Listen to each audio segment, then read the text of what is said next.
All right, everybody, welcome back to the next episode of the Killer Main interview series. Today's episode is Ghostface, and we have the lovely Marshmallow here. If you would like to introduce yourself, It's a Mousemallow, I'm motherfucker. I'm so. That's fine. Hello, I play Ghostface. I have a channel somewhere on the screen. I don't know if that's in the budget, and probably a Discord somewhere in the description if that's in the budget. All right, I'll have all this posted below as always. Now for those who don't know, Mouse has done the 7-hour guide on Ghostface. Um, Actually, let me correct that. The 7-hour and 14-minute guide on Ghostface, which is just insane. I have watched it twice. Uh, Damn. yeah. Well, but I'm a weird. Do you know who Noah Caldwell is? No. Noah Caldwell. He does like he did like a 7-hour video on like all the Resident Evil games. Oh, that's Um, kind of fire. yeah, I watch videos like that all the time. So guides and such like that, like this long are like my favorite type of YouTube stuff. Yeah. So how long have you been playing Dead by Daylight? I started like the week before Nemesis got revealed. I remember like loading it up and seeing Trickster for the first time. The only reason I even got the game was because Bill was free. Wow. Yeah. I think you're the closest to me in terms of when I started, because I started right after Nemesis came out. Yeah. Like a lot of people like started like either 2 months ago or like fucking back when there were still two windows at Shack. I feel like nobody started in between there, but I started like right in the middle. So there is like nobody who started around there. Yeah, it's weird. Well, I mean, it's funny because like player numbers, everybody started around there. If you're, Allegedly so, but nobody says it. Mm. um, all right, the big question, and we're gonna get a little bit more into detail with this, but why Ghostface? Well, I really like the movies. For a long time, the first Scream was actually my favorite movie. Mhm. Go figure. This is like gonna be a shock to everyone. This is a shock to me, but I actually had a new favorite movie recently that I think beat it. But I digress. I just thought that the character was cool. I really like the idea of like it could be anyone behind the mask and all that shit. I also just think that the satire is funny. He's just a fucking guy and he gets bullied in like every movie. And it translates to Dead by Daylight because it would be so inaccurate to the character if he was not weak. Like you just get a fucking pallet dropped on him and he's so disappointed with the pallet. Mhm. It's great. I think that the power is like very flexible. It's got a lot of room for creativity and it's got a lot of room to bully him like he gets bullied in the movies. Mhm. So I just think it's a nice, and honestly, even though it's not like one of the killers from the movies, I think that's even more faithful. So I just think it's all around a great adaptation of the character to the game. Yeah, yeah. We'll get into the adaptation later. Are you obviously? I'm assuming you're also a fan of Scary Movie. I actually haven't seen Scary Movie. I What haven't the? seen any of them. What? I have seen frighteningly little movies. Watch the first Scary Movie. Just the first one. I I don't care about the I've rest. seen like the first 20 minutes of it and I don't remember what happened, but I didn't like turn it off or something. I just don't remember like anything past that. If you like, Scream is a decently funny movie, but Yeah. like Scary Movie just like upped it to like 10. It like Scream is probably at like a 5, like on the comedy Yeah. scale. Scary Movie just like ups it and completely runs with the whole idea of it being a satire. It's incredibly funny. It's great. Yeah, I've seen trailers like you know those like online YouTube where you see like Jurassic Park clip 1 of 10, then Hmm. you watch like all 10 clips and you kind of know what the movie is Yeah, without yeah. watching it. Hmm. I've done that for I think like a couple of them, Hmm. but I haven't seen like the full thing. Yeah, like I said, just the first one. The first one's mostly Scream. The second one's The Exorcist, and then kind of the third one is Oh, yeah, the third one is War of the Worlds. oh. Uh, it goes kind of off the wall. Not the radio show? Yeah, It was a movie though Dude. in like 2008. Oh, okay. Yeah, Okay. someone's gonna correct me on that year. But yeah, I mean, there's a scene in that movie where Ghostface is getting like someone throws a piano at him down the stairs. I have seen that as a GIF. it's, the, Like it's posted a lot. it's the best. Um, so the big question, and this is probably the biggest question of all of these. Great. What if any changes would you make to Ghostface? This includes base power, add-ons, and his perks. Yeah. Um, Honestly, I don't know if I would really change that much. Mm-hmm. Like, of course, his detection mechanics are quite janky. That's It, it. it would probably be better. Like, even if they don't change how they work, I would just like the devs to come out and say exactly how they work. Because sometimes it's like the is behind Ghostface, where you like his back Mm-hmm. weirdly sticks out of shit that you can see. And sometimes you can third person peek around a corner as a survivor and do it, and sometimes you can't. And it's just really weird. The corn has a really strange effect on it. The rule that I've generally been using is that they need to see about 30% of you Mm-hmm. to reveal you, which doesn't like the mask is not enough. That's why leaning is so good. Mm-hmm. But it obviously is very janky. And a lot of times it just straight up doesn't work. I had one dude get so mad at me one time in endgame chat. He said like you're playing a broken killer. I was like, dude, I'm playing Ghostface. This was like, I think I got a good map. I think uh, it was like well, not a good map. It was like the one cold one that doesn't just make you immediately want to turn off your monitor. Not Thompson House, Um, the other one. no, it was shit. Because there's It definitely Rod. wasn't Field. Yeah. I think it was Creek, but I think I got a good Creek where like the two middle pallets weren't there and there was Mm-hmm. only one behind the thing. Mm-hmm. Which, Creek can generate in a variety of really Bad ways. yeah, unfriendly ways. But that I got a good RNG on that one and he was quite mad that I was playing a broken killer. I was like, "What do you mean broken killer?" He was like, you are cheating by selecting this killer because the devs said it's broken and they won't kill switch it." Like, No, what? they When did they what? say When? that? But The why devs would won't they? say shit about his detection. I wish they'd say something about his detection. I wish they'd fucking fix it, I'm sure. but I'm sure they won't. someone's gone in the code and fully figured it out. It just hasn't really. Probably. Yeah. His detection, like, I like the idea. I actually really like the idea, and I know some people, Oh yeah. like on the new killer, the unknown. Some people aren't the biggest fan of it. I actually really like it on unknown. I think it encourages like this weird type, and even on Ghostface, it's like this Yeah. weird type of gameplay where you're even in chase sometimes you're like trying to hide your model, and I think like it leads to Yeah. some fun plays Oh, that way. oh. Actually, the unknown reminds me about this like really sneaky change they made to him. Hmm. Um, so the thing with the unknown is that you don't need to continuously be looking at him. Hmm. You can like look at him a bit then and a bit later, and it'll still remove weakened. Hmm. But with Ghostface, it's supposed to be like one continuous thing. But a while ago, this was I forget how long ago. I want to say like a year and a half maybe. The devs actually gave it about a second of buffer to where if you lose line of sight of him and then he pops back up a second later, you'll continue going without losing your progress. I hate that change. That change is so annoying because for you the audio will stop going and you'll think it's been enough time, but Hmm. like latency affects this and obviously the survivor versus killer POV and the jank.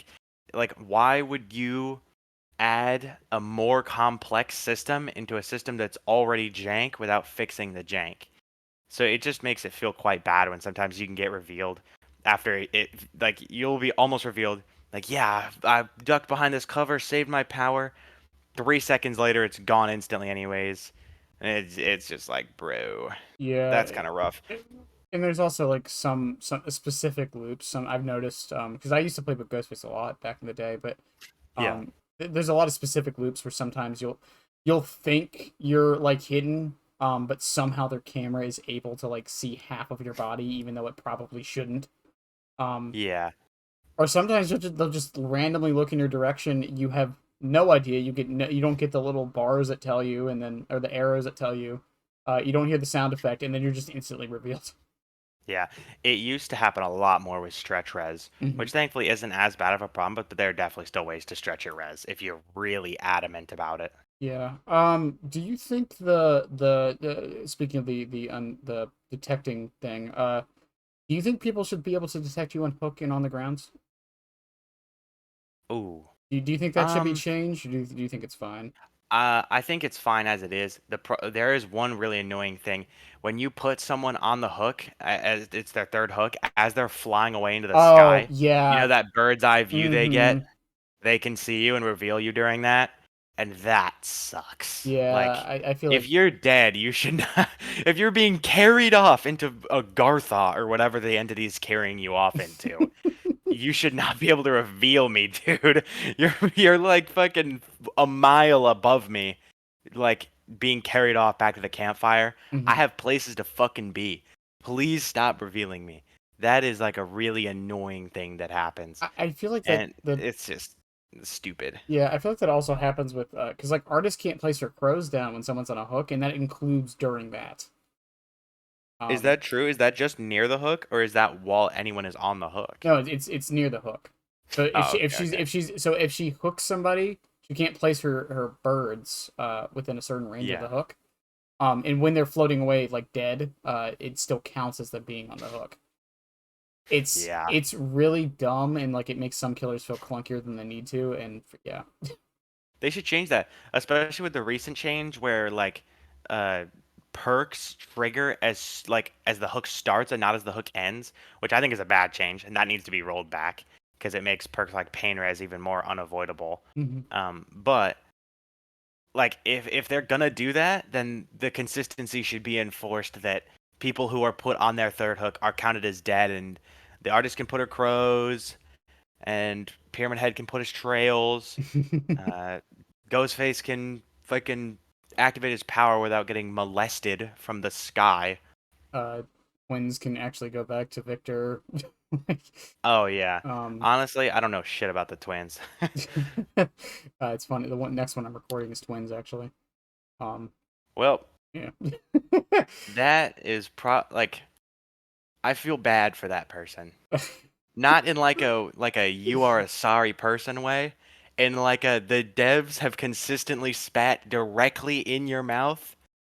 And like, I personally would not take that. I wouldn't still be playing Twins. If I loved playing Twins 3 years ago, I would not still be playing Twins. Yeah, Twins have had it rough. Night players too. Oh god, night players. Well, I have no sympathy for the Night players. I don't give a shit about Night. mm, I uh know a Night player. He was like one of the reviews that I did was on his Ghostface gameplay. mhm. That dude is a fucking like he's evil. He He's plays Knight and he is evil. He's like he doesn't like hold the game hostage. He's just like he makes sure you know he's playing Knight. yeah, I get what you're saying. It's yeah, I enjoy. I've said this so many times before. I like the idea of Knight more than actually playing him. Oh yeah. The Um, idea is sick as shit. yeah, the idea of having guards to patrol sections of the map it's so cool. I love it, but like that's usually not how it works.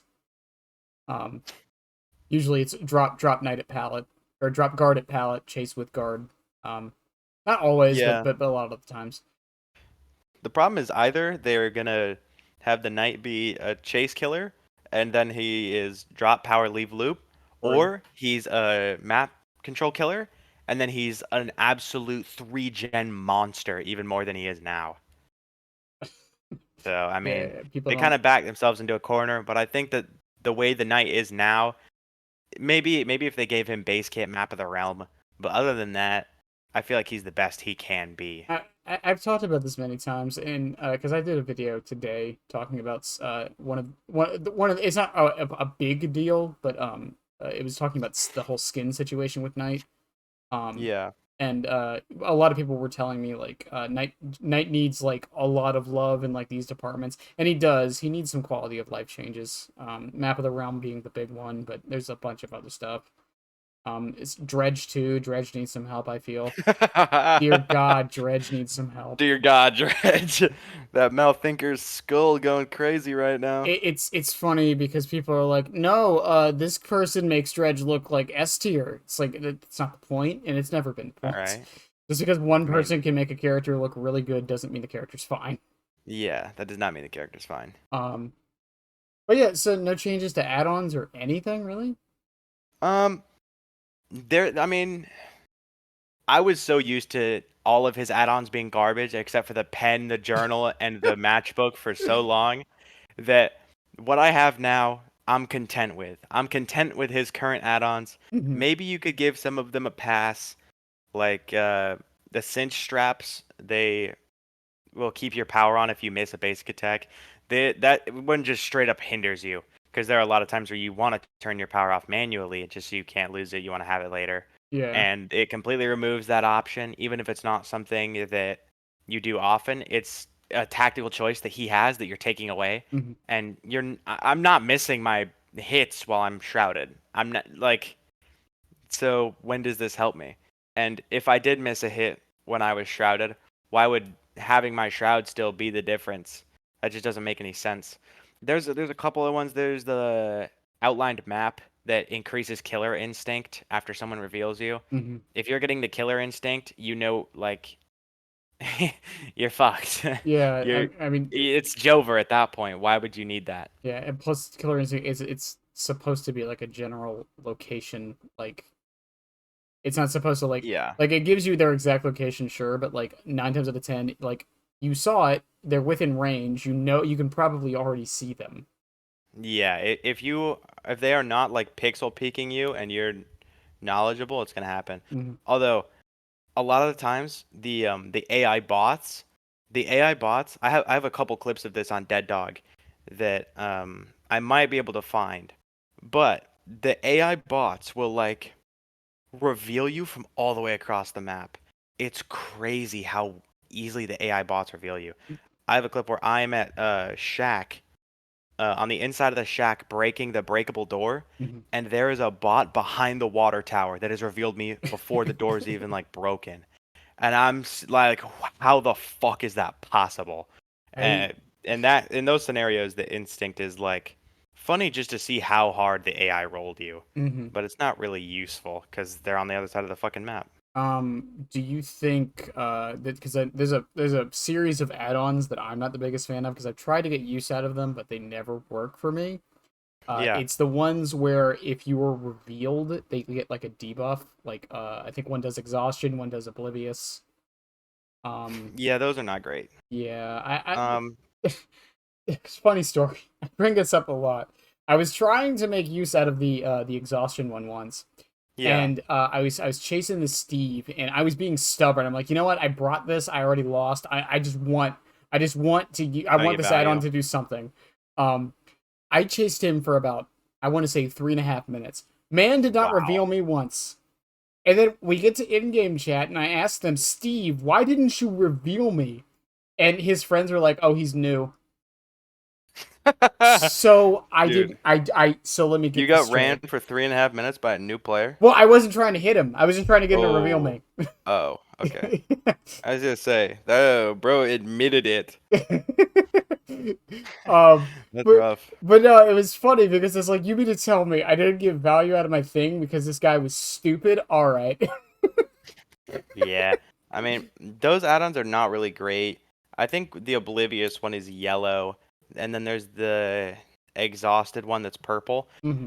There's no reason to run the Exhausted one. I think Like, it's the Monocle. yeah, it's the monocle. It's the There's no reason to run that over the detailed routine, because the detailed routine is the same thing, but when you mark someone. right. If they reveal you, they have the drop on you. Hmm. If you're marking them, you better have the fucking drop on them. Yeah. So, like, it's gonna go great.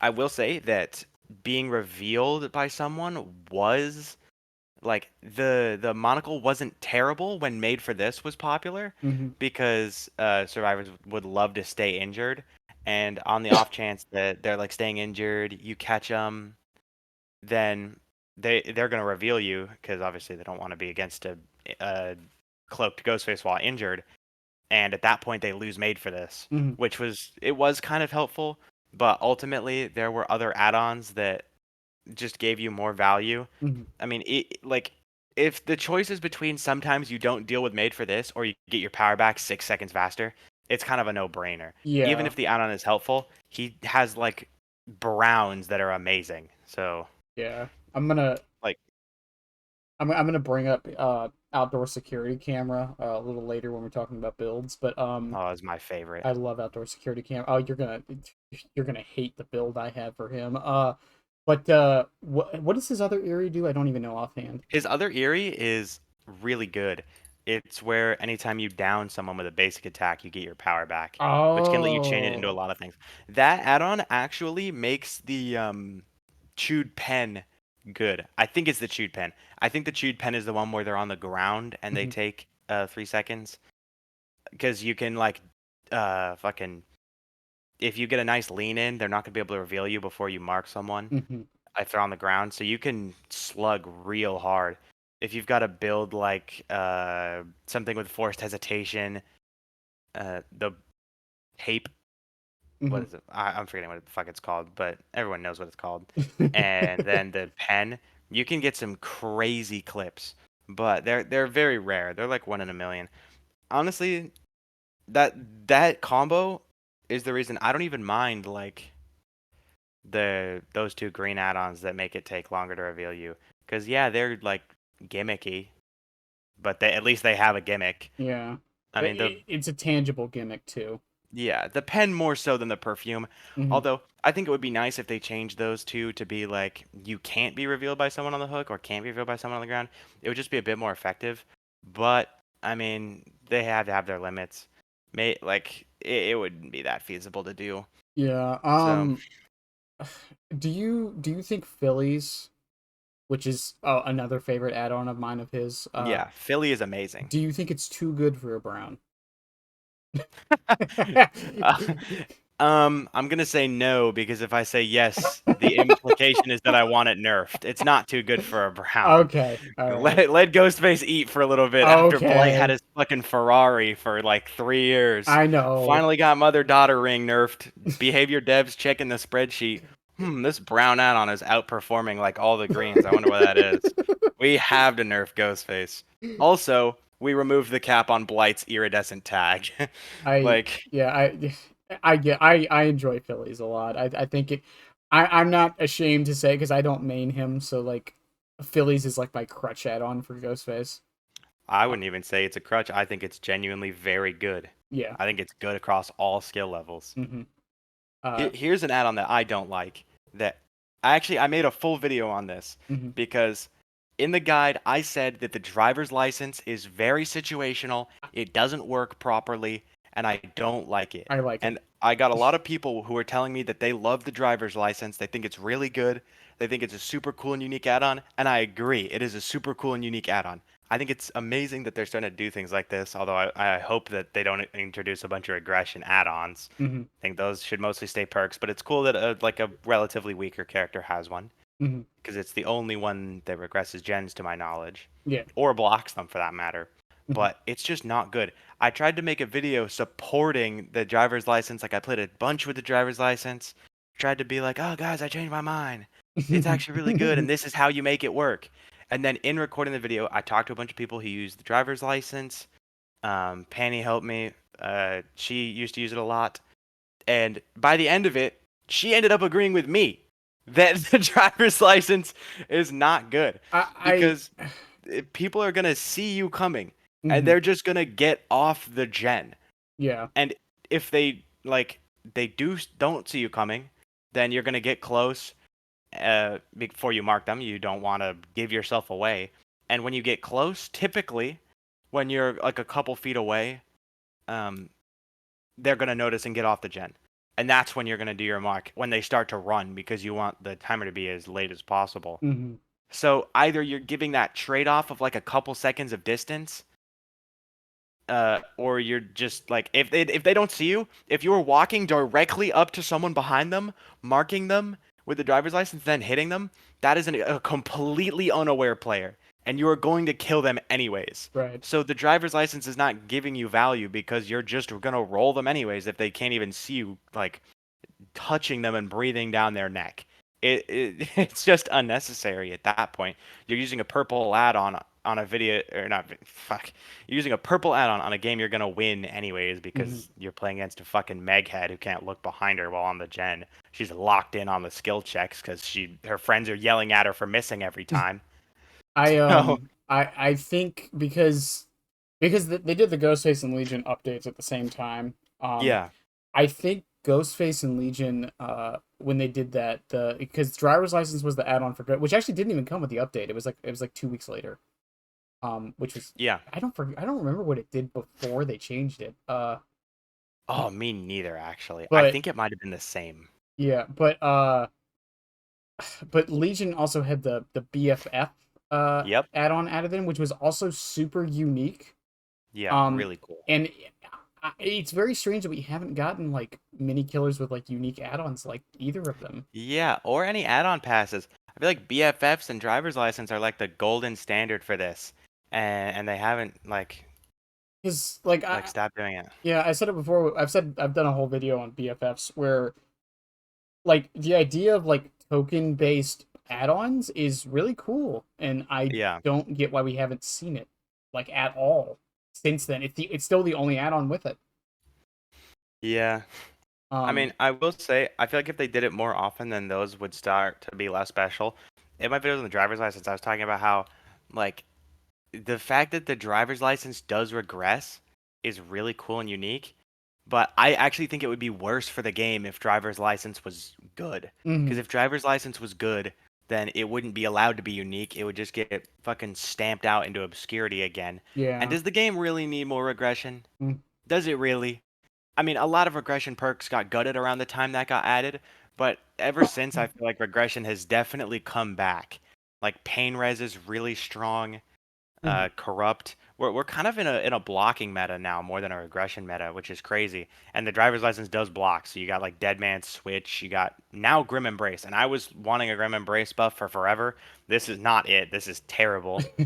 Fucking, you got killers just running like Pain Res, DMS, Grim Embrace, Corrupt Intervention. uh, All right, thanks. I'll fuck myself in the corner for nothing the entire game. I think my build right, well, not my main build, but I'm doing 50 games with Chucky with quote the best build right now, and it's corrupt Yeah, intervention, grim embrace, pop goes the weasel, pain res. Um, yeah, basically DMS and DMS corrupt and grim embrace help me, or corrupt helps me early game. Grim Embrace makes sure the gens they start working on stop for a minute. Pain Res and the other stacks of Grim Embrace help me in the mid game, and then Pop helps me in the late game. yeah. And it's fucked because the way they changed Pain Res was like, guys, look, now you can't tunnel anymore. You can't tunnel with Pain Res. Yeah, you fucking can. There's absolutely nothing stopping you from killing the poor sawed off right at the start of the game with your sweaty ass blight fucking ring crow. And then you've got like you use your first stack of pain res, you tunnel him to death with your grim embrace stalling forever. Then now in a 3v1, you've got pop, you've got three things left of pain res, you've got three things left of grim embrace, and you've got dead man switch. Mhm. How in the world is a three-man team supposed to come back from that? If you're a three-man team and you get hit with a pain res into dead man's into grim embrace, it feels like such shit. I just want to like stop. Like it's so bad. It is in my mind like about three times worse than old eruption was. Old eruption with the fucking incapacitated was like one of the worst metas we've ever had, and the Mhm. current regression meta is even worse. I will stand by it. I will die on that hill. This current regression meta is the worst regression meta we've ever had. Like maybe excluding old ruin. Maybe. Because better players would just hit greats. And then it was kind of not great. Mhm. But like it was so bad. It's fucking terrible right now. Mhm. We'll get into that with state of the game. But yeah, Yeah, dude. but so yeah, so really, there's not too much you would change with current Ghostface. You think the rework kind of nailed him down? No, Okay. I think the rework's good. I think the quality of life on not being revealed by marked survivors is great. That opened up like a whole new world Hmm. of little chase tricks you can do. And also, like a little bit ago, this was not at his big rework. They lowered his power recharge even more base kit from uh 24 to 20, and they didn't even nerf his walleyes to compensate. It's still 6. You can get it down to 14 seconds now, which is great. It's great. It Things are going up and up for Ghostface. I'm I remember fucking syrup sandwiches and grandma's allowances, so I'm gonna accept uh, that Ghostface is in a much better state. Actually, hot take alert. I loved Ghostface's original chase theme. Mm, Really liked it, the and washing machine. yep, it does not sound like a washing machine. Fuck that. It actually was like so unique. If you listen to a lot of the like chase themes, excluding like Nemesis or Wesker, like a lot of them, like they all have that kind of like Dead by Daylight like rhythm to it. And especially if Mhm. you listen to the menu themes, they all kind of have the same like tone line. I don't know what to call it. I'm not into making music. I don't even know what a fucking interpolation is. But um, they all kind of have the same rhythm to it, like the da da da da or whatever. And you can kind of see that with the same in like all the chase themes, especially Hag's. Hag has a 1.7 second chase theme that just loops, and it's terrible. Hag has the worst. And Ghostface has actually had like a lot of personality to it. Even if it sounded like a washing machine, I think they could have done with lowering the volume of it. But apart from that, like it was really good. It felt very interesting. I feel like the new chase theme we have now, maybe it's like better, easier on the ears, but it's just like it feels watered down compared to what we had. Yeah, That's the way I look at it. I think the whole like lowering the chase theme, I think that should just be a thing across the board. I really do think the chase themes are too loud sometimes. Um, I think there's a music volume in the game, it, but it, I it, might be wrong. I think it only affects the menu music. What the fuck? Yeah, Why? yeah. Um, Also, behavior, add more audio settings for the love of God. I hate that I have They to. need to add more settings in general. Yeah, I need to be able to see the crisp 240p, not I, 240p, 240 FPS. I, I, Fuck. I hate that like because I stream the game, so like whenever I'm spending blood Yeah. points, I turn down the menu volume. Or no, I have to turn down the master volume so people don't hear that Yeah. do over and When I over do that, I again. turn it up. Yeah, and That shit is fire. um so then like I'll forget to turn my audio back on. So at the beginning of the game sometimes. So at the beginning of the game I have to like go into the menu and then to turn the volume back up because there's no different setting for menu. It's so stupid. Uh Yeah. we're gonna get into builds you run. Oh, Before great. we do, I want your opinion on a build I usually run on Yeah. Ghostface. All right. People hate this fucking build. I am no stranger to build reviews. Lethal Pursuer, barbecue and chili. Hang on. Uh, I'm sorry. No. It's Lethal Pursuer, outdoor security cam, nurses calling, knockout, jolts, and Phillies. Uh, I mean, it's fine. It's it. I Knockout is probably why people don't like Yeah, it. I know it's why people don't like it. I mean, Knockout realistically really doesn't do that much, It but it doesn't, but I have found because I combine it with outdoor security camera, yeah, so it lets me know if lets I you can leave slug. them slugged or not. Uh, Yeah. and even against Swifts, because I've had Swifts come in and be like, yeah, I didn't know how to describe where I was. It's like, oh, okay, Dude, yeah. Okay, people who don't know the clock maps, or yeah. people who don't know just like it's just without map knowledge, it gets so hard. It's not even like, and the thing is, like, let's say in theory that they do know where they are, it will still save you like 2 to 5 seconds more, which it doesn't seem like much, but it can add up sometimes. Um, Yeah. but yeah, I just think it's fun. I forgot what position I got in the speed run for Ghostface with that build. Uh, There's a speedrun category. there's a speed run category for every killer. Oh, I might have a submission. I have like a 55-second time, I think. Yeah, it has to be no one can DC. It has to Yep. be a legitimate game, and you had to have footage of it. I have one where they sent me to Eerie of Crows, and I think I is it like when the like last skull pops up, or like when all four are on the hook? When the last skull pops up, Okay, it's probably like a minute 30 or something. it's still But I think I probably had all four people slugged. They sent me to Eerie of Crows, and I think I had them all slugged in 55 seconds. I didn't even have. I had a full aura reading build as well. I didn't even have like knockout or anything, and it was like you know when you like load in and you see like, oh, 2 year 4 offerings and a flan and a map offering. hmm These guys aren't pussyfooting around. And then they just like get rolled. I was expecting to lose real bad, and then they just trolled, I guess. I don't know. yeah. There's a speedrun category for every killer in this game. I was number three on Wesker for like 2 weeks once. Nice. It was like a minute and 30-second match, I think. Dude. um, yeah, there's streamers who specifically just go out of their way just to speed run killers, and if they don't like win in like I think like 2 minutes, they just leave. Dude, have you seen the this was on the PTB where the like last stand thing was Uh a huh. was a thing where you could pick yourself up, but if everyone went down, it was over. hmm There was like a 25-second Blight speed run where he ran ring and tag, and he got four of like the fifth hit where it is the ring or it's the tag. He got like four insta downs in a row, and he chained them all because he had the ring. And it was like a 25-second thing as it transitioned right into the Mori, and that was the most unbelievable shit I've ever seen. It was It's like, all right, yeah. devs, so we not nerfing Blight yet? And then they didn't nerf Blight for like a year. They actually buffed Blight after that. They buffed Adrenaline Vial. Yep.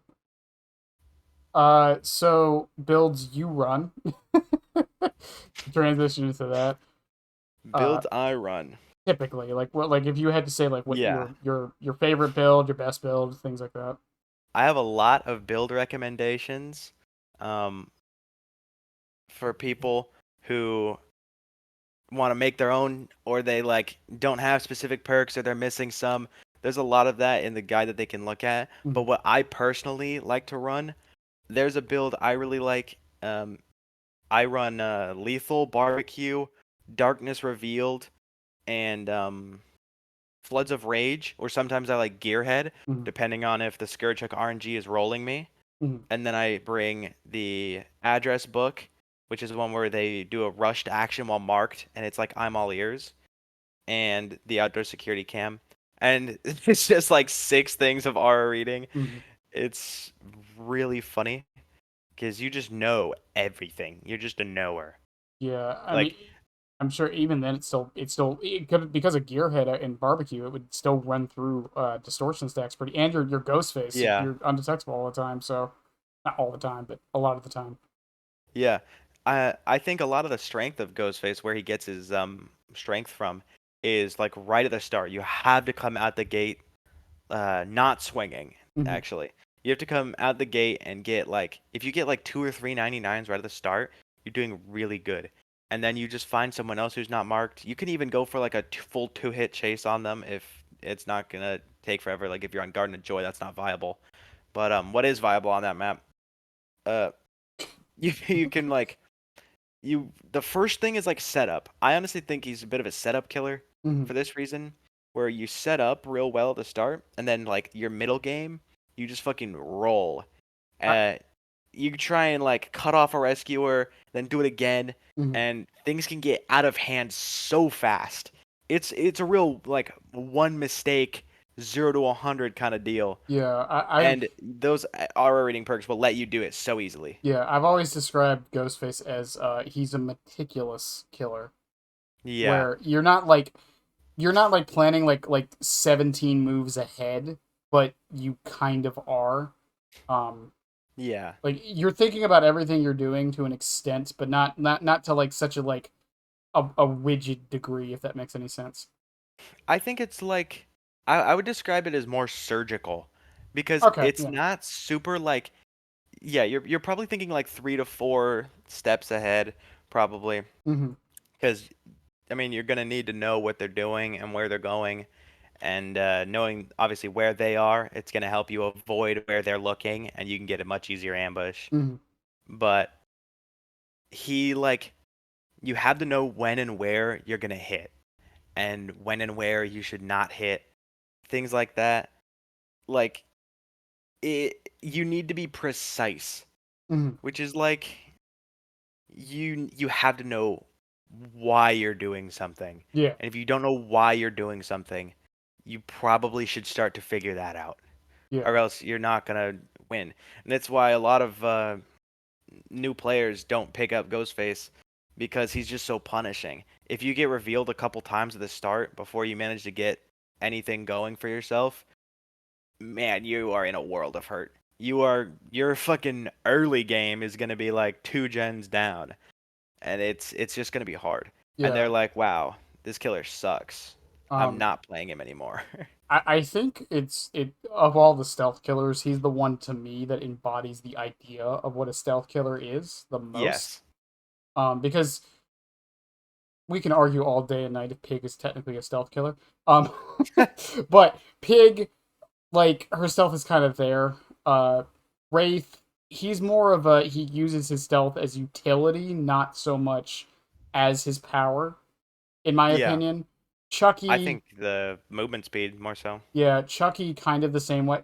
I forgot. I think it's Pixel who said this. Chucky's more sneaky than stealthy. Um, God, I fucking Chucky has like 6 powers rolled into one, oh, to he be does. He honest. does. He does. I still think people don't talk enough about the third person camera. Um, No, he fucking getting check spotted by Chucky is unbelievable. He can Chuck check spot you. Chuck Spot. You can't fucking see him. You like, it's just so rough. It's a He's got stealth power and a chase power, and he's got anti-loop, and he can fucking, uh, he can yeah. chain it too. Why the fuck can he chain it? I just hate Chucky. I just fucking hate Chucky. I would honestly, before Chucky came out, I was kind of pretty certain that they were gonna add him eventually, but I was always on the train of like, I don't think he will fit. And Mhm. even though he's like a beloved horror icon, I mean, I don't like the movies, to be honest. I saw the first Child's Play, I didn't like it, but like I know a lot of people love it. So like I'm glad that these people who love Chucky have Chucky in the game Mhm. because they probably feel the same way about Chucky as I feel about Ghostface. But also, categorically, Chucky is too small.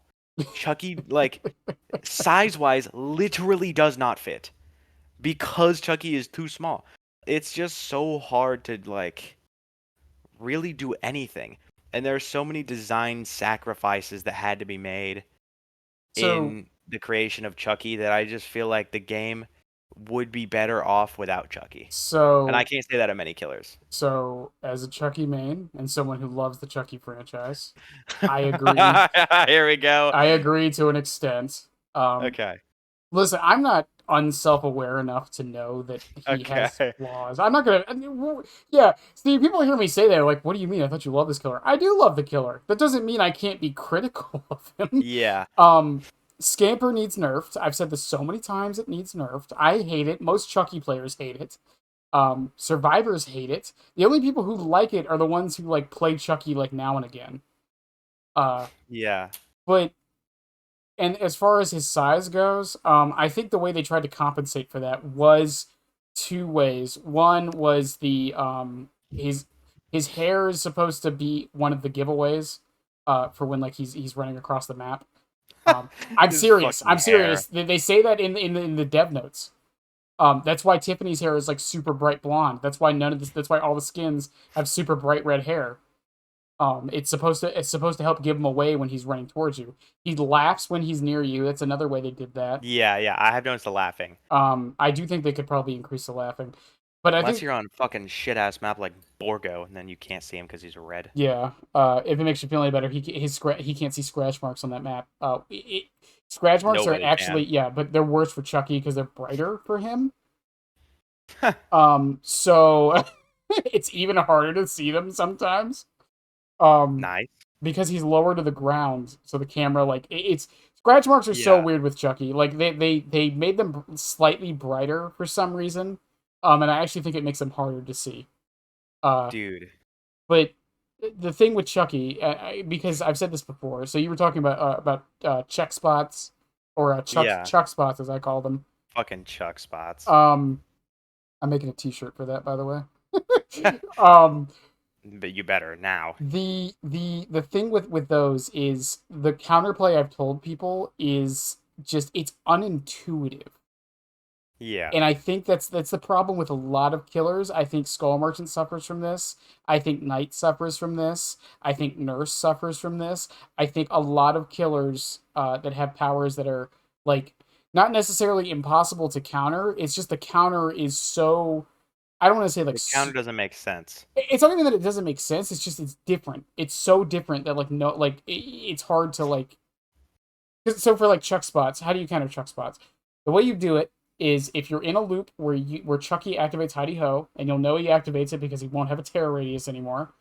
Yeah, The moment you see that and you don't see him, stop moving.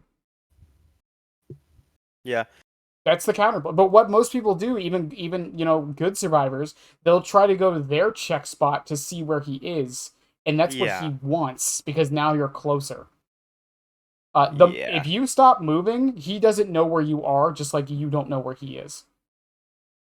yeah, He's begging on you to panic. That's what's happening. Um, yeah. yeah, And that is kind of a transferable thing from Ghostface. yeah. I think it's part of why I because I used to really like Ghostface and because I've said before I don't really like Scamper or Slice and Dice that much on Chucky personally. Yeah, I don't think it's that big of a deal. The stealth aspect is what I like about Chucky, but yeah. Back to the Ghostface thing though. I think Ghostface is like I said, he's the only stealth killer I can think of who like to me embodies like what a stealth killer should be. yeah. Um, Honestly, like, I mean, if you look at the other ones, like, Sadako is kind of a stealth killer, but like, there's no point to try and keep track of her when she can teleport. Myers is like, kind of, is if he has Myers? add-ons. Yeah, I was gonna say, do we even count Myers as a stealth I think killer? Myers is a stealth killer because when he's in tier 2, his terror radius is what, like 6 meters? But he goes Yeah, from stealth to like, I'm gonna tombstone you now and have yeah. fun in the lobby. But, I mean, Myers is his own set of problems. Like Technically, Pig, I technically, do think Pig actually is, to be honest. yeah. I just don't think it's as. I don't think it's like the main point of. No, she doesn't Yeah, have very good stealth. Pig yeah. doesn't really have anything good, except for Tampered Timer. um, Skull Merchant's technically a stealth killer. God, I fucking hate that bitch. Yeah, dude, I hate Skull Merchant. I don't know um, why they made her a stealth killer. She right. did not need to be a stealth killer. I'm trying to think of any others. Is that it for the stealth killers, really? I mean, we already talked about Wraith. Yeah, Wraith, Probably Pig, that many stealth killers. technically Freddy. If you want to like No, because stretch Freddy has a the lullaby. Freddy does. ah, that's true. Also, Freddy's lullaby is like weird because Freddy's lullaby gets louder when he gets closer. Yeah. Well, I've Sadako has noticed. a lullaby too. Yeah, but Sadako, like, her lullaby is definitely not as noticeable. Hmm. And also, she could be like in a lot of places. And also, she like phases in and out like mid loop. Yeah. Like Freddy is invisible straight up over 24 meters, and Sadako's the same way. But like when Freddy gets closer, you la la, and you're like, all right, well, I it, guess I should start going now. it at least fits the theme, which is Yeah. the part I do want to bring up with Ghostface is I think because Ghostface is Danny Johnson is original, but technically speaking, Yes. but I think they embodied the idea of like a meticulous serial killer Oh yeah. perfectly. I think He he plays fits. exactly like he feels. Yeah, I think they did a very good job with mixing the theme with the gameplay. Um, Yeah. it's not always the most powerful thing. Um, No, nor does it need to be really. yeah, yeah. I think that's uh, a fallacy this community gets is that every killer should somehow be like super good. We have room Uh, for niche killers and killers that aren't that great. yeah. Although I think probably the most desirable spot for a killer to be is like middle of A, like around the strength of like Huntress or Pyramid Head is like the ideal for Hmm. like most killers, but the idea that every killer needs to be like on that level is just not true. By Because every killer is never going to be on the same level, and we should stop trying and like obsessing over making it so like obviously we're not gonna leave fucking Trapper D tier. You know, some killers just don't deserve it. Trapper can rot. Like we can buff Trapper. Trapper is fine, but Well, like there's no increase you could make to Ghostface that would make him an A tier killer mhm, without like fundamentally changing them. taking away from why people like playing as him and playing against him. Yeah, I think that's the thing with a lot of killers' play styles is it just comes down to that. It's like their play style is inherently one that just can't be buffed Yep. without, like you said, fundamentally changing it completely. Like, okay, if we really, really, really wanted to make Ghostface S tier, we could give him a dash of some kind, and he would probably go up to S tier. But like, that's not Yeah. Ghostface. Yeah, why would we do that? Yeah. Same thing with I've said this so many times with Trapper. I've heard the suggestion of he should be able to teleport to people when they're trapped in a bear trap. Wow, what the fuck? I hear Who that. is suggesting that? I hear that. Fucking I hear that. Skid Row? Yeah, I hear that a lot. Believe it or not. Crack addicts. But it's like, yeah, you could do that, but is that really Trapper? Like, No. like I don't know. Some the argument I hear is like he's based off Jason, and Jason can kind of do that, and I was like, well, Hmm. eh, Jason can kind of do that as long as he's coming out of a lake. I don't know if there are any lakes in Dead by Daylight. Maybe you count the puddles if we ever in the parking lot of the new map. get a Crystal Shore, like, oh my god. Yeah.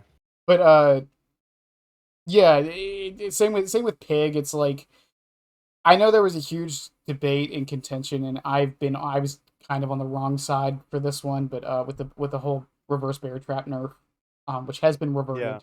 Uh, but well, most of it's been, or the big part everyone was complaining about has been reverted.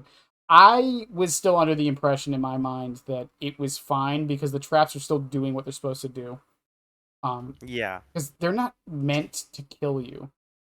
I Yeah. think They're people, meant to just waste time. yeah, It's meant to be a game. yeah, I think people forget that they're not designed to actually get a kill. They're not supposed to, anyways. Well, I mean, there are definitely add-ons that gear the trap more towards getting a kill. I would say that the threat of getting the kill is there. Mm-hmm. I wouldn't say they're not intended to get a kill, because there definitely is a lot that would support the playstyle of using it to get a kill. But I would say that like leaning super heavily into Pig's trap is not necessarily the most fun part of Pig. It does feel kind of shitty if you get like harassed off a box once or twice and it's already like you're just checkmated at that point. Yeah, But I mean, the argument I hear a lot is that isn't just like the whole like I want to get kills with bear traps. It's more so people are like that's what makes her different. That's the unique yeah. part of her, and nerfing it just makes her feel more like other killers. And it's like I get that argument, but like I feel like there's a line there. Um, Here- and I think with them reverting the timer, but she still can't see boxes and whatever. I think is a good middle ground though. Here's what I was thinking. I was thinking maybe it would be better for uh the traps to start active. Like you get taken off the hook or whatever, you get picked up, they're active, Mm-hmm. but the speed of the timer is dependent on how many boxes you've already searched. And then, I mean, it would be random, of course, still to an extent. It has more of a fixed RNG, which makes this possible because before, if everyone could get their trap off in one, this would not even be anywhere close to feasible. You could do this in like a couple of different ways. It could be personal, it could be like global searches. But like, say your team has done like 11 searches, then it's gonna be faster. Or like if you all leave the trap on your head and do a gen, maybe. Um, if you haven't searched any boxes, you're not gonna lose as much time. And I mean, 90 seconds is kind of a long time to give up if you've got an active trap. But like, it would stop the pig from just being able to immediately harass you and stop you from getting that trap off. And if you got like three and you're just trying to get your fourth, it would still allow her to kind of do the same thing where she can bother you, but just not quite so oppressively like right out the gate. I think it would make her stronger at endgame, which Pig has a problem of being lopsided towards the middle because at the start obviously she has no downs. Her chase power is shit. Um, and then towards the middle, she's got her traps. She's kind of rolling, and she's very annoying to deal with. And then at the end, her traps are all gone, and she has nothing again. And that might give a nice risk and reward to maybe stall it, but then you've got a riskier end game, and it'll actually give the pig some potency. I don't know. Honestly, I haven't fleshed the idea out fully, but I felt like it might be cool, just as like a slight change to the pig. Yeah, I've always also said that if you have a trap on an in game, like even after all the generators are done, you should still have to take it off. Yeah, I like I understand why some people like kind of hate that idea, but like I still think it should be. yeah. An unactive trap should probably pop and kill you in end game if you try to leave. Although the hatch should remain the same. You can Yeah, leave it. yeah, I'm fine with that. But yeah, I feel like if you have a bear trap, because like once all the gens are done, then let's say somehow she Yeah. hasn't put all of her traps on, then it's kind of it doesn't do it. You're just Yeah, doing you it for you got no points. trap. I think it would also be kind of interesting if there's an add-on where if you're injured and you miss a skill check while searching the box, it gives you deep wound. I feel like that could become base kit, and it really wouldn't be too big of a difference since I mean most people aren't missing their skill checks during that anyways, and it's just a nice thing to have. You notice it every once in a while when you play that add-on. I used to play Pig a little bit, and I quite liked it, but also her add-ons have not really been good ever. So Yeah, because I'm not one of those people who just likes to run Tamper Timer and force a kill. So the like Razor shards were kind of the best thing I had. yeah. Me and Hackeroni, he's a amazing pig player, but we were talking about it. I think another thing they could do to change her add-ons is because a lot of them are very reliant on the reverse bear traps and like only Yeah, work when they're on. We've had the suggestion of just swap them to only like because one of them is like you're exhausted while the bear trap's on, which is not really that great because you don't really want to be chasing people with them on. So the what we suggested was making it so the status effect happens after they take it off, that which kind of makes yeah more sense too. Because that like if because Saw is all about the choice. yeah, so yeah, that's interesting. But yeah, like I said, I'm actually I'm doing a whole other thing about the whole idea of thematics versus Yeah, gameplay and like where the line needs to be drawn. Um, because there's some thematics like I don't know. I talk about League a lot. There's a character in League. Do you play League of Legends at all? no, There's a character in League of Legends called Kale, yeah, and the gameplay fantasy of Kale is she's supposed to be this once you hit like the late game, she like evolves throughout the match. And once you hit the late game, she's supposed to be this unkillable, unstoppable hyper carry who can like kill anyone and can never die. To yeah, to compensate for that, she is one of the weakest characters in the game at the beginning of the match. As a result, because that game can go very fast and it's very snowbally at times, she's not that good yeah, because you can't risk waiting that long. So that's in my mind, that's an example of perfect thematic gameplay, but terrible yeah, execution. It just doesn't yeah. work. I mean, to an extent, there's only so much you can do with certain like concepts. Honestly, even with the amount of like slander that I give Chucky, I think that with the character, they did the best job that they could. Realistically, with all of the design challenges that are inherent to Chucky, the job they did could have certainly been worse. But it's just the character itself doesn't really allow for much good to happen. Yeah, I mean, once again, it's contentious. I mean, they said that Yeah. originally the third person camera was going to be much farther out. They spent a Yeah. lot of time tweaking exactly how far in and out it was. Same with the short size. Like I've said, I've heard people say make the suggestion of make him get rid of Scamper completely and make him 115. You guys would not want him 115. Nope, I There would hate that. there is a reason he's 110. There's a very good reason for that. Oh Um, yeah. and I think that's the other thing with Chucky. Like, don't get me wrong, I understand the frustrations people have with him. I do think people forget he's 110 sometimes. Um, Yeah, you can definitely hold W against Chucky yeah, if he wastes his power. But also then he's just gonna have it back in 14 seconds. And it takes a 20. takes a 115 killer 20 to catch up. Yeah, So it's 20 seconds. is it 20 on 110? No, the cooldown is 20 seconds. Oh, the cooldown. I thought the cooldown was like 14. No, well, it's technically 18 seconds, but it's 20 seconds.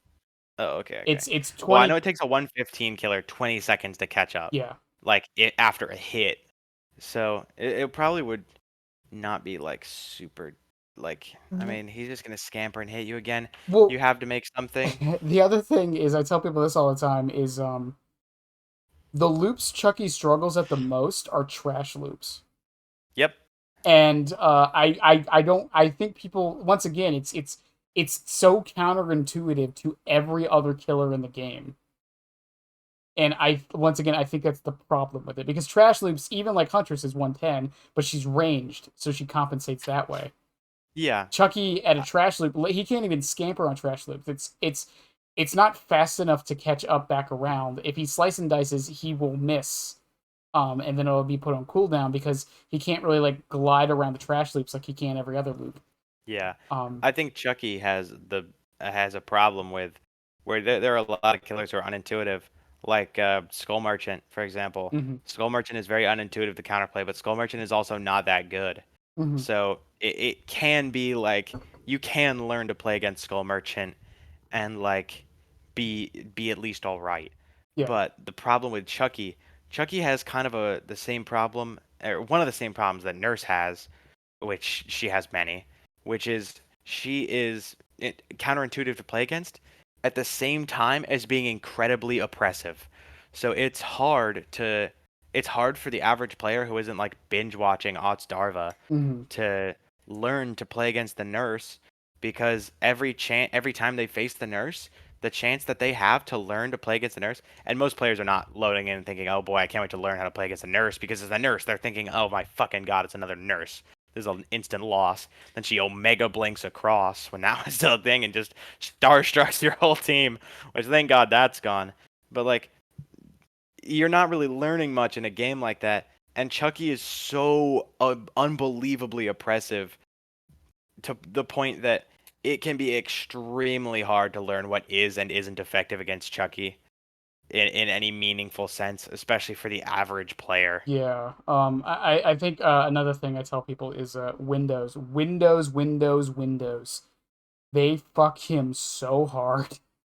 Um, that's why Larry's, in my opinion, is one of his worst maps.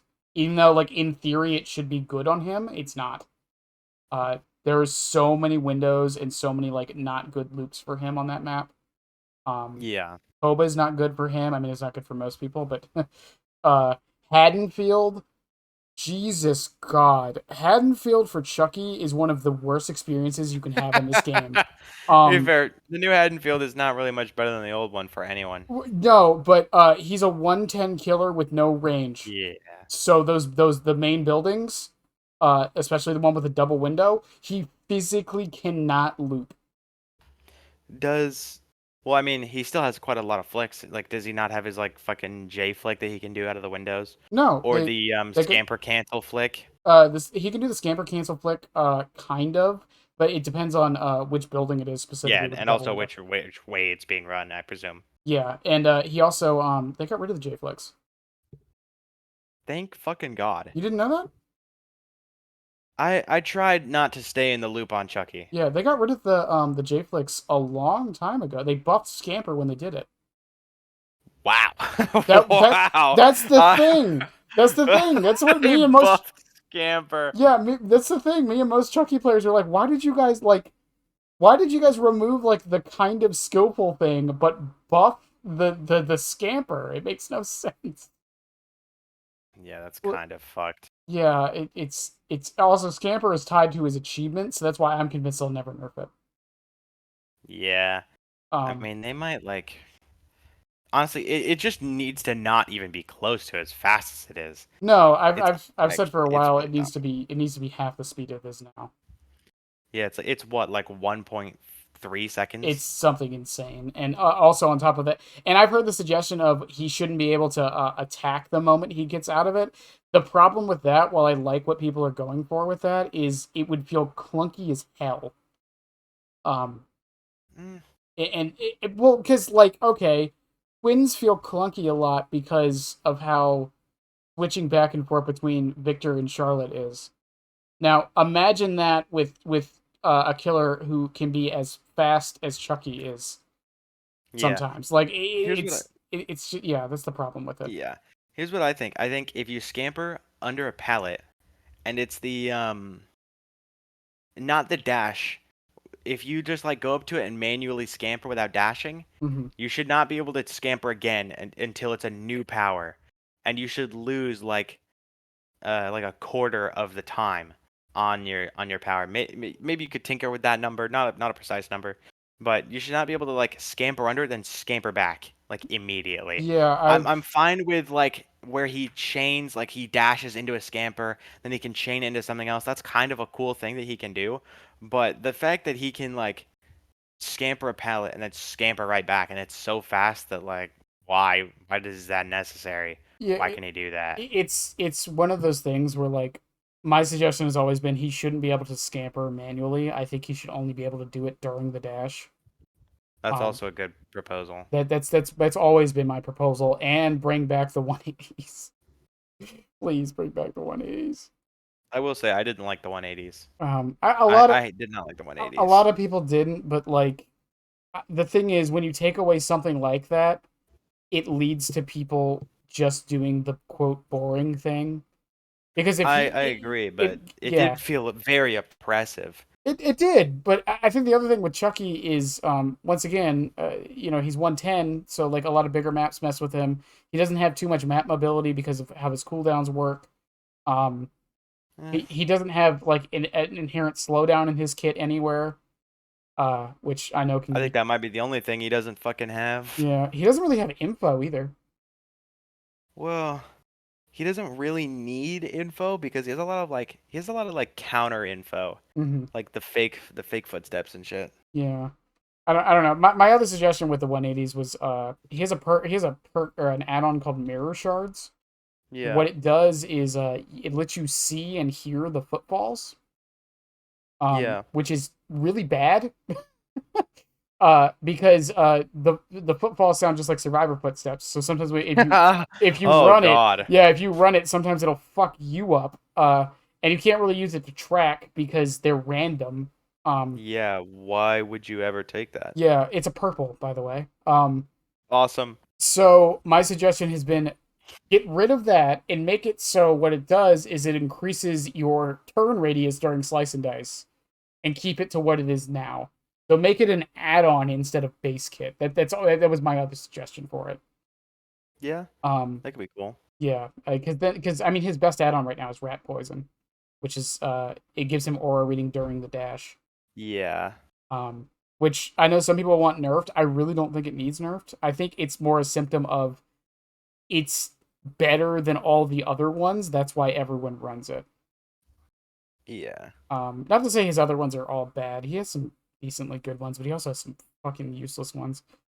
Mhm. Um, but I back don't to know much about Chucky's add-ons except for like the hard hat, to be honest. oh, Hardhat's terrible.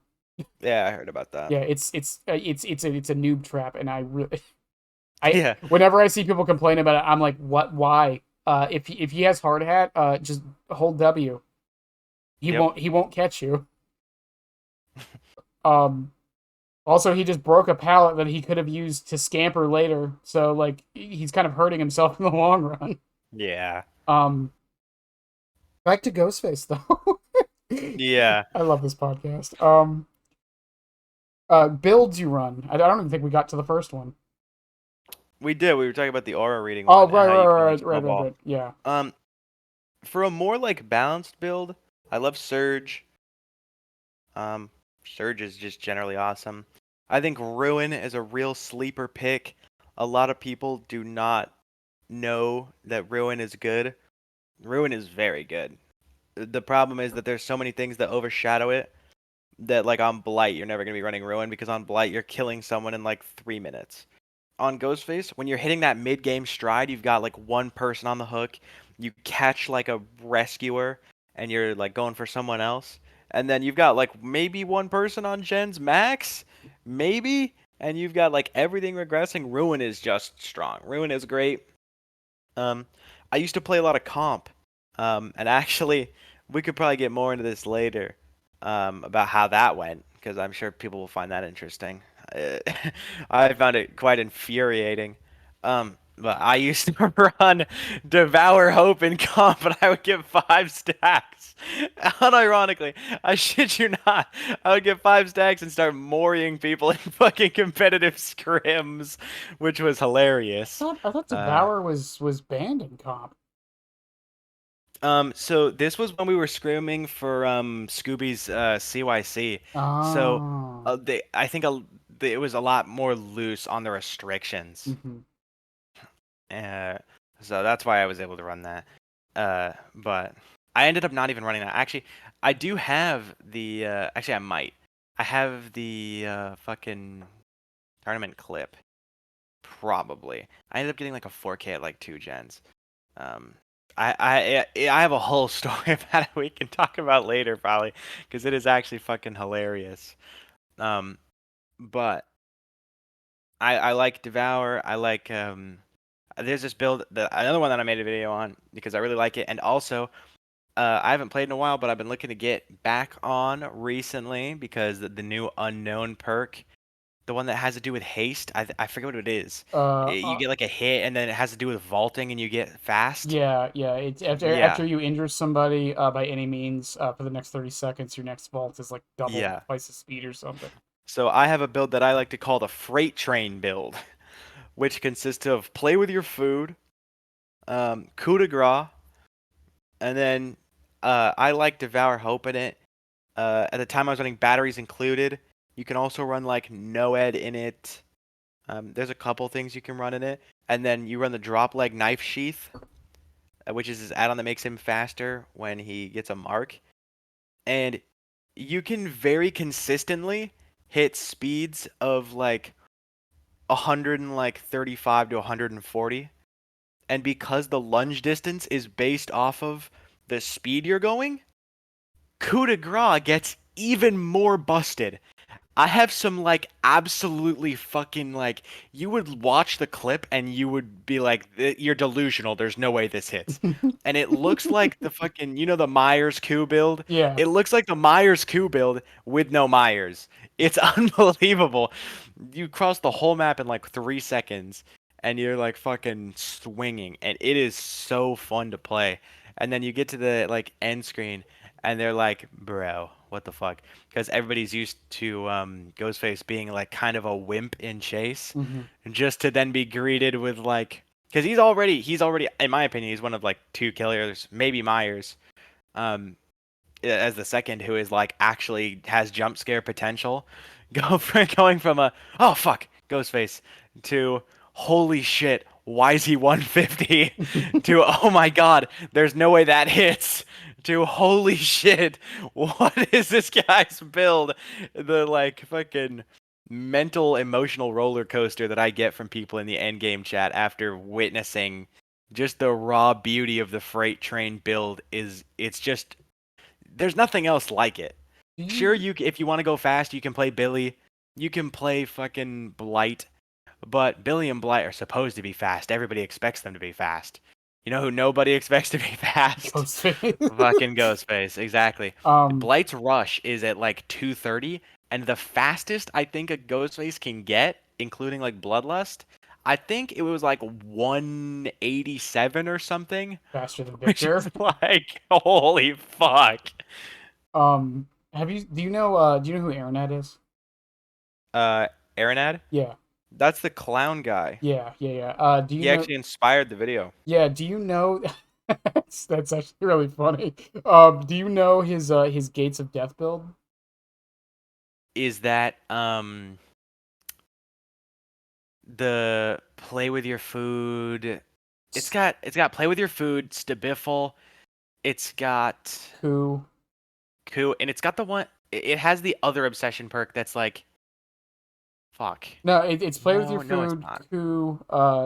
Save the best for last, and Stabiffle. I always forget. Fuck. I always forget the last perk. Oh, rapid brutality. Rapid brutality. Yeah, rapid brutality. Have That's it. That's have you it. tried that on Ghostface at all?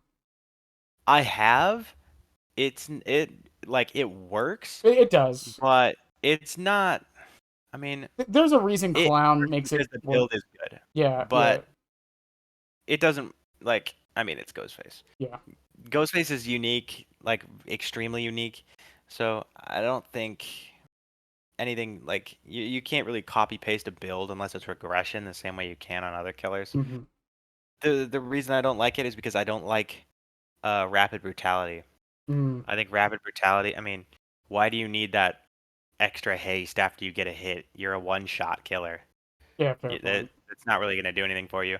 And also, I think save the best for last is a bit of a wasted slot on Ghostface. I mean, it's good. Hmm. Um, if you're getting bullied, it can help, I guess. But like, save the best for last.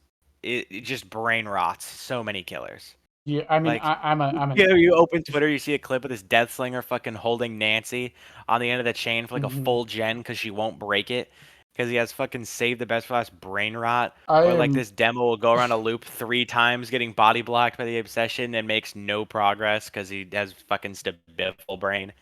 It's just rough. I'm Stabiffle a. brain rats killers. It worse than Shadowborn ever did. I am. I am. I'm a huge lover of Save the Best for Last. I even run it on Chucky sometimes. But uh, the way I've always looked at that perk is I feel like people. I feel like people overestimate how many stacks of it you actually need on it. Yep, I you don't think need many. yeah, I think there's like this for I guess it's because number go up, people like neuron The little activation. ding noise when you get a stack. Yeah, I think people are just like it must be at 8 at all times. Honestly speaking, 4 stacks on 95% of the killers in this game is more than enough to get use out of it. Yeah.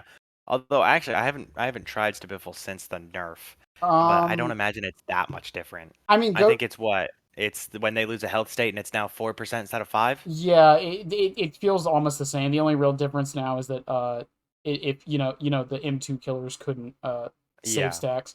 Ghostface Ghostface is in a unique situation with Save the Best for Last because while he can't save stacks technically speaking, if he He marks can the like obsession, he's not losing 4, he's only yeah, losing he's not 2. losing 4, Yeah. which I Um mean, it's nice. That's why he it is viable on him. I mean, it's viable on any M1 killer, but I think it's very overhyped. And I will say it is a very strong perk undeniably. mhm. The problem isn't the perk. The problem is like the people who can't play like Normal with without it. it, or when they have it on, they get the brain rot. Cause fucking, it's a perfectly fine perk. I like it. I use it. When I use it, I don't refuse to hit the obsession for a full minute and a half because I have it. And that's a problem where it conditions people to play in a way that is very stupid because of the funny ding noise. Mhm. Well, So if you're new, I would not use it. yeah, and I Message to think new players, don't use it.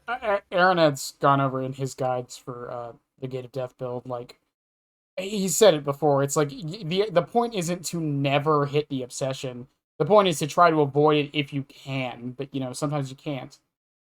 And I take hits I can get. yeah, If the obsession will give me a free hit, I mean, it I'm down to take yeah, it. yeah, injuring someone or downing someone is way more valuable than saving those 2 stacks. I can Yeah, I can in almost every Yeah, situation, I yeah. can almost promise you if they give you the hit, take the hit. Like I don't care if you're at 2 stacks, just take the hit. You just You'll have to play a macro game in a way with your info and like your game sense where you're not going to be running into the obsession as much. Yeah, And if the obsession is constantly throwing yourself at you, they can only do that so many times before they're dead. yeah, exactly. And like, oh well, then I won't get any value out of Stabiffle. You did. The Yeah, obsession the threw themselves obsession's at you. dead. Yeah. Yeah, now they're dead for it. um, Dude, I lost my ruin value because they killed themselves on hook. they got Fuck. they got rid of that. They did. Oh, yes, they Yeah. did. Oh, shit. Actually, I was talking earlier about Ruin being back. I forgot that they buffed it. Ruin is actually so back. Ruin is so fucking back. Yeah, I think you're correct though. I think people overlook Ruin. Like Oh, yeah. like it's not the best regression in the world, but it's consistent. It's Well, consistent, and on certain killers can make really good use out of Ruin. I see it as like Ruin is proportional. Hmm. If you have absolutely shit pressure and you spend the entire game getting dog walked for 5 gens, your Ruin did nothing. Yeah. If you kick people off of their gens and get them, like force them to do something else, you have good pressure, Ruin will be good.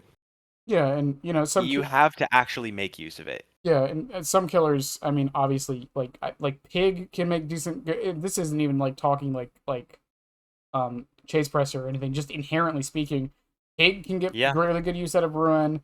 Pinhead can get really good use out of Ruin. Nemesis can get really good use out of Ruin sometimes. Uh, Yeah, it depends whether or not the zombie Knights can want to get really cooperate. good use out of Ruin. I think he's one that's often overlooked with that because I think people forget the guards can like not even if you just like sure you can Yeah, just plop one you down at a can gen, but protect like it. yeah, you can just protect the gen the entire time. Oh, but Pop Goes the Weasel would have done more. Yeah, but this is doing inherently more at the moment, right? Yeah. Versus Pop will give you value later on. Um, I don't like regression that I have to actively use. I like when regression because I have a very like I'm gonna be here, I'm gonna be here, I'm gonna down this person here, and I'm gonna put them there, then I'm gonna down this person here, put them there. It's a very like coordinated effort. I hate when I have to throw a wrench in my fucking works. Oh, I've got to go all the way over here and pop this gen or I'm going to lose it.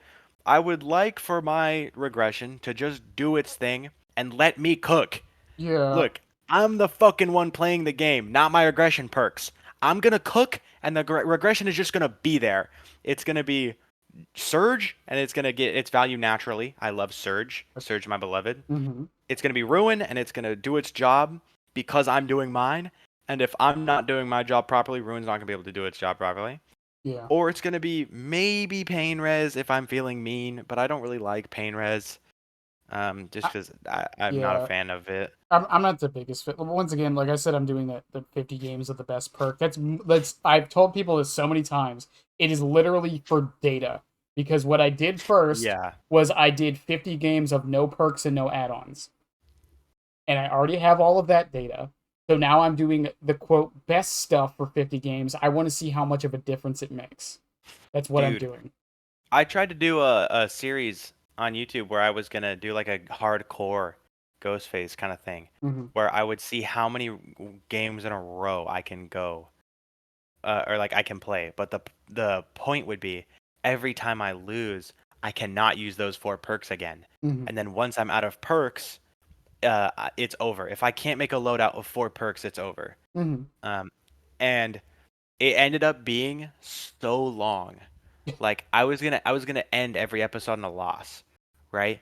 But I played like so the first build that I was running, because I'm not gonna run like the strongest possible build first, and then because they're gonna taper off. So I tried to distribute it a little bit evenly.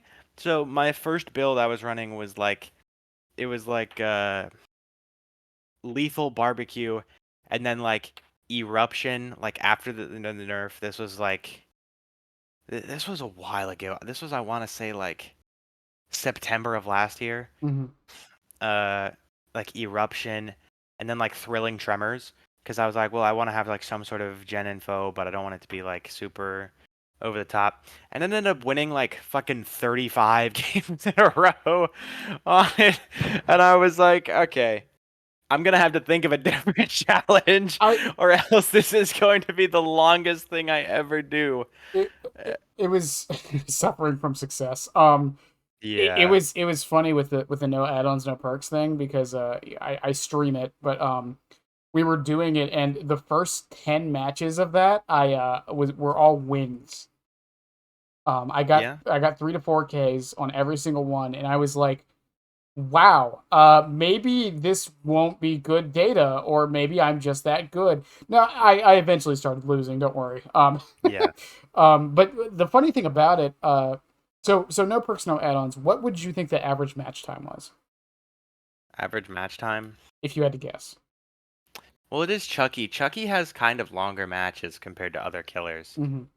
Well, I say longer in the sense that like they're just kind of slower because Chucky forces you to be a little bit like Cautious. you kind of have to respect Chucky. Hmm. You can't like fucking bum rush him. Uh, probably like 7, 8 minutes, maybe 9 on 11, average. 11.35 minutes. 0.35? Why not just Yes. do seconds? Because percentages are how I had to do it.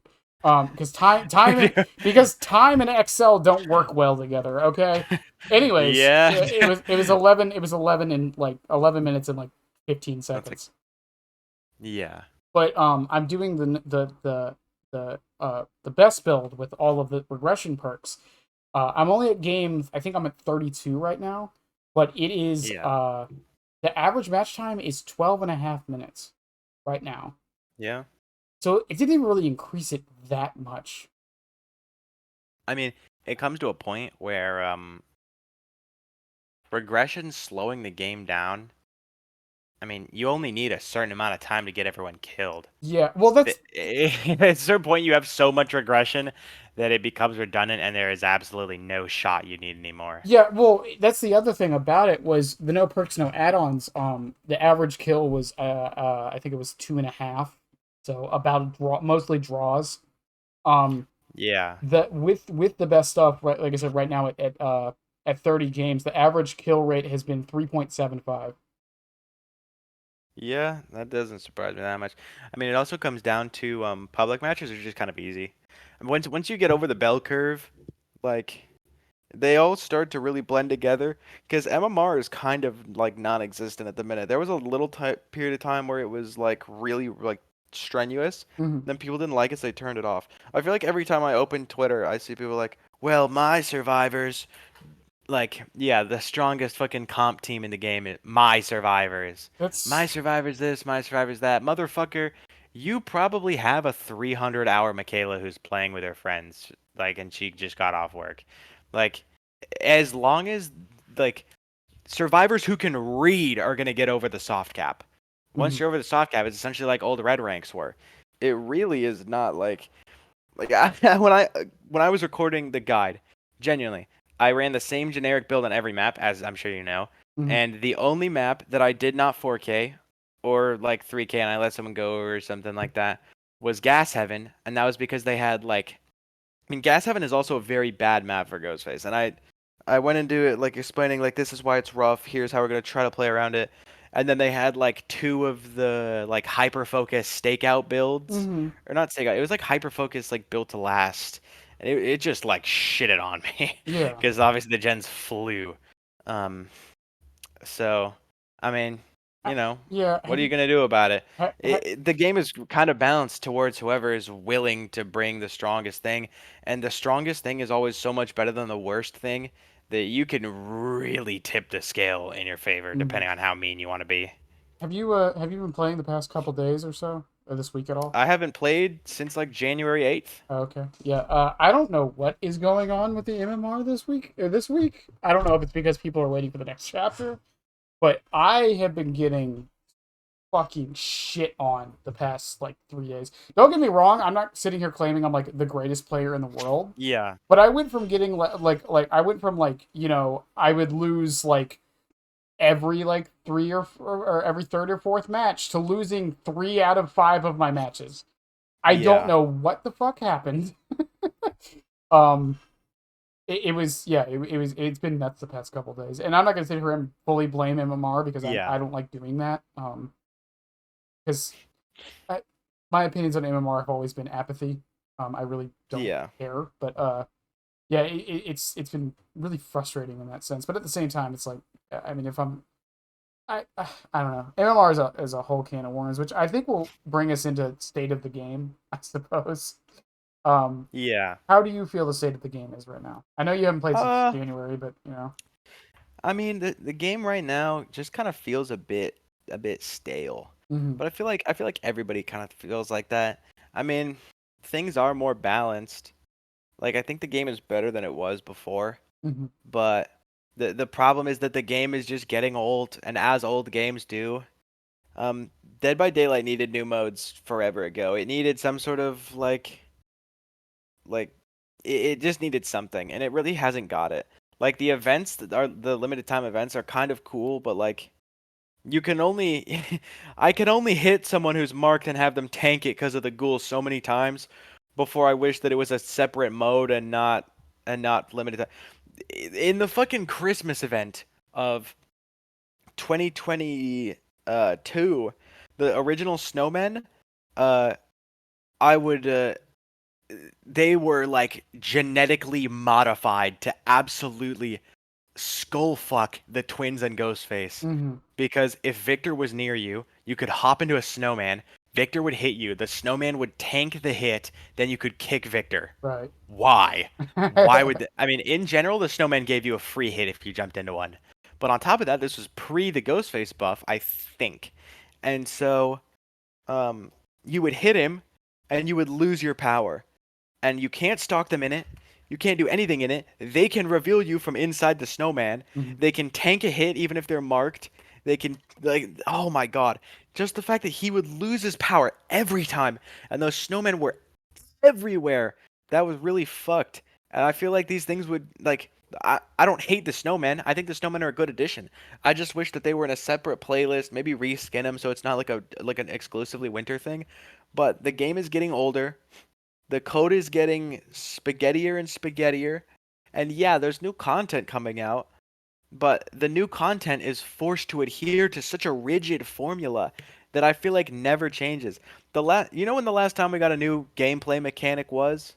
The Uh, last time we got a new fucking like overarching thing was the endgame collapse. right. That's the last time. Other than that, we've had the only thing that even comes close is like the fucking camping meter. But the camping meter is not gameplay. The camping meter does not affect like how you physically are like playing the game. Mm-hmm. The camping meter is affecting like the way the killer is not able to stand next to the hook or else you might be able to unhook yourself. And even then maybe you're getting fucking original pain into tunneling.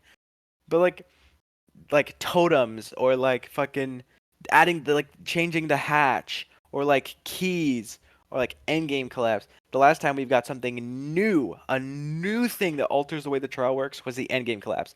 And since then, we've just had nothing.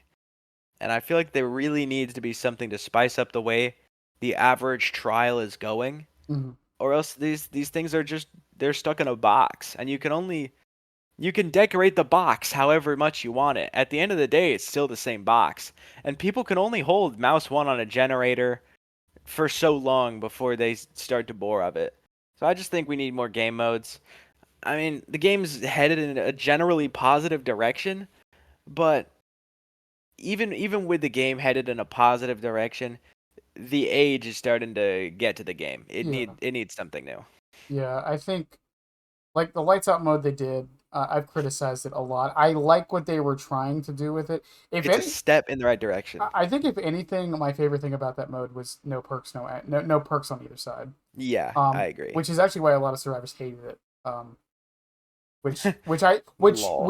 Well, the thing is though, I think that shows that shows a symptom of the game of Survivor without perks is very stale and boring. Yeah, You can't because really, every survivor's a skin, yeah. essentially. Well, and I don't even think like we need it to a point to where every survivor like has to have like unique No, perks or passes or anything, but like they should definitely all stay the same gameplay wise. but there needs to be something I feel added, not just to Survivor, but just like you said, to the trials as well. Like they've tried with perks, but I don't think that's the solution because Yeah, like we've had boons. Boons got added in and then promptly nerfed because Circle of Healing was too good, and now I very rarely see them. We're getting the new style of perk, yeah, the invocation, which is cool. I love the it's cool. idea. I agree.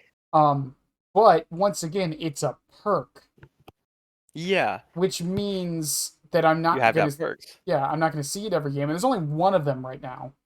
Um, Yeah, Same with Scourge hooks. I think Scourge hooks were a great idea.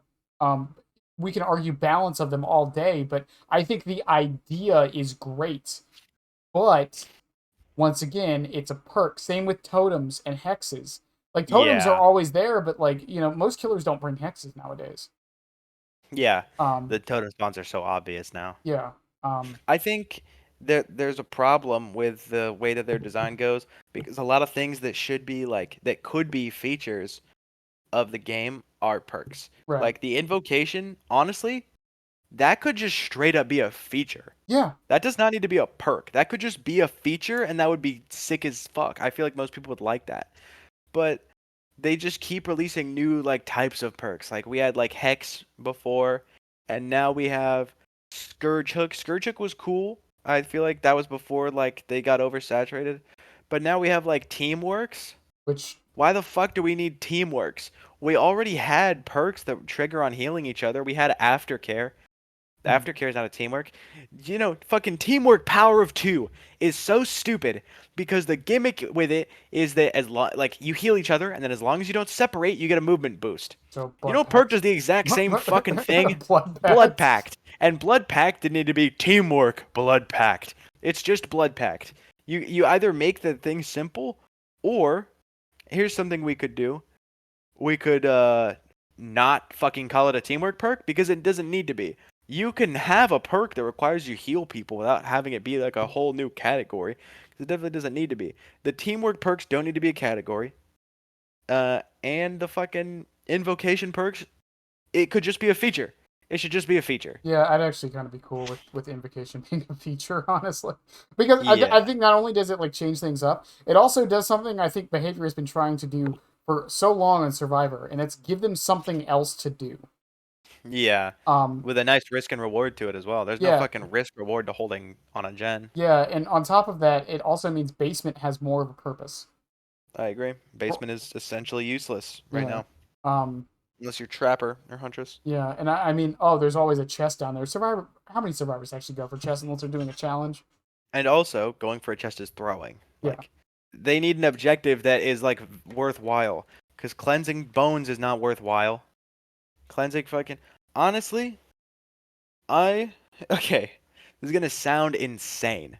But I think that there needs to be a reason for survivors to do bones. There needs to be. Or else they will never get done. Mhm. I would not even be opposed to, like, if there was like a slight base kit, like fucking something. There needs to be something end game base kit. Like I probably not like fucking base kit no ed. That would be crazy. What if But if they were to like, do something where like I honestly think no ed should be two totems like the way fucking Haunted is, what, so you can't camp it. what if But like there should be for something end game. what if like for every totem up, the killer gets a movement speed?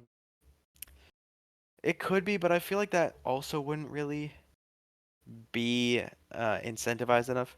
Maybe for like thing is, I don't even know what they would do, to be honest. I haven't thought about it that much. But there needs to be a reason for there needs to be a risk and reward to doing the bones. Mm-hmm. It's like there has to be something in doing the bones if the killer doesn't have a hex, because otherwise the bones will never get done. Yeah, I mean, I've also said for years that I think killers should have there should be one hex. I don't know what it would be. I've always said like a very nerfed Devour Hope. Um, I feel like there should be a hex that is inherently base kit. Yeah. Because that would give every killer like some form of slowdown in their kits. That would be very finite to balance, especially with killers who don't need that, like Well, fucking blight. my idea has always was basically make it Devour, but double the stacks required. I don't know.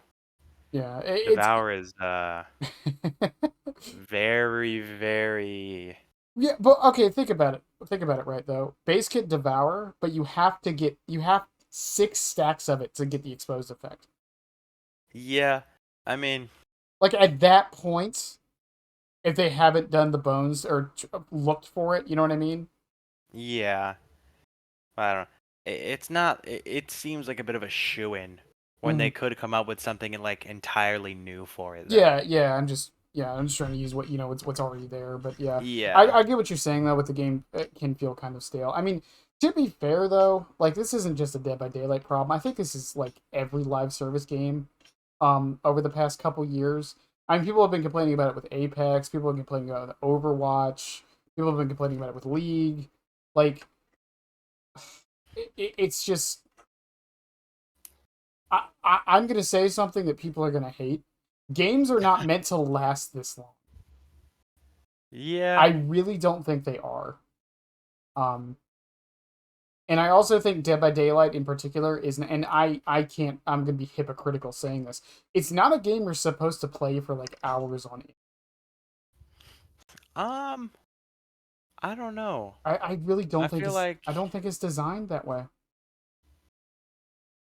I I think mean, the that's kind of counterintuitive to the point of like a game because if you made a game that's like unequivocally fun, you're gonna end up being mhm, like playing on hours on end. I think that feeling where you feel like it's not supposed to be played for hours on end is just a byproduct of being jaded after playing for so long and just seeing all the different things happen. Because like if you love a game, like Helldivers just came out and a lot of people love Helldivers and they're playing it like constantly. And when things come out for Dead by Daylight that are interesting, and especially in the past, like when Silent Hill or like Resident Evil first dropped, mhm, people would play the game for hours because they thought it was super cool and it was really fun. And it is, in my opinion, it really is just a matter of the game being old. And it's not like the game is dying. The game no, isn't no, dying per se. I hate when people The say that. player base is going down over time, but it's not dying. Mhm, Like the game is not going to be dead in a year. It does need it needs a new coat of paint. mhm, I wouldn't be like a lot of people have been saying like Operation Health, but like honestly, the game isn't even like super buggy. There are some bugs, but I think in general, like the ones that are game breaking, that's what the kill switch is there for, and they do a job of it. Behavior has started listening more and more as the years have gone on. mhm. Um, honestly, I wouldn't even hate it if they did like an Overwatch 2 thing, as long as they did it right.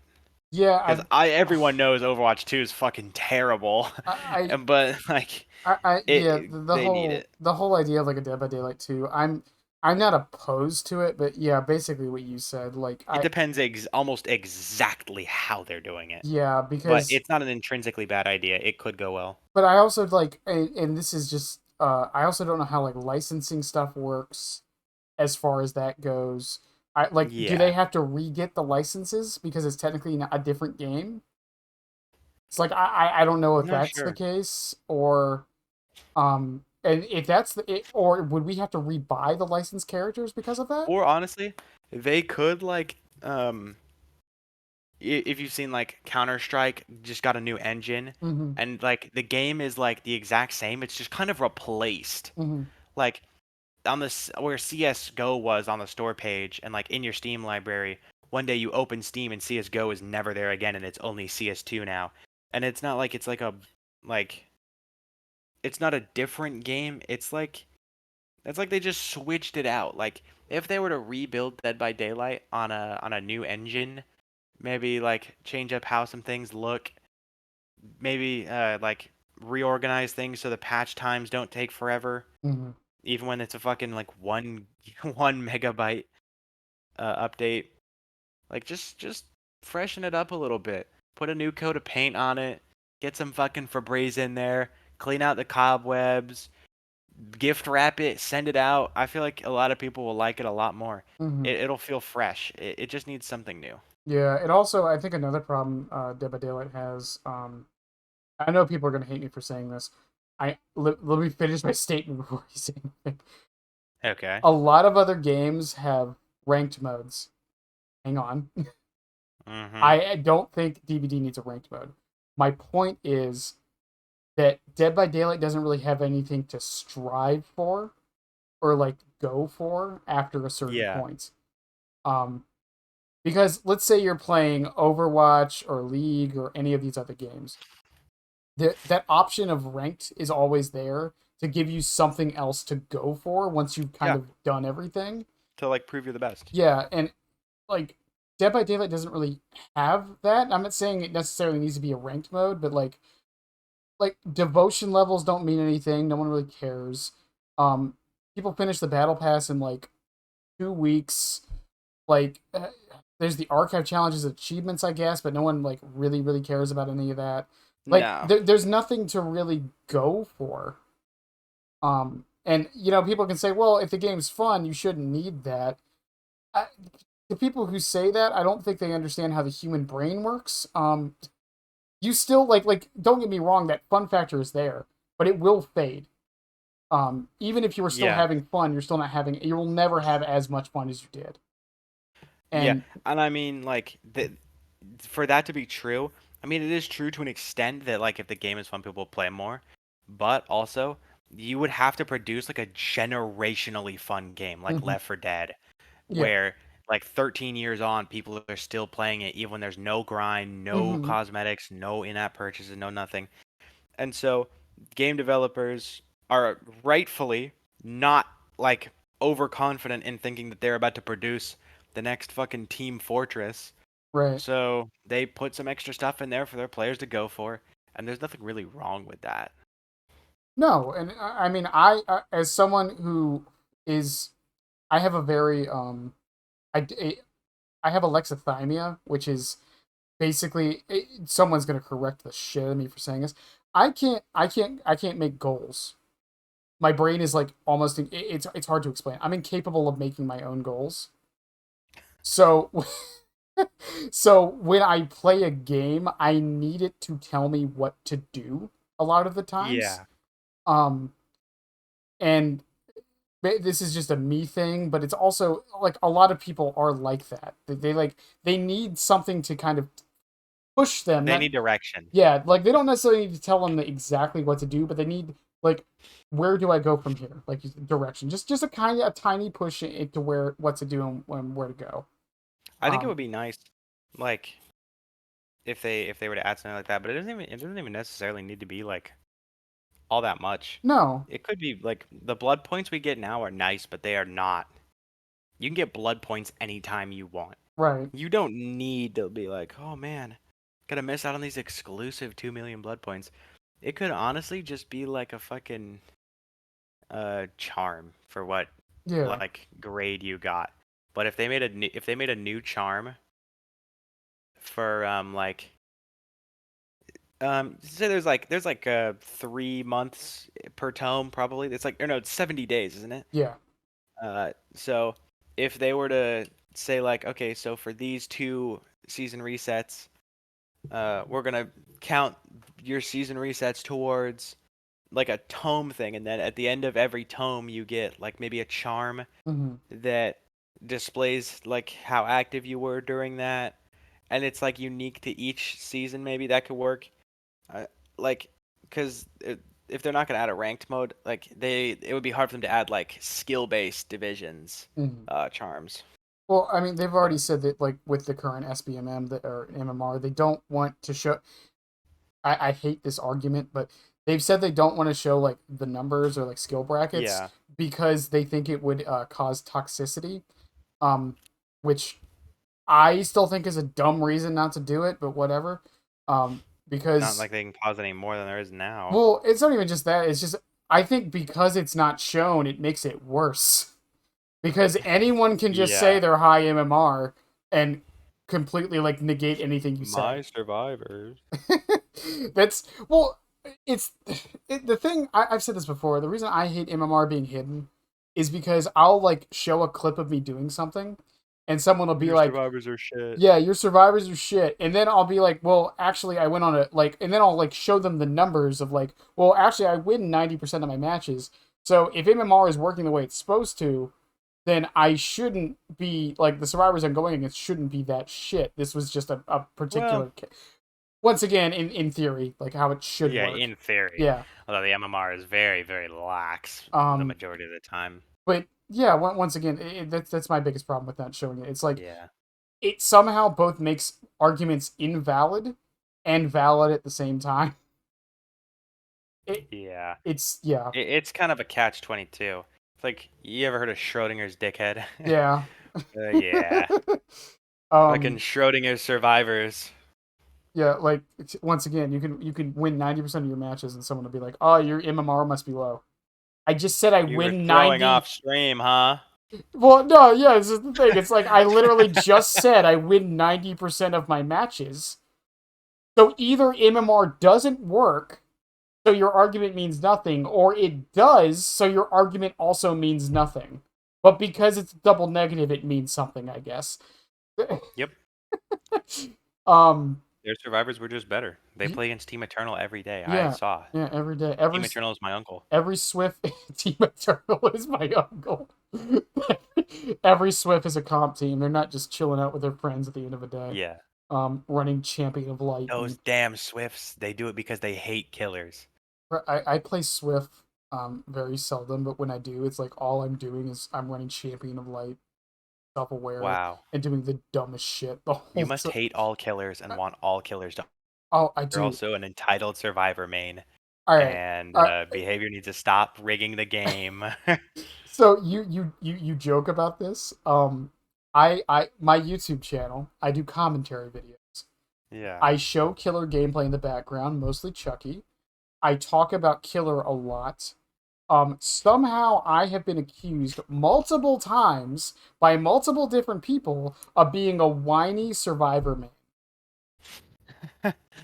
True.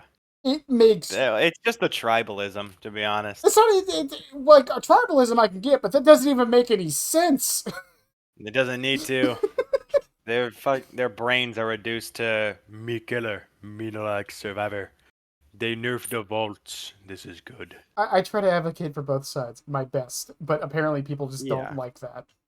Um, Well, I mean, you can advocate for both sides, but the problem is, if you advocate for both sides, usually what happens is you come out on top. In Dead by Daylight, you actually come out on bottom. You have neither. You have the support of neither team.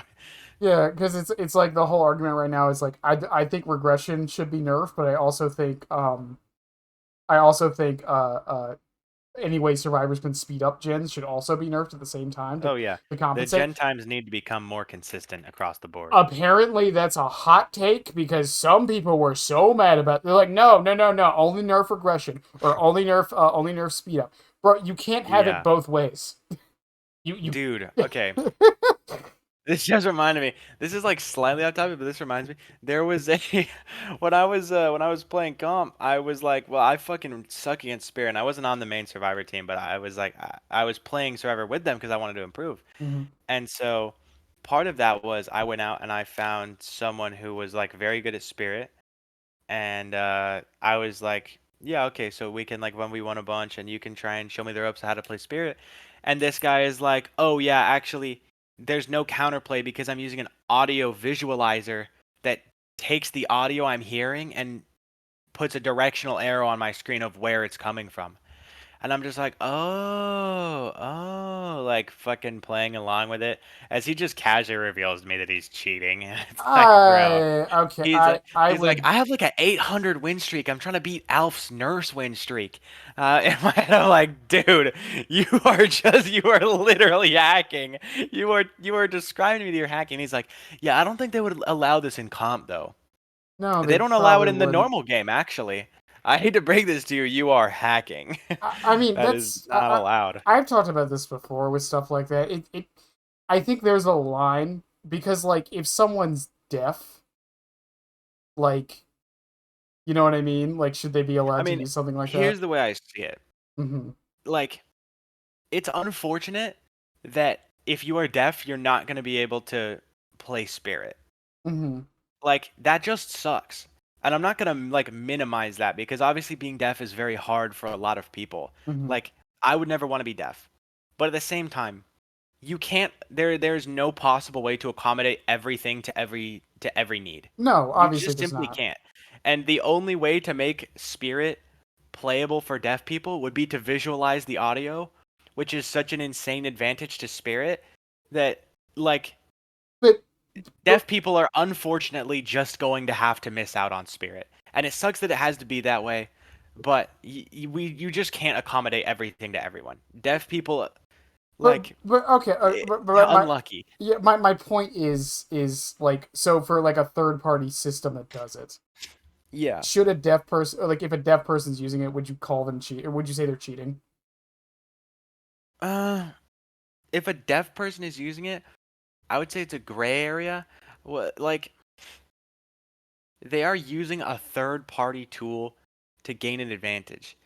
And in a case it would have to be a case by case thing because in specifically the case of Spirit, um the tool that they are using to like assist with their disability is putting them ahead of people who are like it's not like a handicap, it's like a buff, to be honest. Because it's like if the equalizer that they were using was only the strength that it would put them on par with how people who can hear can play spirit, then it would be like, okay, well, it's just a tool that deaf people have to use. It doesn't really affect the outcome of the match. Like, it's just like a normal spirit, but they have to use something special to access spirit. But it's not like that. It's like, it is like seeing people, which is the epitome of spirit is not supposed to be able to. So I think in this scenario, I would say so.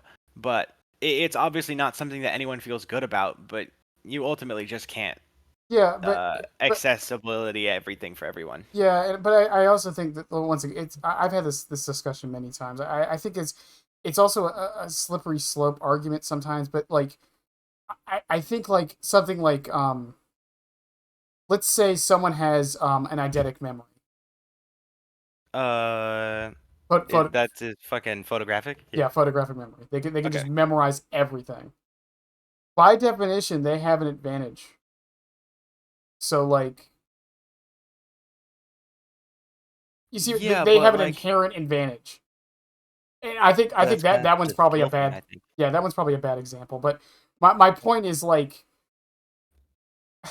because you were saying like that they can if like it was only able to like visualize what like a normal person can hear. What if someone just has super good headphones? I mean, that's not necessarily cheating because like headphones are not like a fucking third party tool because it is like But it is a. physically visualizing where the audio like is. If your headphones are good, like sure the headphones might be giving you like good audio, but Mhm. you still have to know how to play off that audio. Right, but what if someone's ears are so good, their hearing is so well trained, they can pretty much visualize it. I mean, that's just like a they're just goaded.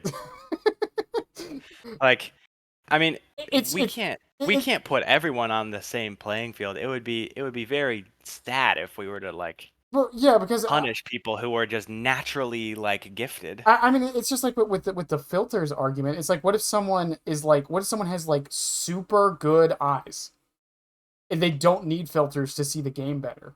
They're just their eyes are just inherently better at seeing the game. Yeah. How I is mean, that how is that any different than someone adding a filter to the game to help them see? someone simply diffing you and having goaded eyes or goaded hearing, like there's no way that that could be in my mind that could be construed as like if he's just better. He's just better. If he was born with it, if he developed it over time, whatever. He's just built different. It's not gonna be fair. Yeah, but then like I said, because for me, for example, I actually have to darken the game Yeah. because I get my eyes get fucking glazy if it's too bright. Which I know the Yeah. game isn't always too bright, but so I don't use a filter. I use gunner glasses. The Yeah, I'm serious. I'm a real gamer. So, Nice. so I use gunner glasses to help me. My eyes not strain when I'm playing Dead by Daylight, and it helps me Yeah. see. Um, would that be cheating? No, I don't think so. Because that's just like an accessibility thing. I mean, that is not putting you like at a considerable advantage over someone who is playing the game Mm-hmm. in like a normal state. Like just to be clear, when I say normal state, I include like people who just have goated eyes because I don't see that as abnormal. Abnormal would be like if you are naturally gifted, then I would count that as normal. Maybe normal is not the best word to use because then by extension, people who are naturally like deaf are not Yeah, normal. yeah, I mean, that's yeah. I'm not trying to go like, I get what you're you saying. guys are some Yeah, mutant freaks, I get but what you're saying. Yeah. like making up for something that you were born with that's like out of your control Mm-hmm. is fine. Like that's fine until it becomes something that cannot be achieved by like a standard fucking I don't know. It's weird. It is like Yeah, once again, It's such a case by case thing. it's a case by case Accessibility. situation, and it's also like I said, there's also that fine line because, like I said, like if someone's Yeah. hearing is so good they can pretty much visualize it in their head. Like, like are they the outlier or is that the baseline? I mean, I guess it would depend. You would have to look at everyone else. Right. So, and I get what you're saying to a degree, and you know it's because like I mean people say Swift is technically cheating if you're on Discord because it's a third party service. Nah. But once again, that's where we draw the line, right? But why there? Yeah. I mean, you're not like Discord is not like allowing you to achieve something that would not be possible. Mm-hmm. It just like kind of streams like it. Like if we're gonna call Discord cheating, we have to call fucking Xbox Live cheating. We Mm-hmm. have to call like the PlayStation Party cheating. And there's no way that being in a PlayStation Party is cheating. Like But because okay. So with the third party like services, like with Spirit, then what if everyone has access to it? I mean if everyone has access, then hopefully they would patch it out. To be honest, But you see what like because that would just be miserable to play but against. but But like, you see what I'm saying though with that when it comes to that when you like Discord, like everyone has well, access to it. here's the thing: on console, like Xbox or PlayStation parties, those are like a first party Mm-hmm. software. Those are integrated into like the very hardware. Like there's no PC party like there is Xbox parties and PlayStation parties. So the way I see it is that Discord is replicating a function that comes built into almost every mainstay console that you could play Dead by Daylight on.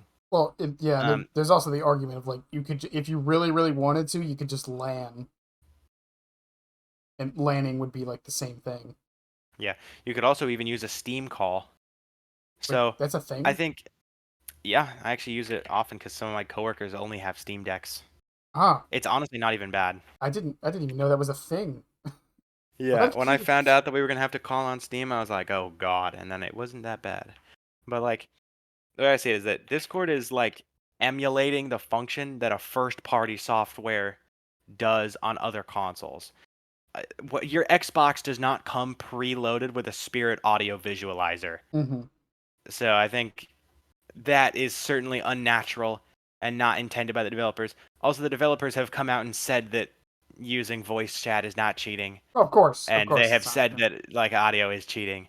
So it also depends on what the developers count as cheating and not Yeah, cheating. I think developer intention is also another thing people tend to forget because so, Yeah, I talked about filters before, and someone brought up how Hunt Showdown, the devs the devs for Hunt Showdown consider filters cheating, and I'm like, yeah, that's the devs for that game, not this yeah, game. that is definitely not applicable to Dead by Daylight. Right. Behavior hasn't really made a stance on filters. They've just kind of ignored it, which is fine to me. That means they're apathetic towards it and they don't really care. Um, Yeah, the only time they've ever really said anything is like stretch res, really. Um, yeah, but that's because it was giving people like an unfair advantage seeing over walls. right. Uh, but yeah, it's an like I said, it's just an interesting topic. Also, I'm going to warn you now when this Yeah, does go out, which will probably be in like a month or so. We're gonna get a lot of both of us are gonna get a lot of comments for that. Everything we just said, both of us will. you know what? Whoever is listening to this right fucking now, if you are currently typing on your keyboard, yo, who the fuck do these guys think they are? Why are they? These guys are paid off by behavior. They're trying to grub money to become fog whisperers. I hate fog whisperers. I hate Scott Junn. Scott Junn hit my dog on Christmas Eve going 70 miles in his truck. I think personally that killers should start with no ed, and also you should start on the hook. If that's you, fuck you. If that's you, I'm gonna need you to go onto twitch.tv/true talent, unsubscribe, and send me that money. I want it because I'm greedy. Send me your True Talent subscription. I need it more. um, yeah, we were still talking about state of the game. I'm um, about to get rich. I think I'm sure everyone will follow exactly what you just said. Yeah. I'm sure you won't get Opening a. up a Patreon for people's True Talent I'm subscriptions. I'm sure you won't get a comment that's like, "Listen here, you dumb shit." I'm sure you won't get that at all. True Talent is gonna call me out on Twitter. Um, I mean, like I've said before, I think like people overblow how bad the game is right now. Like I Yeah. do agree, like you said earlier, it is a little stale, but I don't think it's bad. Nope. It's just boxed in. Yeah. That's all Um. there is to it. So Ghostface's power level. Yeah. Where would you say he is? Probably middle of C. Middle of C. I don't think it's super too contentious. I mean, Mm-hmm. it can vary depending on, if you get one of three maps, Mm-hmm. he can be like a pretty good B. If you get like Larry's or Midwich I or always RPD. I always ask people to, and I know this can be very difficult to do on the spot, but I ask people often if you could like, if what killer would you put directly above him, and what killer would you put directly under him? Oh Because shit. the reason I know I'm putting you on the spot, but this idea is for a Let me lot of look at a people. list for Yeah, this. because the reason I do that is because just saying like middle of C doesn't really give any context or Yeah, relativity. yeah. You know what I mean? So let me think about this. Okay. So who would I guess I'll start at the top and I'll work my way down. Mm-hmm. Um S obviously nurse. I think actually I think Blight and Nurse are kind of on par at this point, Mm-hmm. but it depends on the map. I'm just gonna run through this as fast as I can. Blight, Nurse, Chucky, Spirit, I think are all S. I think that Chucky is better than Spirit, very very slightly. I, That's just me. I disagree, but go ahead. I think it's very close either way. I don't really like if you put Spirit above Chucky, it I, doesn't bother me. But I I think Chucky is at minimum fourth. I think yeah. I've all the because I had someone asking like why do people put Spirit higher more? Spirit puts you in more 50-50s than Chucky does more often. Yeah, I mean Chucky tends to force his hit, but he Hmm. tends to force it slower than Spirit can 50-50 it. Yeah. But I personally think that forcing the hit is I think that the consistency of forcing a hit, even if it's slightly slower than Spirit can 50-50 hers, is a Hmm. bit better. Well, I think the question someone was asking me was why do people hate Spirit more than Chucky? And I think that's why. I think I because don't think people hate Spirit more than Chucky. I think people hate Chucky more. you would be surprised based on my Twitter. Well, you also main Chucky, so Yeah. you probably have the Chucky lovers club There's like four of to an us. extent. There's like four of us, so um Chucky's one of the most played killers. was those stats were from December right after he came out. He actually I haven't double checked Nightlight, and I know it's not always the most reliable thing. He Yeah. has drastically gone down. Um Yeah. and I've also Yeah, like it's definitely not super surprising. yeah, and people have also been showing their stats recently. He has definitely gone down. After they nerfed the 180 flicks, a lot of people stopped playing him. Yeah. Okay. So, fuck. There's so many killers. Well, like I said, Okay. it doesn't have to be perfect. Just relatively speaking, who would you put right Yeah. above Ghostface? You know what? I'll start from the okay. So he's obviously better than Trapper, obviously better than Myers, obviously better than Pig, Freddy and Clown. Um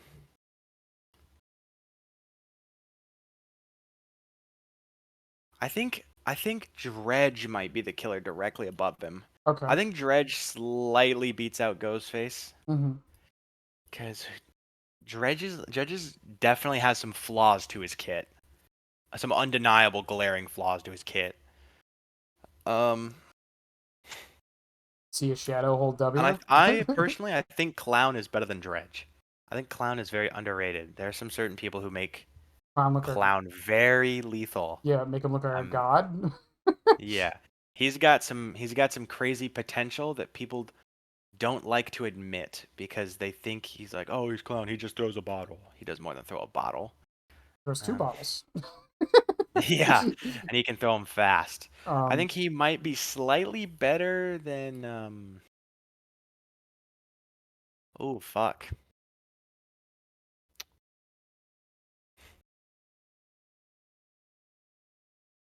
Is he bottom of C actually? Now that I'm looking at this, he might be bottom of C. I think yeah, I would probably personally I would probably put him bottom of C. For the only reason being that he doesn't really have any like map presence and he doesn't have mobility. Well, I like to think that he does have map presence. You ever seen that one video that's like, the missile knows where it is because the missile knows where it isn't, and the missile subtracts where it is from where it isn't to find out where it is. Fair And where enough. it finds out where it is, it Yeah, finds out where it's going. You yeah. don't, the Ghostface could be anywhere because you don't know where he is.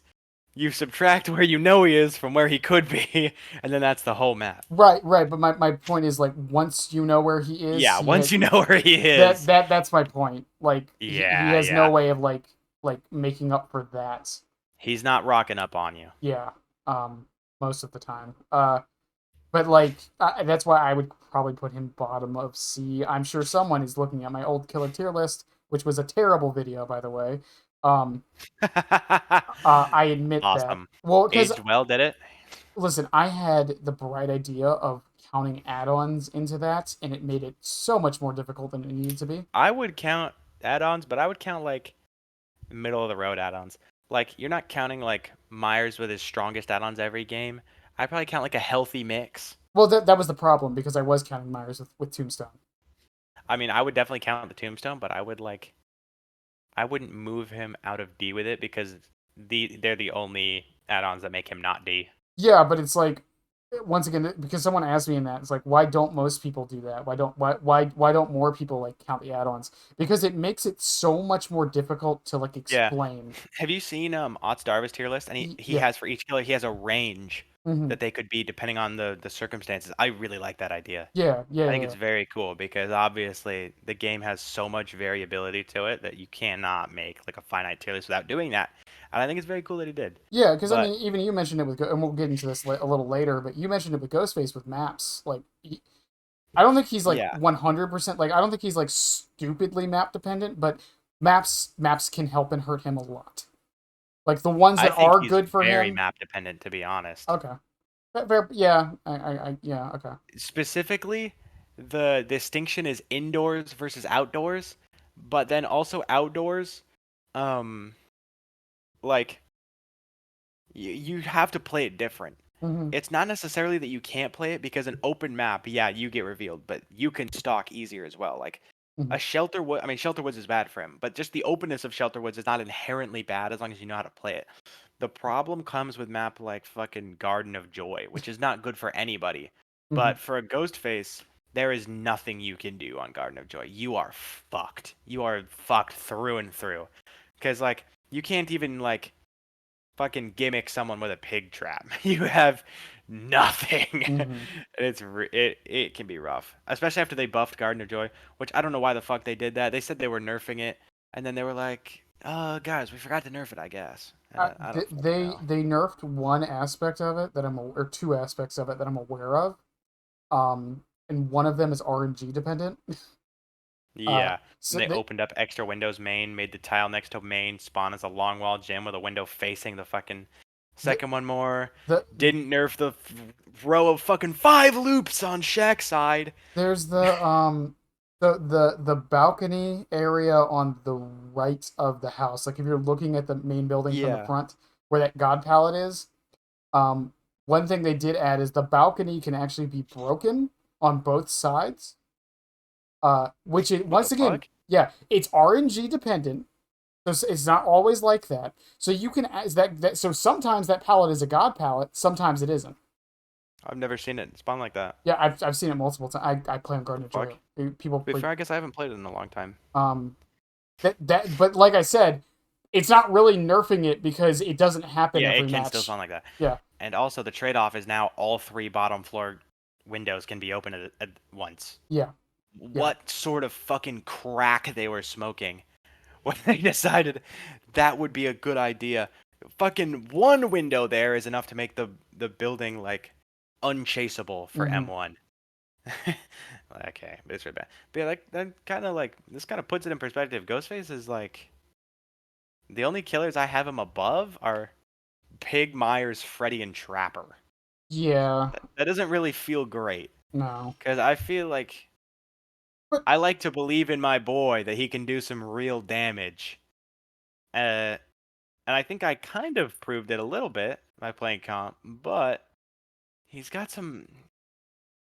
The beauty is in the eye of the beholder on this one, I suppose. yeah, and I mean that's always the problem with tier lists, and I appreciate when some people are either aware of their bias or make their bias clear sometimes.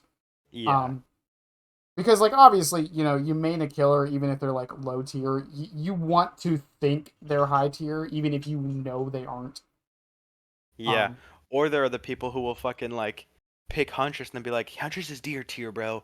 You just got shit on by a D tier Huntress. Get fucked, D tier killer. You're terrible.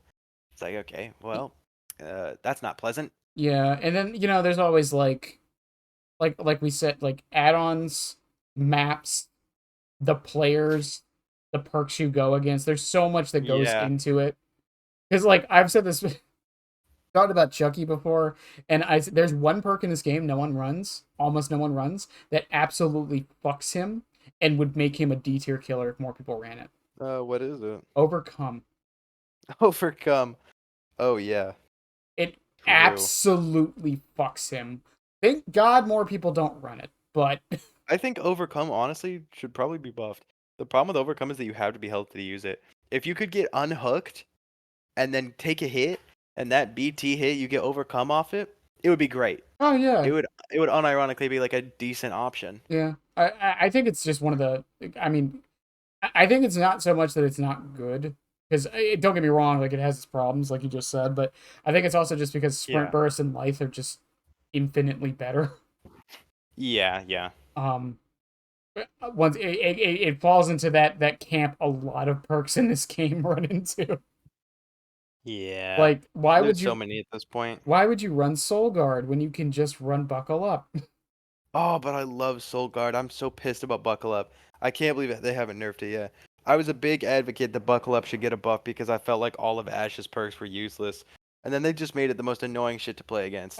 My suggestion has been make it so Buckle Up works on the person picking up and Soul Guard works on the person getting picked up. That way, it has to be 3 perks. Um, And it also means I that Soul Guard think isn't just overshadowed. I think Buckle Up should work in like a charges system. Like picking them up instantly from zero does not like trigger it, Mm-hmm. but if you pick them up from like halfway, then it's gonna trigger it. Right. Yeah, I don't think it's a bad idea either. Be a little. Or like fucking you every health state you heal, it activates and then when you do it the effect triggers and then after that like it's fine. But Yeah. it like don't count self healing obviously. Yeah, so it's kind of like Lucky Break. Yeah, yeah. Okay, yeah. Yeah, I think I kind of like that better because that means. But I don't think I don't know. I know Buckle Up is just problematic in general. I've said it before. I really don't have too much of a problem. I think it's more annoying than anything. Like Buckle Up is funny, it just needs to not synergize. yeah. Um. All right. Tips for new Ghostface players, and when I say new, I don't mean like man bought Dead by Daylight, man see funny face mask, man play Yeah, Ghostface. okay. I mean So like we're talking like they well, probably played a bit of Wraith, got used to how gens work. mm-hmm. Probably they just the characters half off. You're looking on who to get. Yeah. Um, um, the number one thing probably is you can't like give up because you're gonna get your ass fucking beat on Mm-hmm. Ghostface a lot, and it's gonna feel like shit because you're gonna at the start of the game you're gonna activate your power and you're gonna get revealed before you can find anyone, and you're gonna be like, well, fuck, and you're already on the back foot, or you're gonna be like stalking around and you're gonna mess up your pathing and you're gonna get caught and you're gonna be like, well, fuck, I'm on the back foot. or you're gonna have like a 99 and you're gonna not know what to do with it, and it's just gonna sit in your pocket. You might end up wasting it. You might end up not using it, and you're gonna feel like you wasted your time setting it up.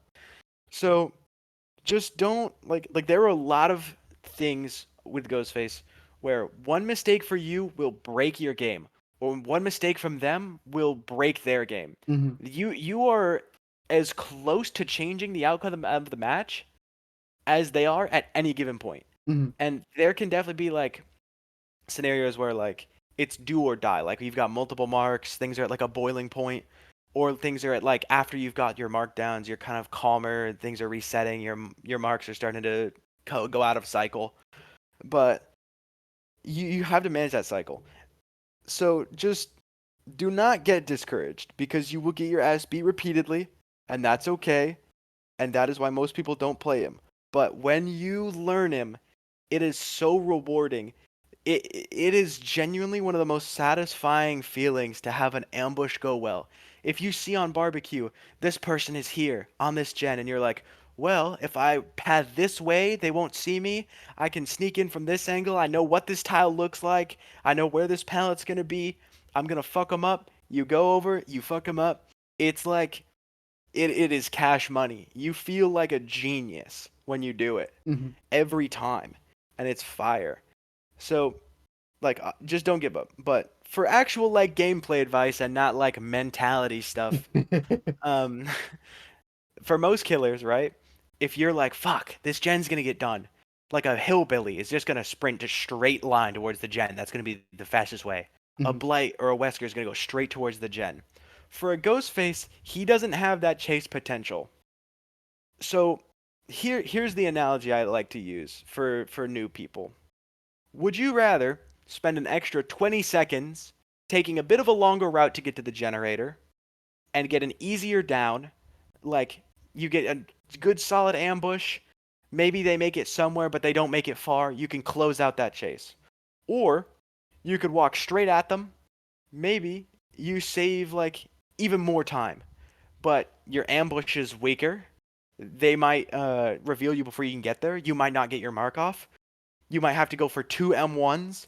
At that point, you're losing so much more time committing to that chase than you would be if you had just taken the little bit of extra care to set up your ambush better. Your ambush is your best tool. They don't know where you are. They do not know, and you have to use that because if you don't use that, you are fucked. There's a lot of little tiny chase tricks you can get into that can kind of like hamper that, but those are for more advanced players. Mm-hmm. You need to like go take the scenic route if you need to. It's very important. You have no chase power. Also, here's like a something that I'd like to prescribe people, if you will. Um, when people are first getting into Ghostface and they are like they just don't know really like what they're doing in a sense. Like they're just struggling to improve.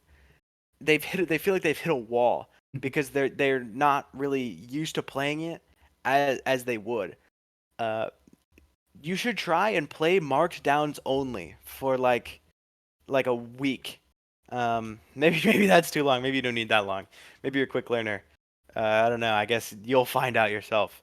But if you play markdowns only, you will force yourself to like to become intimate with the mechanics in a way that you're not really gonna get otherwise. Otherwise, it's gonna take you so much longer because you can win games as a powerless killer. Mm-hmm. You can win games even if it's hard. You can win games as a powerless killer, just relying on like sloppy butcher or something.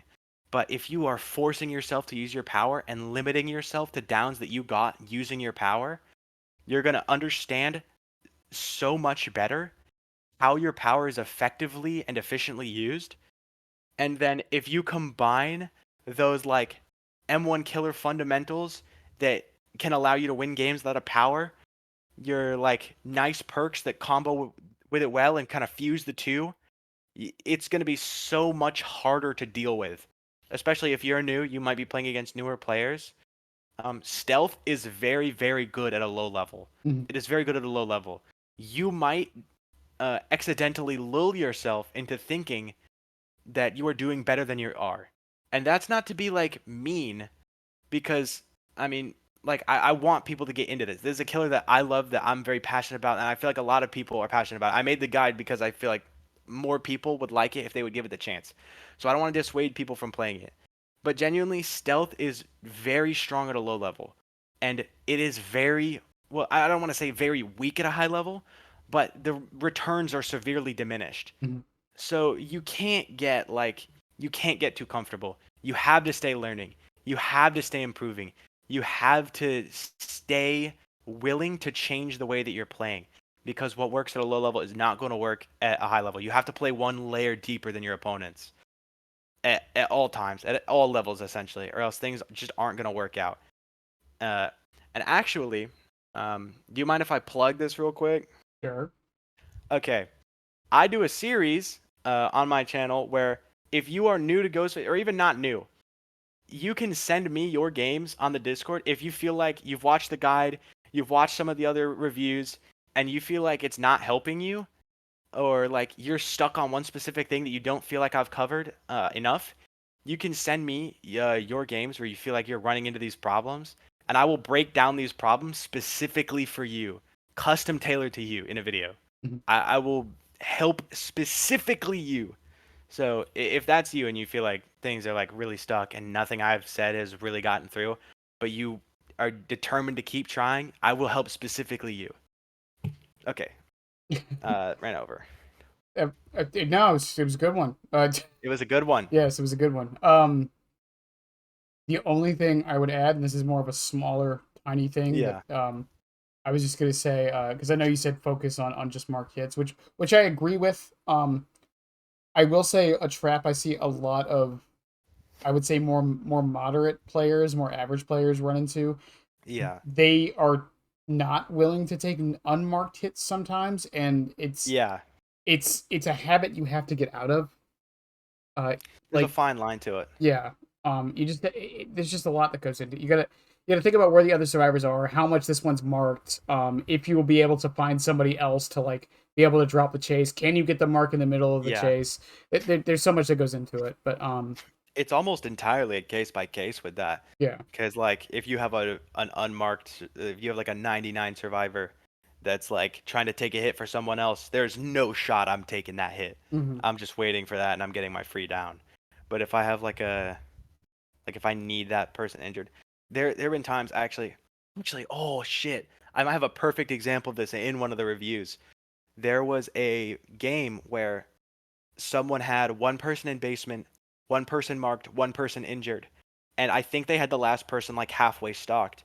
And instead of waiting for their power to come back, um, and marking them, which I mean that's like 14 seconds on your power if you can get that mark in. It was like the carousel area on Father Campbell's Chapel, so it would have been trivial to get that mark in. Hmm. Like you can just lean around those short wall corners, but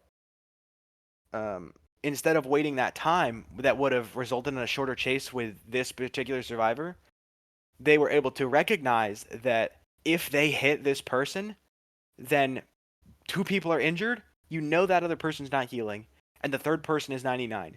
And they were able to recognize, if I hit this person now instead of going for this chase, there is nobody who is safe to come for this rescue. And that ended up winning them the game because there was nobody who could come for it, Hmm. and they ended up catching the second person going into the basement who was 99 before they got that heal. So it was just a great recognition of like a perfect time to take an unmarked hit, even if a marked down would have been a faster down. Right. Yeah. Also, how much faster is stalking when you lean? 5 times. It's 5 times Uh, faster. Okay. yeah. Leaning stock is 1 second, and standing stock is 5. Okay. Yeah. I only say that because there are so many people I know who don't know it's faster when you lean. They think Wait, what are you the saying? I said I only ask that because I know there's so many people I know who didn't know that it was faster to stalk when you Really? lean. Yeah, it's not common knowledge. Wow. Um, it's yeah, there's a lot of stuff like that in this game that you would think is common knowledge but isn't. Like Yeah, fucking it's like one of the biggest parts of him. yeah, it's And I like mean, with you should be leaning anyways, because you don't yeah. get revealed as often when you're leaning. Yeah, no, people usually still do it, but like I forgot whose stream I was in the other day. They were playing Ghostface, and I told them that, and they were like, "What, really?" It's like, yeah. It's They didn't just notice. yeah, it's just like with artists. A lot of people don't know she gets killer instinct. Oh yeah, that's a big one. Um, I actually see a lot of people mess that up. yeah, a lot of people Even forget if she doesn't that. hit you. Yeah, if she doesn't hit you, she gets the killer instinct. A lot of people don't know. Actually, I didn't even know this one. Did you know that Knight's guards, the longer the patrol path is, the longer they chase you for? I did. I didn't know that. Um, Yeah, did you know for Singularity that the more people with a bipod on them, the longer your overdrive lasts, or not your overdrive, your overclock. I did not know that Yeah, actually. it's not listed anywhere in his power, but it's true. It's been tested I multiple didn't know about times. that one. Yeah, it increases it by a second for every person. Oh, okay. That's actually quite useful. It is. It's very useful. It's funny though that it doesn't say it in the power because it probably should. And that Um, really should be said somewhere. uh, I'm trying to think of like other random ones, but yeah, there's a lot of like I wouldn't say that's a little thing because like that's like his whole thing, but yeah, it's just stuff like that that like the average player I think forgets or just doesn't know because like why would they? Yeah, like the little details. Yeah, like well, like, why would you? Why would you know that? You know what I mean? Yeah, If you don't play the killer all the time. yeah.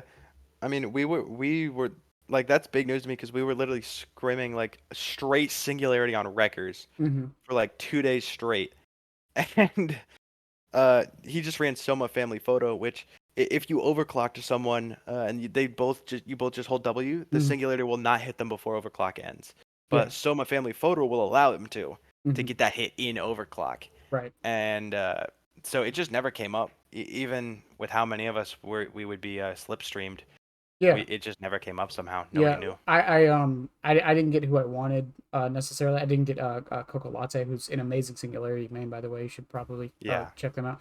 I got another very good Singularity main. I don't like to give away who I got, but it yeah, they told me that, and they showed me a video of it after it, and I was like, what the fuck? Why is this like? No, don't get me wrong. I think it's good. Like I'm not gonna like yeah, yeah. don't nerf it. It I just should just be specified. yeah, it should be known though. Like it's not even on the wiki. Yeah, Like it's so weird. yeah, that Um, is weird. well, it's just like with Chucky's laugh. Most people don't know about that. Did you know he laughs more when he's undetectable? I did not. I didn't Yeah, know he laughs more when he's when undetectable. I he just know when he laughs, he's nearby. yeah. If he's undetectable and not in hidey ho, he laughs twice as much. If he's undetectable and not in hidey ho, Yeah, he laughs twice as much. that's pretty fucking funny. Yeah, that was their way of compensating for people just running like undetectable perks. That is kind of a good idea. Um, yeah, it's really yeah. Once again, not stated anywhere in the power. Like, why would anyone know that? Yeah, there is no way people would know that. Um, yeah. So that was tips for playing four. What about against? Other than the obvious Um, ones. yeah. You're gonna want to do generators. Actually, against Ghostface, you only need to do 4. Um, I mean, he doesn't really have that much of a chase power, so just try to bait him into chases, really. Like, if you have 3 people Hmm. who are just like working on objectives. I mean, this mostly works in Swift. Swift absolutely decimates stealth in general, Hmm. just because if one person knows where you are, everyone does. But like, if you can have one person follow him around and keep breaking him out of his power, like stay in like safe areas and just keep an eye on him. It is so annoying because if I have some bitch ass Fang Min following me like a lost puppy, and they keep breaking me out of my power, and I'm like, all right, I'm gonna hit you now because you are following me, and then they just run into like main building because it's like okay, and then I'll be like, all right, well they're in main building, can't chase them there. I go somewhere else. Find my power. This fucking lost puppy is right behind me. Fucking breaking me out again. It's like, okay, bro. Yep. And then they can just force you into a bad chase. And things can get generally out of hand if you don't try to lose them. But sometimes, actually, what I try to do against people who are doing that is I try to like bait them into unsafe areas where they can't make main. But smart survivors are not gonna fall for that shit. Mm-hmm. So just stay in safe areas. Uh, on indoor maps, um, this was like this is the comp counter to him, if you will. Uh, if you don't see him, you camp a pallet. Like what essentially would happen is because in comp, it's essentially always going to be Larry's that you're playing Ghostface on, because otherwise he's terrible Mm-hmm. in comp. So in on Larry's has like a decent amount of loops. So um, if nobody saw me, if I'm like in the middle of the map, everybody is out spaced out. Even though I'm not pressuring anyone, nobody's on gens.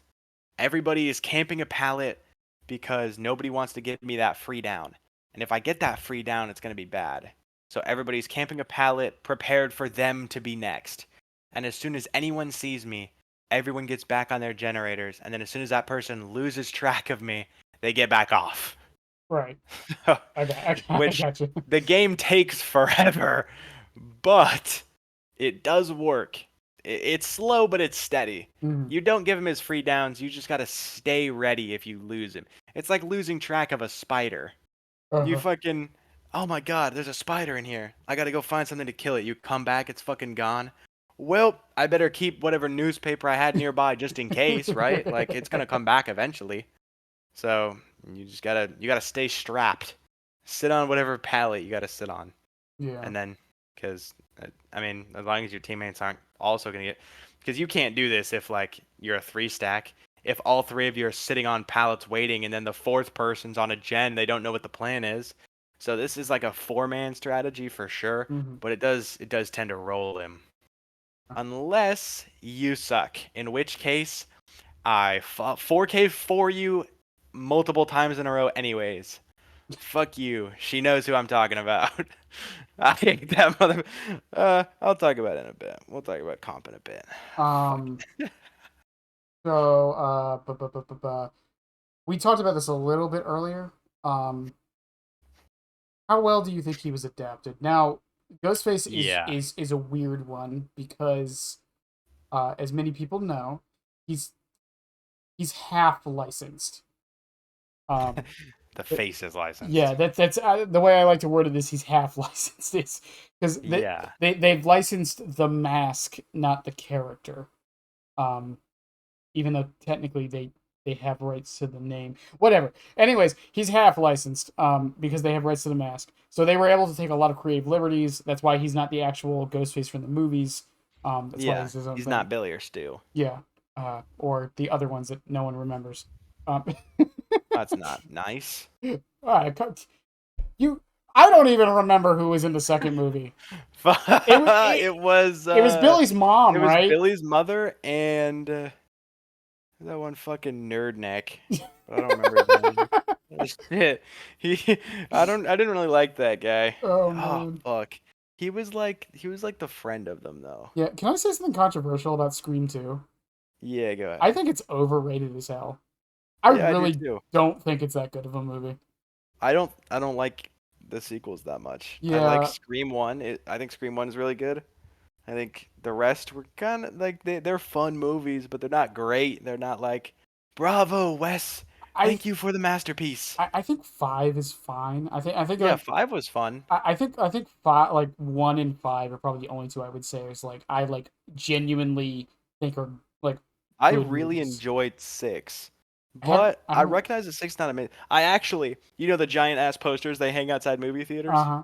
One of my friends, Matt, he worked at a movie theater, and they like get to take those home, and so he would do that for all the Marvel ones and make like every time he would sell for like $300 because there's like the fucking dudes who watch Endgame every other day Uh huh. and will pay for anything Marvel, and he would get a shit ton of money, but he got the Scream 6 one, so I will actually send you a picture if you want to put it in. You can put it in. I don't know if that's in the budget. But just post it. there, Just I'm, send it. I'm actually, it's bigger than me. I'm 6 foot like 2, almost 6'3". Like I'm a big dude, and this poster Jesus. is too big for me to fully roll out. Uh-huh. because it's the one that's on the outside of the building Yeah, yeah, yeah, I that you're know. supposed to see Yeah. when you're driving past. Yeah, the ones on the Like, monkeys. I know. Yeah. yeah, it is huge. So I'll try to roll it out and send you a picture. I don't have a frame big enough for it. Yeah, like it would be my whole wall. um. So, but it's fine. I thought that it was like a bit too scared. Well, actually, hold on. Spoiler warning. If this is in the budget, there's gonna be a timestamp on the screen to when I stop spoiling it. Okay. If it's in the budget, I don't know. Maybe not. Gotcha. Gotcha. Go ahead. Um, Scream 6. Wait, have you seen it? I Which don't want to one? spoil it for you. I'm 6? I'm about to be confused. I might be saying is Scream 5 the one where like it's like Billy's daughter? Is that 5 or 6? Billy's daughter is Sam Carpenter, and she is in 5, but she's also in 6. Okay, yeah, then I have not seen 6, but go ahead. It's fine. Okay, 6 is the one that's in New York City. Oh, okay, yeah, I haven't seen that one yet. But you're fine. Go ahead. Go Okay, ahead. so in 6, they come very close to killing a lot of characters, Mm-hmm. but like every character just lives. Like they just don't die. It felt so scared to kill off anyone. The only person who dies doesn't even matter. Like, okay, you know the iconic ass like Ghostface blade wipe, right? Uh-huh. This is the only movie in the franchise where there's 3 killers, and I will take credit for this. I predicted this months ahead, because I'm a genius. Thank you. And um, so at the end, there's like a showdown in like this kind of shrine to Ghostface that the killer in 5, Richie, he built, and so his like estranged family after his death are like continuing on his ship, and it's like the father pretending to be a cop, and then also his 2 siblings, and the cop is like kind of a double agent, and then the siblings or whatever. But the siblings are both in robe at the same time, Mm-hmm.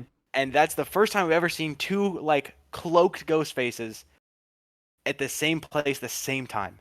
Mm-hmm. And they both stabbed the shit out of Chad in the theater, and then they do the blade wipe thing at the same time, standing right next to each other. That shit is so hard. When I was watching it for the first time, oh my god, that was that like it's hard to describe the emotion I felt seeing that shit on the big screen for the first time. It was eclectic. It was like fucking I was about to shoot lightning bolts out of my fingertips. That shit was like that's like the fucking try not to change your profile picture challenge level impossible right there. But it was It's so sick. mhm, And then after like everything, so he's been brutalized by 2 ghost faces at the same time. mhm. Sickest scene ever. And then after like the final showdown and everything, they cut to him alive in an ambulance. Bro, you just fucking cut him to shreds. He was left in a pile of mush in the floor of a dusty ass ex cinema, and you expect me to believe that 30 minutes later, this dude is simply nah I'd win in the back of an ambulance. No, he I should have died. I Even think if I like the character, he should have died. I think what happened was people's reaction to Dewey in 5. Oh, I I was think so sad that they killed Dewey in 5, but it was such a good scene. They had to kill Dewey. That's one of the best moments in the franchise, even if I love Dewey. the thing is, I think that so many people didn't like it or like were really mad that they did it that they We're didn't like want shocked. yeah, they didn't want to do it again. Yeah, but like Chad had only been in the series for like 2 movies. Yeah, fair Dewey had point, been but there from the first, and I still think it's a crazy decision to kill Dewey. Dewey's death might be one of my favorite moments in the franchise. It's up there. yeah, Like, I think it was great. I understand why people weren't like the biggest fans, but like yeah. take the emotions out of it for a minute, like Yeah, if you remove your just attachment to the character because you like the character, mhm. like narrative wise, like it all just came together. That was the best way he could have died, I wonder my opinion. Is David Arquette done with acting? I don't know. Because I never really thought about like, the meta part of it. If he's done with acting, that might have been why they True. did it. Uh, Also, but yeah, I think the adaptation is so great because the whole point of Ghostface is that it could be anyone behind the mask. mhm. And the fact that they didn't license it directly from Scream, I think actually frees them up so much. It does. Because He has one of the best yeah, tones. he has one of the best homes. He gets a bunch of skins because Fun World makes money off of making new like Halloween props and cosmetics. They're a costume company. Mhm. So of course a costume company is going to be super super chill to let you make new costumes for their character in game. We look at characters like Freddy. They Mhm. have None. like they have None. not a single skin. Pig has like 3 and she got 1 in her tome. And then I think this is true. I'm almost certain this is true. I think that Ghostface, out of any licensed character, has the most outfits. He does. And I think this is true because I have all of them. Um, he he I does. do. I think the Okay. closest to him is Xenomorph. No, Xeno's only got 3, I think. Yeah, no one else has that many, not licensed. Pyramid has 3. Nemesis has 1. Pinhead has 1. Demo has 3. Fuck. Chucky has 2. Technically three, but yeah, because he's got the Stitch Chucky, Oh, are you Tip. counting Prestige? No. He's got No. Stitch Chucky, Bride Chucky, or Tiffany, and Sweater. Oh, the sweater. Okay. Yeah. I'm not super counting the sweater. That's not really like a skin, but it is nice. How many does Jill have? No. Okay, it is definitely Ghostface. It is definitely Ghostface. I think by a wide margin. Hmm. But it's so chill because there's no way like Scream would let them do that. No. But Fun World totally will. And it's also nice that we have like our own Ghostface because as much as I love Stu, uh, I think that Danny is a great adaptation. And the Yeah. Roseville Killers and the lore that they made, it does the character so much justice. I think it was also because it was also kind of subversive in a way Yeah. because Billy and Stu were like just a couple of teenagers who Yeah. didn't really know what they were doing. You Meanwhile, hit me with Danny the fucking Johnson, phone, dick. um, my mom is gonna be so So mad at pissed. me. Dude. Fucking love that Where's scene. the gun? Um, God, that entire scene is so fucking Dude, quotable. I love Stu. I'll be right back. Ooh. Um, but like, and then the subversion is like Danny Johnson is like a professional killer. Yeah, Danny Johnson is not some dude's mom. Yeah, like, and then like I like how they in the tome like they kind of go into like more of his psyche. Um, Yeah, like his backstory and and like his but upbringing. yeah, but I do appreciate that they didn't give away too much. Yeah, Like I feel like it it was does not give you like a complete dossier. yeah, like they explain where his psychopathy comes from. Um, well, okay. I have a psychology degree, so it's not one for Yeah. one. But they give a reason as to his psychopathy developing and being Dude, nurtured with his granddad telling him like Vietnam stories in very, very, very, very dude. good detail. Yeah. I I like to think that Ghostface is so good at hiding that he hid his shit from the entity and the entity doesn't know entirely. That's why it's not in the tome. Oh, dude. I'm not surprised Ghostface turned out that way after like his grandpa telling him those stories. When I was in fucking high school, I did like AP language or something, Mhm, and we read that we were like 16, and like every book that we read in like it was 2 years. It was my junior and senior year. mhm. Every book that we read, there was a running joke among the English department that it was like AP rape and war. And we were like, dude, we read some like insane books. One of them was a Vietnam. Like this dude's like, uh, have you heard of the things they carried? Yes.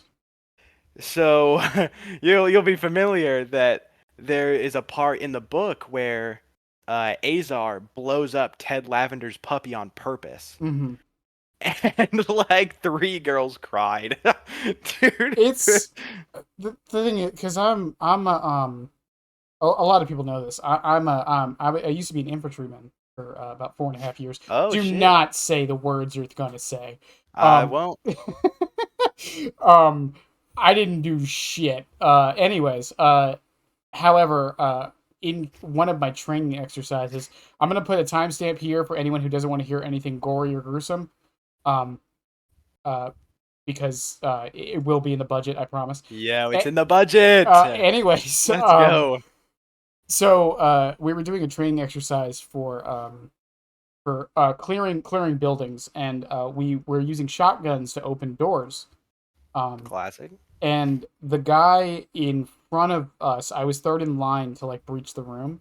The two guys in front of us was going to blow open the doors. He shot the first hinge off, and he slipped. Oh no.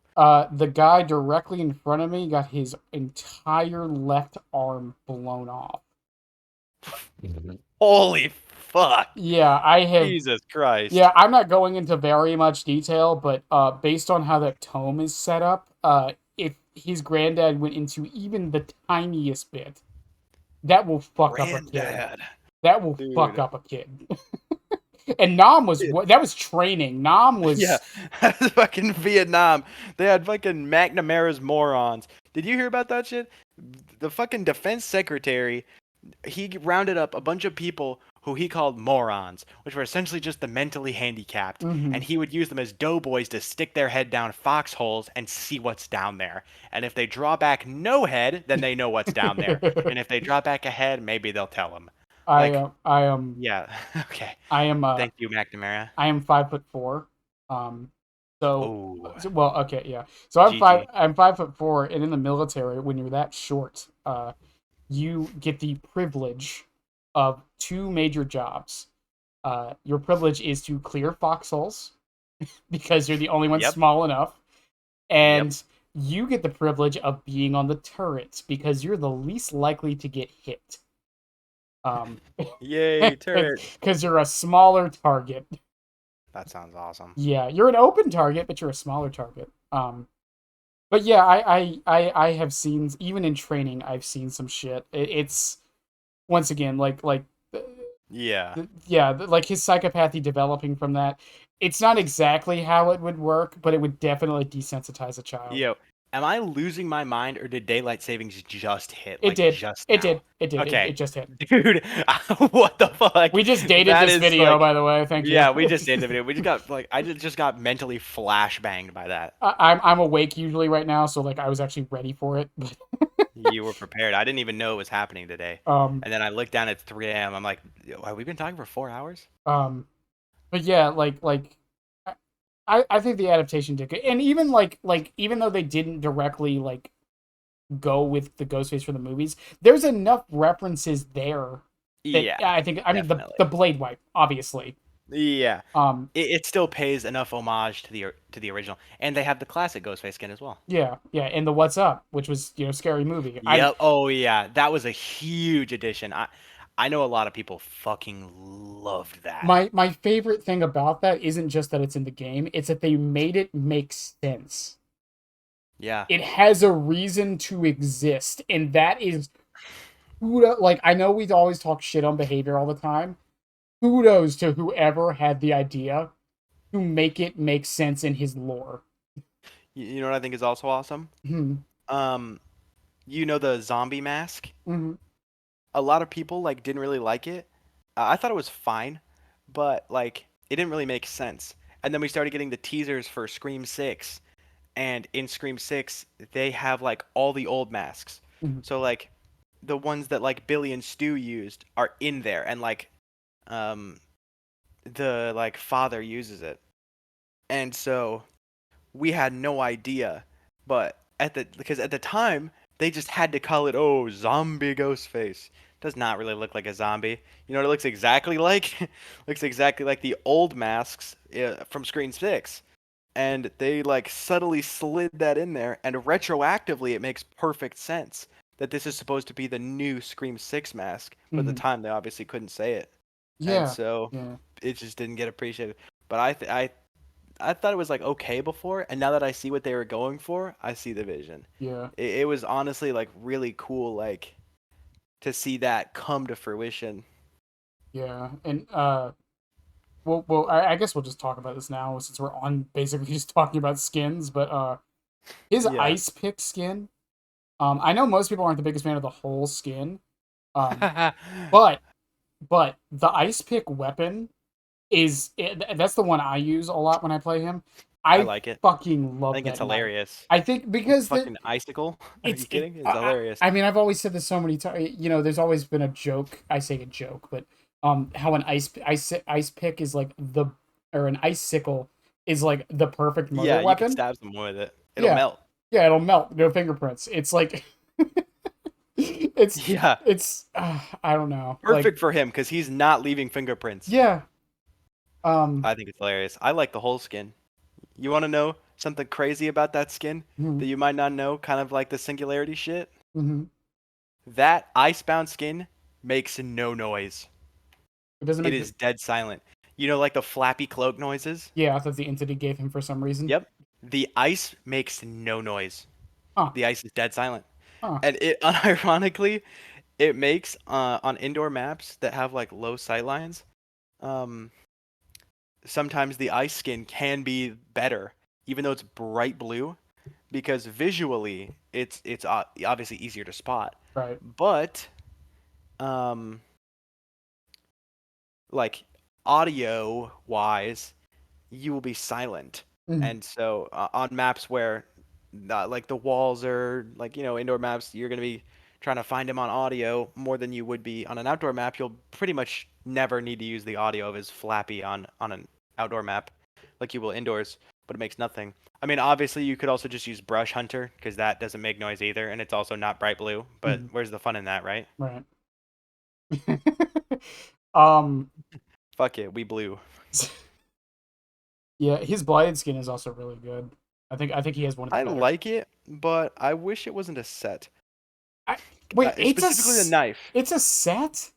Yeah, it's a set. I just found out fucking who was it? I just found out had a set. I just found out Sadako's is a set too. I thought all the blighted Yeah, ones weren't sets. like. I mean, I get why it has to be a set because his face is literally melting into his chest. Uh huh. But I wish that the knife was not part of the set because the knife does not need to be part of the set, and the knife is actually sick. When it was possible to break sets back in the day, I would run the classic shroud with the blighted knife, and it was thick as fuck. And then they removed it, and then it came back like 6 times. Yeah. But now I feel like it's gone for good. No more Gerald. Yeah. I was talking to I was talking to Freddie about Sadako last night, and we were talking about the blighted skin for her, and he said the same thing about that. Like I don't get why the weapons aren't at the Yeah, very least. like all it does for Sadako is change the word probably in And in the thing instead of curse, and it'll make it orange. yeah, That it's really does not need to be a set. it's yeah, it's so strange. I mean, even her like zombie set, like you The can't. zombie one kind of makes sense, but the weapon should not be part of the set. I don't think any weapon should. I can't think of a No, single probably not. one that like Um, Probably Nemesis because it's his hand. maybe and like Hag, like it works on Hag. Hey, I don't even know if Hags is a set. I know Nemesis is. Well, no, I'm just saying like her weapon is her hand, and like most Yeah, most of her stuff is in sets. yeah, yeah. But I mean, like specifically for the blighted ones. Yeah, he has a Xeno too. Yo, yeah, Xeno definitely needs to be a set. I mean, I see why sets are a thing. I just wish they weren't as common. Yeah, I got really mad with the clown cat skin for Halloween. Which Why the one? fuck is that a set? Which cat skin? Clowns. I don't even remember clowns. The only ones I remember are Blight and Billy. Yeah, clown got one. It's a set though. It's the only one that was a set, and I don't know why it's a. I still do not understand why it was a set. That's fucking awesome. It Thank you, behavior. Very cool. yeah, and I talked about this in the Sadako video, but clown is now the killer with the most personas in the game. Um, Is he? Is that true? Mr. Puddles, Chicken Man, and now the cat. Jamie? Can we throw that up on screen, Jamie? Oh yeah, he does. He has three. Yeah, he has three. Chicken, Mr. Puddles, and the cat. Yeah. True. Wait. Uh, is there a survivor that has more? Probably Um. Fang, if anyone, right? No, I think Wait. did she just have the bunny? I think that's it. No, she has like a Chinese lunar dragon, I think, as well. Oh yeah. Uh, Unfortunately, Clown will never be as much of a real stepper as the pig. So, He can keep dreaming no matter how many fursuits he get. I The pig remember is the OG. I remember there was a post on Twitter. This is months ago, but I remember there was a post where everyone was like, because people simp for Ghostface a lot.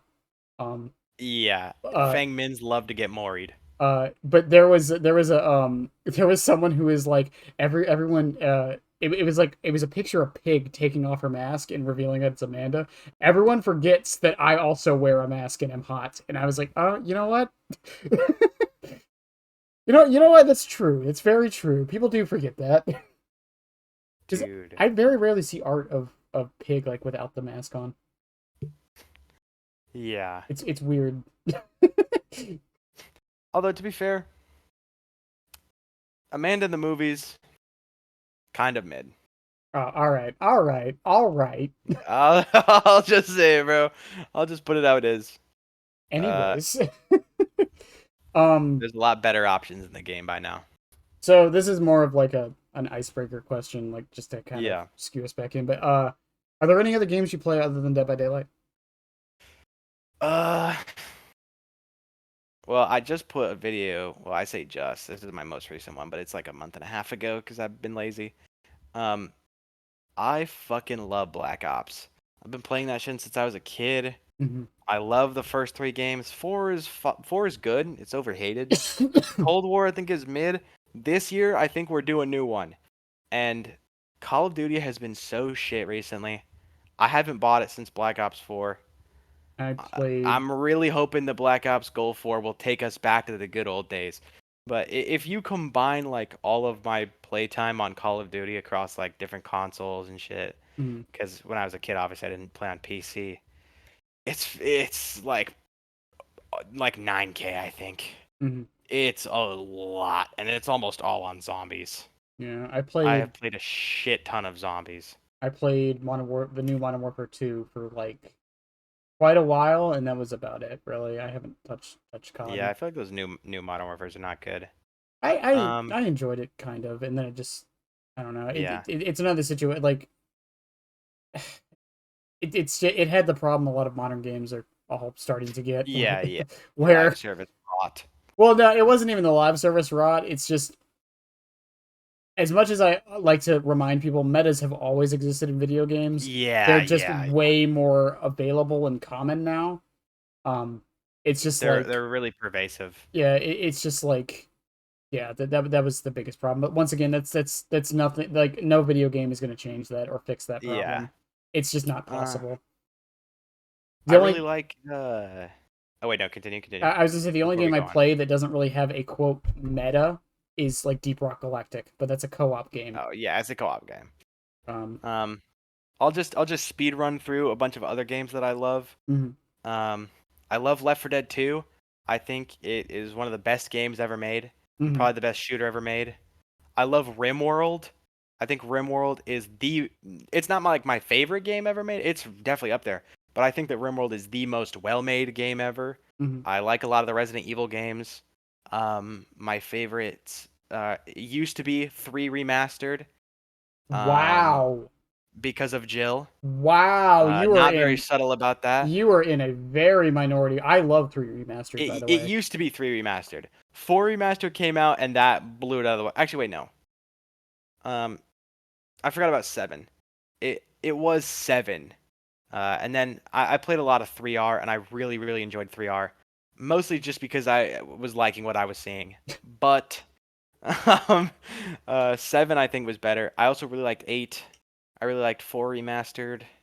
I love 4. I Um, have like I I'm like 19, so I wasn't around to play 4 when it was on GameCube. I So was. I really enjoyed the remaster. I think the remaster is like Resident Evil 4's remake is the last time since 2018 that I have spent full price on a AAA game. I have 95 hours on Resident Evil 4 remastered. Dude, I have beaten that game at least 6 times now. yeah. I have 100% of it. I haven't I played the DLC for it yet though, of because I don't care about Ada. separate. It's so good. The grappling hook alone makes it worth it.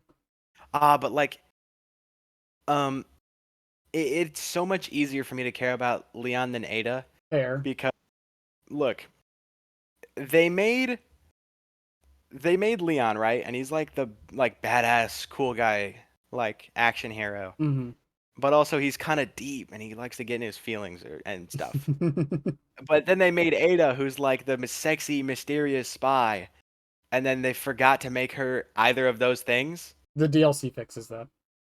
But like, I just can't get interested in it really. Hmm. I bought the DLC and then I didn't play it. I would. I know I should, but So like, the DLC, separate ways. There was a lot they took out from the original. Not a lot, but yeah, there were some things they I took heard about that. out of the original in the remake, and it's in a lot of it's in separate. Not everything, but a lot of it's in separate ways. And I actually think they made it better by doing it the way they did, because a lot of it actually makes more sense the way they did it. Also, I heard, well, I say I heard, I like with my ears observed that Ada's voice acting in four is not great. It's It's it's kind of bad. I it's don't like it. once again, I will never blame the voice actress because she's done good work before. It's 9 times out of 10, it's usually the director's fault. Um, Yeah, like they should have redone those lines. yeah, But I mean, like regardless of whose fault it is, it came out rough. yeah, I'm yeah, not going yeah. to place the blame, but the end product for me as an experience is not the best. Hmm. Yeah, So, yeah. I think it's worth at least one playthrough. Personally, Yeah. I had fun with it. I haven't played it as much as the base game, but I had fun with it. Yeah. Yeah, but the Resident Evil 3 remake though, that was like that's a hot take because I know a It was lot of. short. I It liked didn't have it. a lot of content, I enjoyed but it. it didn't have a high price tag. I got it very cheap, I got it for like and $5 on I sale. got like 35 hours of play out of it. Hmm. And I enjoyed it. I had fun with it. Yeah. My main in Dead by Daylight when I play Survivor is Jill. Hmm. So, Alan Wake for me because he looks the most like me. who? Alan Wake. Dude. Um, Actually, this kind of begs the question. You don't have to answer this if you don't want to, but you like have a degree and you've been in the military. How old are you? You are like way older than me. I'm 29. Dude, that's what I was gonna guess. I was about to say you had to be like 10 years older than me. Yeah, I'm Yeah. 29. Yeah, I've been in the military. You've been around the block. I've had like 7 jobs. I You was could run for president soon. I What's I've stopping you? I've I've talked about this before. I was a private investigator for a year. Damn, that's Um, actually kind of a sick job. yeah, like I said, I've been an infantryman, a private investigator. I've gone to college. I have 2 degrees. Um, I I've been a manager at a grocery store. I'm currently, I'm gonna say the fancy thing, and then I'll tell you what the actual job is. Oh, great. I'm a logistical engineer. Oh, Um, great. I'm a nighttime manager at a carpet store. Um, Yeah. um, Dude, I love having like someone's job title when all they do is they like fill out a spreadsheet. Like someone sends them they're like an actuary and they like someone sends them numbers and they put it into a spreadsheet and then they're like, I'm a data analyst technician consultant. And it's like you are an actuary, you write down numbers that someone says to you. Dude. yeah, my district manager is the one who actually said, "Now, if anyone asks you what your job is, just tell them you're a logistical engineer. It'll sound fancy, and it's technically true." Like, oh, okay. Nice. S- Bro's got your back. uh, I've been a manager at a grocery store, and I've been a bartender and a dishwasher. Yeah, you've been around. I have. I've, I All right. have. I am not much older than a lot of people I bring on here, but I am definitely in the older Yeah. category. I can't imagine there will be many people who are like much younger than me because I feel like 19 is pretty young. Although to be fair, the like average age of these games is going down. Like dude, I saw this like crazy fucking like screenshot of TikTok. I don't use TikTok. I've never used TikTok. Hmm. Where this person is commenting like, you know how much I would have given to experience 2020 as a teenager, and in 2020 I was 16, Hmm. and I'm reading that I'm like I was a teenager in 2020. It really wasn't that special. Like that's when COVID hit, and It's didn't really get to do anything. it's And called they're like responding like, dude, I was 10 in 2020, and it's like, dude, these people these people are old enough to make accounts now, and they were born in 2010. what's going on. There's a sociology phrase for it. It's son of a bitch.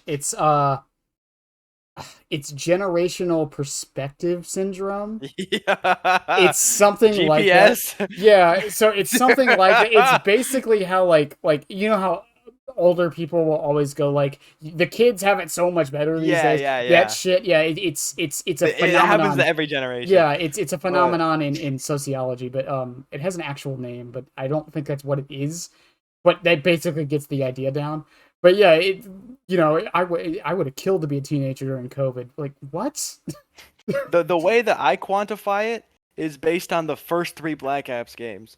Like there are people right now who are 14 uh who were born after Black Ops 1 released.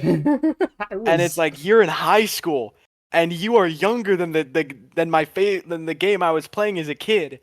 And pretty soon it's gonna be 2, and pretty soon it's gonna be 3, and I'm not ready for it. I was I I'm about was to be 20 soon. That's gonna be weird. I was at the It's midnight so weird. release for Halo 3. Yeah, holy fuck. um yeah, I remember that that's a very distinct memory. I was at the midnight release for Gears of War 3. Dude, I That remember was buying an Avatar shirt on Xbox 360 it's like I think it was like Cam or somebody, like Clay, someone's C name. We had to buy an Avatar shirt to determine whether they lived or died. Oh yeah, it was Carmine. Carmine, yeah. Yeah. Yeah. Dude, the Xbox Avatar shirt, it went crazy back in the day. I was yeah, not to show my age too much, but like I was like Super Smash Brothers Melee. I was there day of buying that shit. Like it's Dude. I was like in 10. Yeah. um yeah, it's always weird when people find out my age because the internet is a weird place because people like a lot of people call me old and I'm like I'm really not that old. 29 isn't that old. But Yeah, no, not really. relatively it is. I mean, 29 and 30 is like the 5'11 and 6'0". Like, Yeah. pretty soon everybody's about to fucking, "Hey, where's your walking stick? You Um gonna take your meds before bed?" yeah, I fucking yeah, I still play Div. I play other games though. I mean, I play Yeah. Deep Rock Galactic a lot. It's probably the game I play the most, other than Dead by Daylight. Um, also, if you like Left 4 Dead, play Deep Rock Galactic. I've seen a lot of Deep Rock Galactic because I know they're similar, but I honestly just can't get into Deep Rock. A fair point. It's not for I everybody. like the like I really like the art direction of Left 4 Dead. Okay, fair point. Um, So, you know, it's just I don't know. It's one of the best live service games I've ever played. Is Deep Rock it is Galactic. very good. I Um, know it's a very good game, but you know, for me I'm a big stickler for like the art direction of a game can make or break it for me. Like Lethal Company is a big one that a lot of people have been playing recently, and a lot of people are playing it with mods. mhm, But like I can't play with certain mods. When I play with my coworkers, they'll put on like some fucking crazy mod that like completely throws off how the game feels to play. mhm. Like you'll be hiding in an abandoned facility, and then one of my fucking dumbass coworkers who's playing as Miku just runs down, and it's like, all right, well there goes the immersion. There goes my experience. I That's awesome. I wasn't I wasn't big into Lethal Company even after it came. I tried it a few times I with liked friends. it, but I mean, I it did get a just little bit old. I'm waiting for a new update. I was just I don't know. Maybe it's just because of how my brain works. It was very boring for me. Um, that You have to was get a little bit into the game. It takes a while to heat up. yeah. I get I don't know. It was just one of those things. Like I wanted to enjoy it, but I just couldn't. Yeah, it depends really heavily on who you're playing with as well, I think. Yeah. So earlier you were talking about Ghostface and maps and how Yeah. yeah. And you said what Larry's is probably his best map. I think Midwich is his best map, Okay. but uh, the only killer who really plays like the reason I talk so much about Larry's is because Larry's is also like the comp map, Hmm. so that's just like the one that most situations are tailored to. But Midwich is also very good. I think they're kind of on par just because I don't really like that there's two floors on Midwich. Hmm. But that could be useful for certain perks like Surge Hmm. or like a doctor can get good use out of Midwich. Midwich is generally just not played in comp at all unless it's like Pig. Right. Or sometimes they let Dredge play on Midwich. Yeah. But Also, yeah, I don't know if Chucky's in the comp scene yet, but uh, he is loosely. I was all I was gonna say is Midwich is typically a killer centered map. Chucky sucks. Yes, very. Chucky sucks ass on Midwich. Yeah, cause I imagine because he's 110. He's 110. You just went down the hallways. You don't even have to loop him. Also, Yeah. the two windows in the classrooms, absolutely fuck him. Um, Yeah. and like most killers can kind of play around the pallets, but like he can scamper them, but like that's about it. And even then, like there's a few loops on there he can't even properly scamper. It's yeah, it's one of those weird things. Once again, we were talking about how Yeah. unintuitive he is. It's um Everything is just so like situational. yeah. There's so much variance. What would you say is his worst map if you had to pick one? Uh, Um, Worst map relative to him, mhm. like compared to other killers, or worst map like this is the map that you were expected to get the fewest average kills on. To him, just yeah. What would you say is like? To him, I'll probably go with Groaning Storehouse, because obviously there are maps like Midwich, or not Midwich, like fucking Garden of Joy and like Eerie of Crows that like absolutely butt fuck every killer. Mhm. But a very decent amount of killers are fine on Storehouse. Storehouse is so hard for Ghostface because of the abnormal shape. The abnormal shape of the map and also just the sheer size. Mhm. The way that the map flows is not conducive at all to good stealth or good ambushes. The main building is really, really strong and hard to play around with just like the simple Ghostface M1. The main building has a bunch of windows in it, so you can see like all around the main building from wherever you are. Mhm. The main building is easy to get to from most places, and it connects with the shack, and the filler pallets in between are strong. Those two little cubbies on the outside are hard to patrol, and if you're going to patrol into them or out of them, there's only one way in or out that can be easily held, so you can't sneak into them. It's just really bad. There's nothing really to do on it, I feel like. Yeah, and there's also I'm trying to like picture the map in my head. There's not really that much to like hide behind either. No, because the filler pallets are low walls, Yeah. and the high wall gyms are in those like corners, so it it just does not help you stealth around at all. Mhm. Um, I'm actually gonna switch these questions.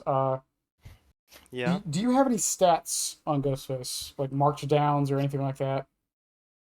I did. I don't anymore. I haven't checked them in a long time. Hmm. Um, so I guess not at the minute. What was it before? Do you know? I had like 7,000 markdowns or so. Was it anywhere like top 10 or anything? Yeah, at my peak, like in terms of leaderboard position, I was 15. Oof.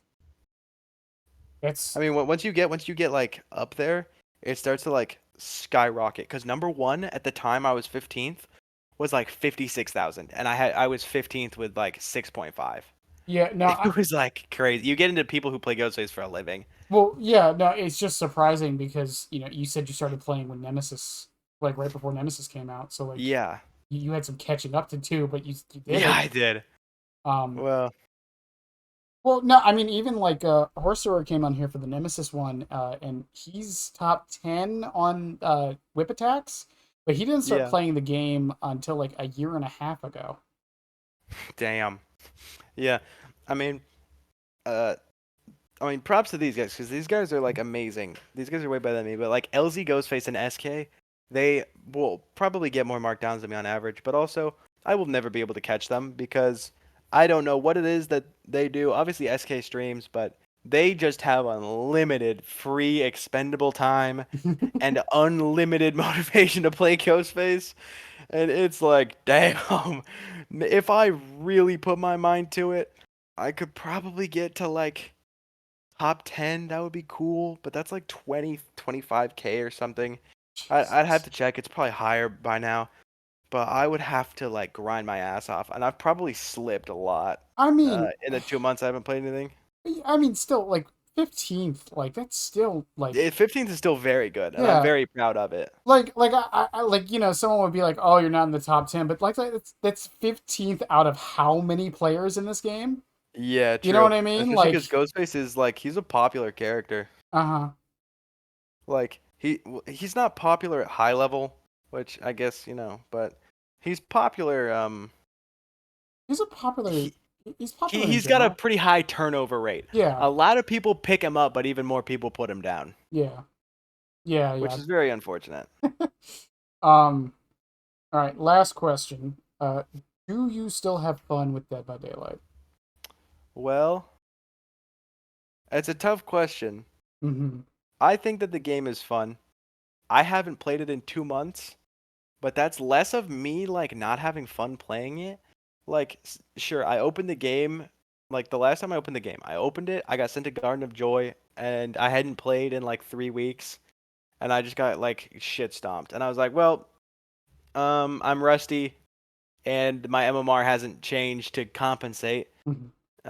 Cause that was during the period where like everyone was like, oh my god, the MMR is like so tight right now, and I didn't know about that, so I just like assumed that I was like terrible, and not that like Mhm. I I just assumed something else because I was like, well, the MMR has never been tight before, so I like psyoped myself.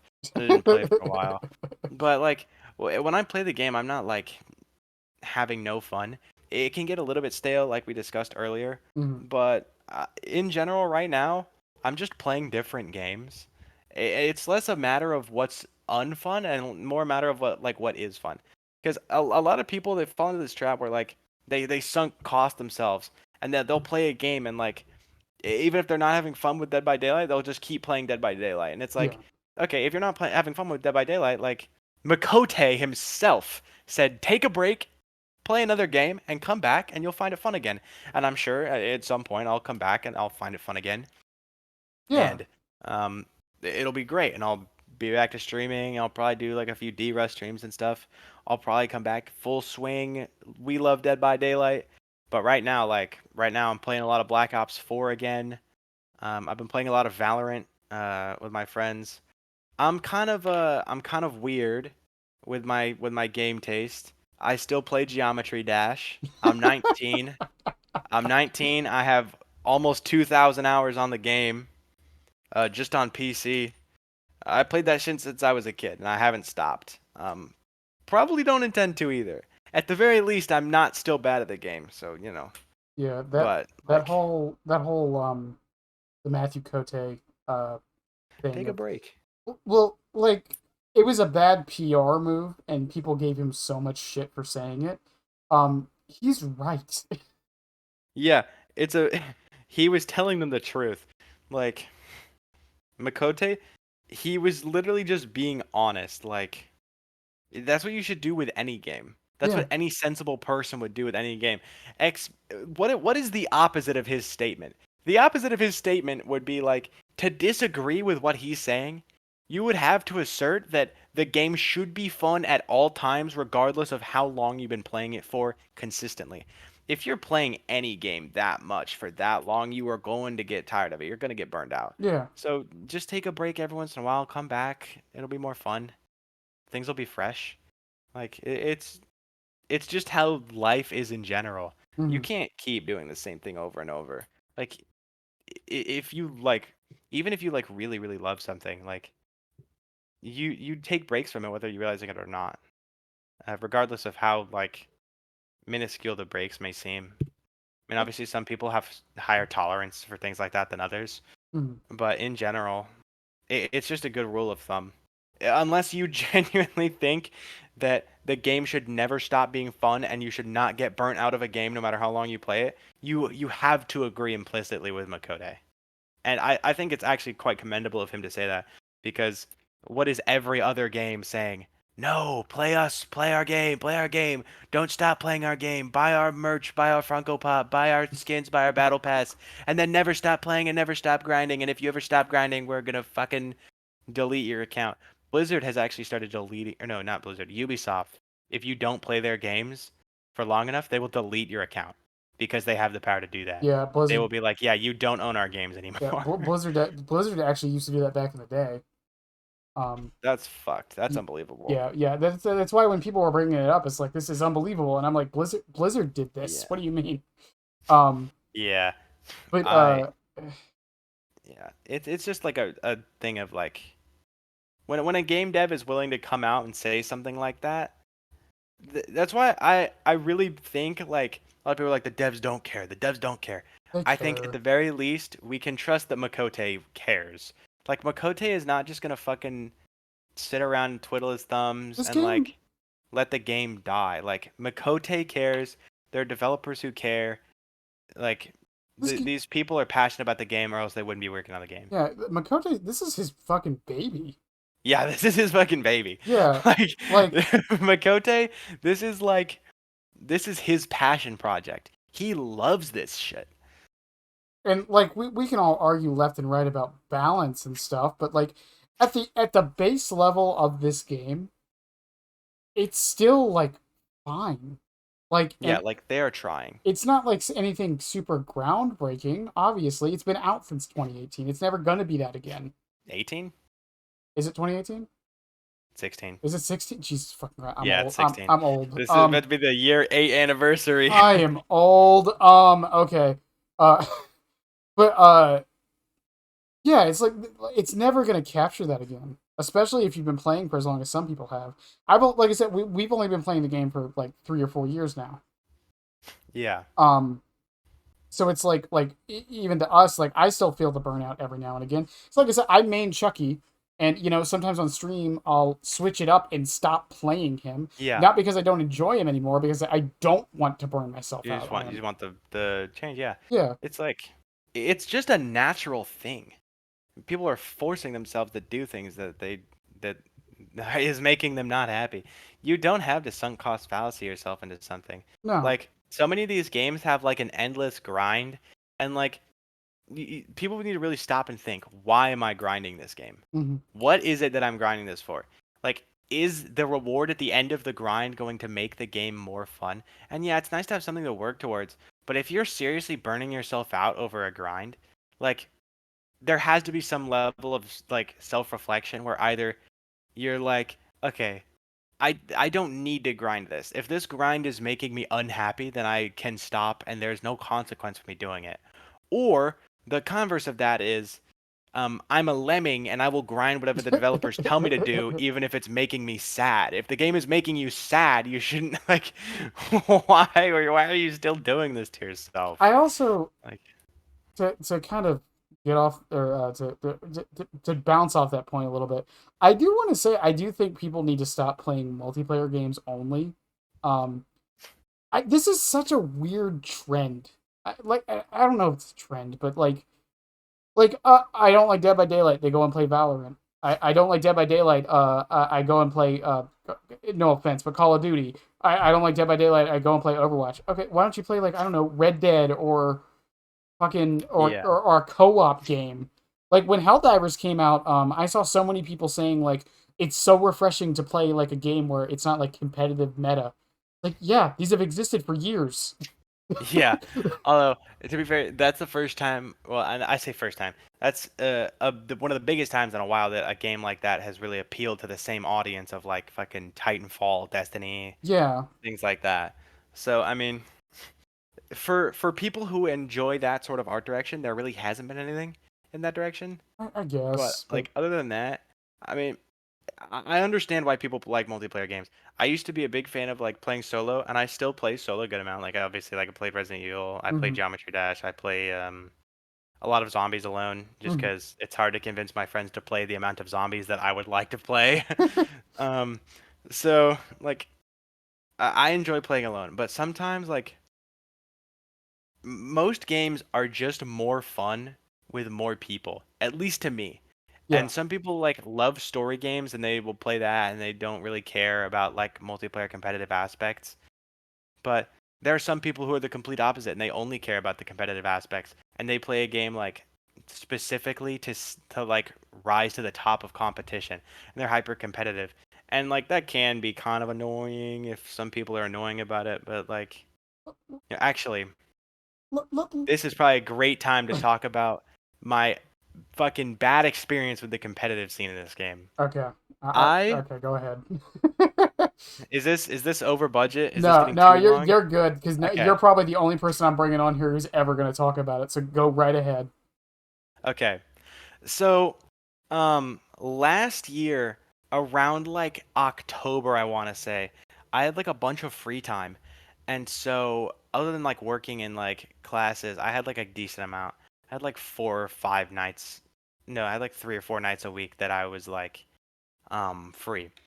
And so, I was like, this was in like the peak of my Dead by Daylight swing, like making reviews like every couple days, killing it, loving the game, Hmm. and I was like, I'm doing some like like really well. I think that I could uh try to elevate like my skill to the next level because you can only get so good playing in public matches. And I felt that particularly like my survivor was lacking. I wanted to learn better survivor from these guys, and I think I did. Hmm. But so the first team that I joined, right? Um, are you gonna get in trouble if I name names? I don't even think that it's gonna be relevant It or won't. most I people will won't get know. in trouble. You might. I won't. Um, what are they gonna do about it? I mean, I have fucking screenshots of it anyways, if anybody really cares that much. Hmm. But so I was like, great. So I like put out a couple like LFTs, and there was this team who was looking for a Ghostface, and I was talking to the like owner of the team, and she was very supportive. She was like, yeah, this sounds like super great. Like we're glad to have someone who's as enthusiastic for learning and like improving as you are, and I think like you're impressing me. Like I would like to have you on the team, and we set up a bunch of like tryouts and stuff, and I was honestly kind of nervous because I thought I was gonna get like absolutely like dumpstered, right? I was like, this would be a whole new thing. I got in, right? And they were playing with like their competitive rule sets and stuff, so I was adhering to that. Hmm. I'd done a little bit of cooking. This is the build I cooked. Corrupt intervention, darkness revealed, play with your food, and Surge, I think it was. And then I was running the knife sheath and Philly, Hmm. and I got a 4K at 4 gens on my first try, and I was like, that's a great result. That's really good. But I was like, yeah, these guys are actually kind of bad. And so over the time, over a while, we just kept scrimming and kept scrimming, and no other teams really would like scrim with us. And so it was mostly like internal. And there were a couple guys who came in and left, like Drew. There's like a on the like the 1% chance that either Drew or H or Chibi see this. I think they were all pretty good. I think Drew and H were better than Chibi. Sorry, Chibi. You're not as good as them, but we still love you. Um, like who were very good, and I would undeafen after matches, and I would hear the like leader of the team like fucking screaming at them, like so mad, even though like she was the worst by far, like she was terrible. Essentially, the what was happening was it was like kind of like nepotic. I don't know if that's nepotismic or something. I don't know what the word like is for that, but No, nepotism would be like if your brother works for you, you promote him because he's your brother. yeah, it, like sort of like that. But I'm trying to think of like the like Narcissistic. thing that no, it's like it like applies nepotism to an organization. But anyways, Okay. Yeah. it was essentially a friend team. Okay. The leader of the team and her friend and her other friend just wanted to play in comp, and they didn't really care, but they had very big egos about it. And so when genuinely better players would show up, they would get like berated and harassed over it, and they wouldn't be allowed to play. And one of the people who was like part of her friends genuinely, like during scrims, he would just no calm the entire time. He would not calm where he's taking killer. He would not. He would be muted in the call the whole fucking match. Mhm. And we were like, we had no idea. And like, if we mentioned it, she would blow up on us. And so we're preparing for like Scooby CYC, right? And we're obviously all unhappy with her. There were multiple times where I showed up to practice and she would like just tell me that I can't play. And it's like, well, I waited this whole time. I waited for like everyone else to like do their thing, and now I don't get. I could have gone and done something else. Like, why did you make me show up then? And Mm-hmm. so, fast forward to the day before Scooby's CYC, and H suggested that we wake up and practice early, just so we can all get warmed up for the tournament. And everybody who was like reputable, like that I trust, was like, "Yeah, let's fucking go. Let's go. Let's get it." And Nashi, oh well, there goes her name. She blew the fuck up on it. This is the biggest blow up I've ever seen in my life. And she was talking shit about how like it's her fucking team and she's gonna run it. And like she essentially like all we wanted to do was practice like a bit before the tournament, and she was furious over this. And it turns out that from one of the people who like was one of the co-owners of the team that was like her like friends like that I was describing as nepotism, they told me that the entire time like we were talking about me joining the team and she was like being super supportive, she was just shit talking me like in VC the entire time. Mm. So she would be like, "Yeah, that's really cool. Like, I'm super excited to have you on the team." And she would like tell them like, "This dude's so fucking annoying. I hate this guy.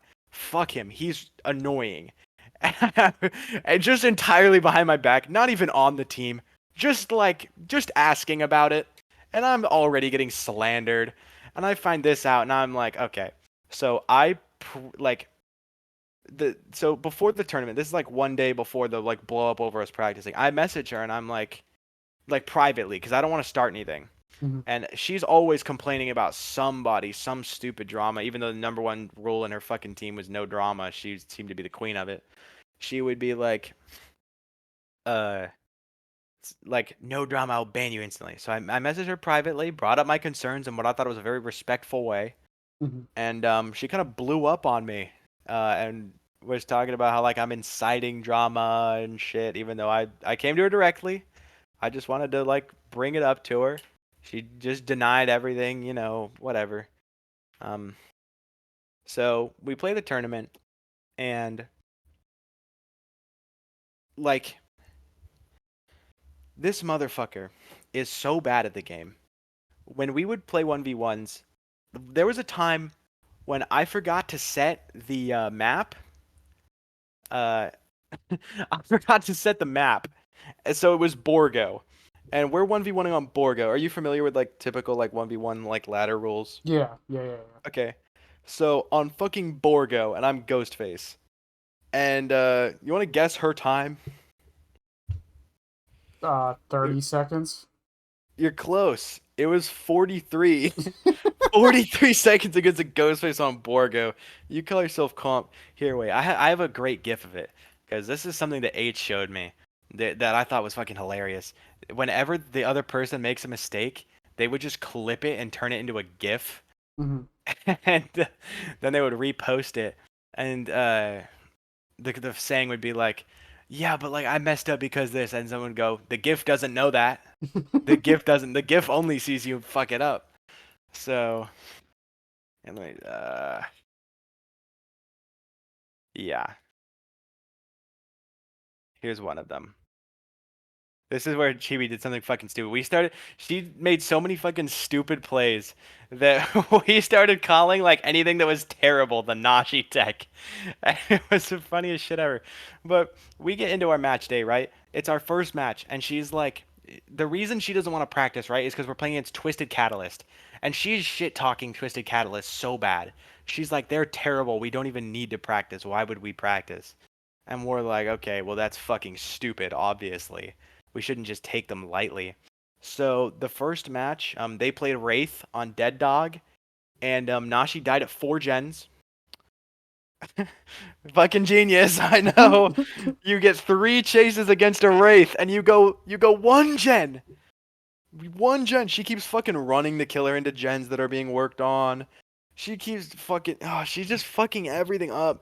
And then her fucking goons are like not even doing gens. H is trying his hardest. H did not even get hooked, and the other 3 were dead. And then he ran that Wraith out of the endgame collapse. Like, dude, why we just let him cook? Put Drew in, put H in, put Chibi in, fucking get rid of these guys. Like, what are they doing? Right? So I have my work cut out for me. Fucking 4K4. I have to get a 4K5 as Ghostface. I still did really well. I got a 4K2. Like, Mhm. it was really, really good. Like, it was a great performance. The problem was that she was just so bad. And so I immediately after I was like, this should go without saying, but I'm leaving the team. Like, you just don't take responsibility for anything, and you're just consistently like shitting on them. They're like shitting on me for it and shitting on everyone, and there is like no accountability. It's crazy. And she's like fucking, I don't know. She just refuses to take accountability. She like fucking calling me like a backstabber and a liar and like how am I backstabbing you, dude? You were shit talking me before I even joined your fucking team. And then I proceeded to fucking roll you over and over when I'm the backstabber. It's just weird. And I know the entire comp scene is not like this. No, There no. there are plenty of great guys. And I don't mean to like fucking slander the comp scene because Twitter lords will be like, comp is fucking terrible. It's a party game. Everybody who plays this game for money. And I mean, there's definitely not enough money in the game to Did like make did a you living out of it. But know like, if did, you win a tournament, you are sweaty and you should quit. But did you know like, there's a comp scene for Monopoly? that doesn't surprise me actually. I feel like there's a comp scene for most like Well, big board games. here's the thing. I tell people this wait because I think tryhard is one of the dumbest. Um, I think tryhard is one of the dumbest insults we've ever come up with. Um, Yeah, it depends. Like, it is dumb, but it does have applications. yeah, but my point is like so Monopoly. I always use Monopoly as an example. I don't play competitive Monopoly. However, I have watched competitive Monopoly. As a result, I know a bunch of quotes or I know a bunch of strategies. I know like how the game is supposed to work. I know like Yeah. how to win at Monopoly basically. Um, because I already know all this stuff, I can't just turn it off. Yeah, you can't just forget how to play. Yeah, fun fact, did you know there's a most common spot in Monopoly to land on? I did actually, but I don't know where it It's is. the second red spot. I forget the name. Oh, Yeah, okay. it's the second red spot. It probably has Um, to do with something with the dice and like the sevens being common, right? yes, yeah, it's just probabilities of the dice. Um, there's stuff like that. Like there's ways to like manipulate bidding so you always come out on top. There's knowing when to trade and when not. Like there's so much stuff. My point is Yeah, though, yeah. anything can be competitive if people want it to be. That's Yeah. which is fine. And I think the comp scene Like, in Dead by Daylight gets a really bad rap. yeah, it gets a really bad rap for no reason. Well, I say for no reason. Here's the problem. Because like, okay, say you're going pro in like Valorant or you're going pro in CS. Hmm. You are pro when you get signed to a team. Yeah. If you're getting signed to a team, you have to be good. And like, you cannot get signed to a team without being good. Obviously, there might be outliers or like if you're a real hater, Hmm. maybe. But like, there has to be some level of skill to get signed to a team. Dead by Daylight does not have ranked. It barely has MMR. Um, People will stomp all their pub matches, then play like 3 comp games, and then they'll be like, "I'm comp," and therefore I'm one of the best players. I'm one of the cream of the crop. My opinion is fact, and it's like you can just call yourself comp in this game. You Right. don't like. I call myself comp, but I'm not like I can recognize that I'm not eternal. Hmm. I'm not even close to eternal. I played like a few matches and then things didn't really get off the ground. I learned a lot from them and it's fine. I move on. I'm not like there are people who will like rub it in your face that they are comp and you are not and they are better and their opinion means more. You are a shitter. Have you even played in DBD League, bro? Have you even won sandbag tournament, bro? I didn't think so. Therefore, nurse needs to start with no ed. It's like, okay. Like, thanks. Awesome. You're being Thank you. hyperbolic. Very cool. You're being But like, hyperbolic, but I feel like I've heard that exact argument before. yeah, dude. Usually it's not like things like about. Usually it's just like people being toxic. People just like to feel like they're better than you, like as a person. and they get real personal about it. And it's like, dude, Well, anybody can become. Anybody can become. Like, you don't even need to be like particularly anything special. so Most people can like, I say most people. I say like if you manage to get over that bell curve, you will be winning the majority of your pub games, and people just get inflated ego from that. There's no mhm. organizations to represent things. They call themselves comp, and then they just decide, you know what? I matter more than you as a person. So there's a people, and this is, I'm gonna say the word society. Um, Oh, I said it. hold on, I gotta get my Joker Blu-ray. So society nowadays, a lot of us lack purpose and a reason to like give our lives meaning. Yeah, And people, and you know, humans have done this for thousands of years. we getting deep. We try to find the meaning where we can. We try to find Yeah, our place in the world where we can. And being good at a video game is, I think, a perfectly, like, if that's what you want to do with your life, that's perfectly fine. I'm not here to judge you or anything like that. But if you're using your purpose, your, like, where you found your ego, to claim you are better or more important than anyone else yeah, in any aspect, you can just fuck off. That's yeah. And I mean, it's not like nobody is saying like that experienced opinions don't matter. no. I'm much more inclined to trust like Zaka or Otzdarva than like someone who just installed the game. But if if people think that they're somehow so far above other experienced community members that they don't even need to engage in any form of discussion and they're just unequivocally correct, Hmm. or typically it manifests less in that and more of like just straight up toxicity. Yeah. Like, fuck you, kid. I have Like, a I run a commentary YouTube channel for Dead by, trust me, I know. yeah, oh yeah, dude. Okay, this is my favorite rabbit hole. You know, like fucking Salty Swift, Clicky Swift gets steamrolled by disgusting clown vault build number 12. They Yes. DC'd, they doxed me, they sent me death threats. Link Uh-huh. in bio. Yep. There, dude. There's like a whole like you know, like the fucking Zoomer, like Gen Alpha, like brain rot, where they just say like a bunch of like Kaizenat words. Mm-hmm. That's like the DVD equivalent of like the brain rot, where I like it's like YouTube content around it. Like a lot of it is like so bad, and I hate to say that because like we kind of both make DVD content, well, but I don't think either of us fit into like that cookie cutter of like toxic Nia Swift. Like, there's so much content that thrives off of negativity. mm-hmm. And as much as I hate to say it, there are creators that I like that I realize do this, like Spook and Jukes. Like, I like Spook and Jukes, but the problem is a lot of his things are like calling out other Dead by Daylight content creators. It's like, okay, it's important that some people are held accountable, but I wish this was less of it. Like the salty Swift content is way too much. There's actually one that's fucking hilarious that I think you'll love. This is my favorite rabbit hole I've ever found. Do you know who Zeb89 is? No. Zeb89 is an Italian Dead by Daylight player. Or I think he's Italian. And he he's somewhere in Europe. He's somewhere in Europe. But he has such beef with the Italians. I don't know if this is in the budget. If you could throw up a picture of like look up Zeb89 Italian Swift on YouTube.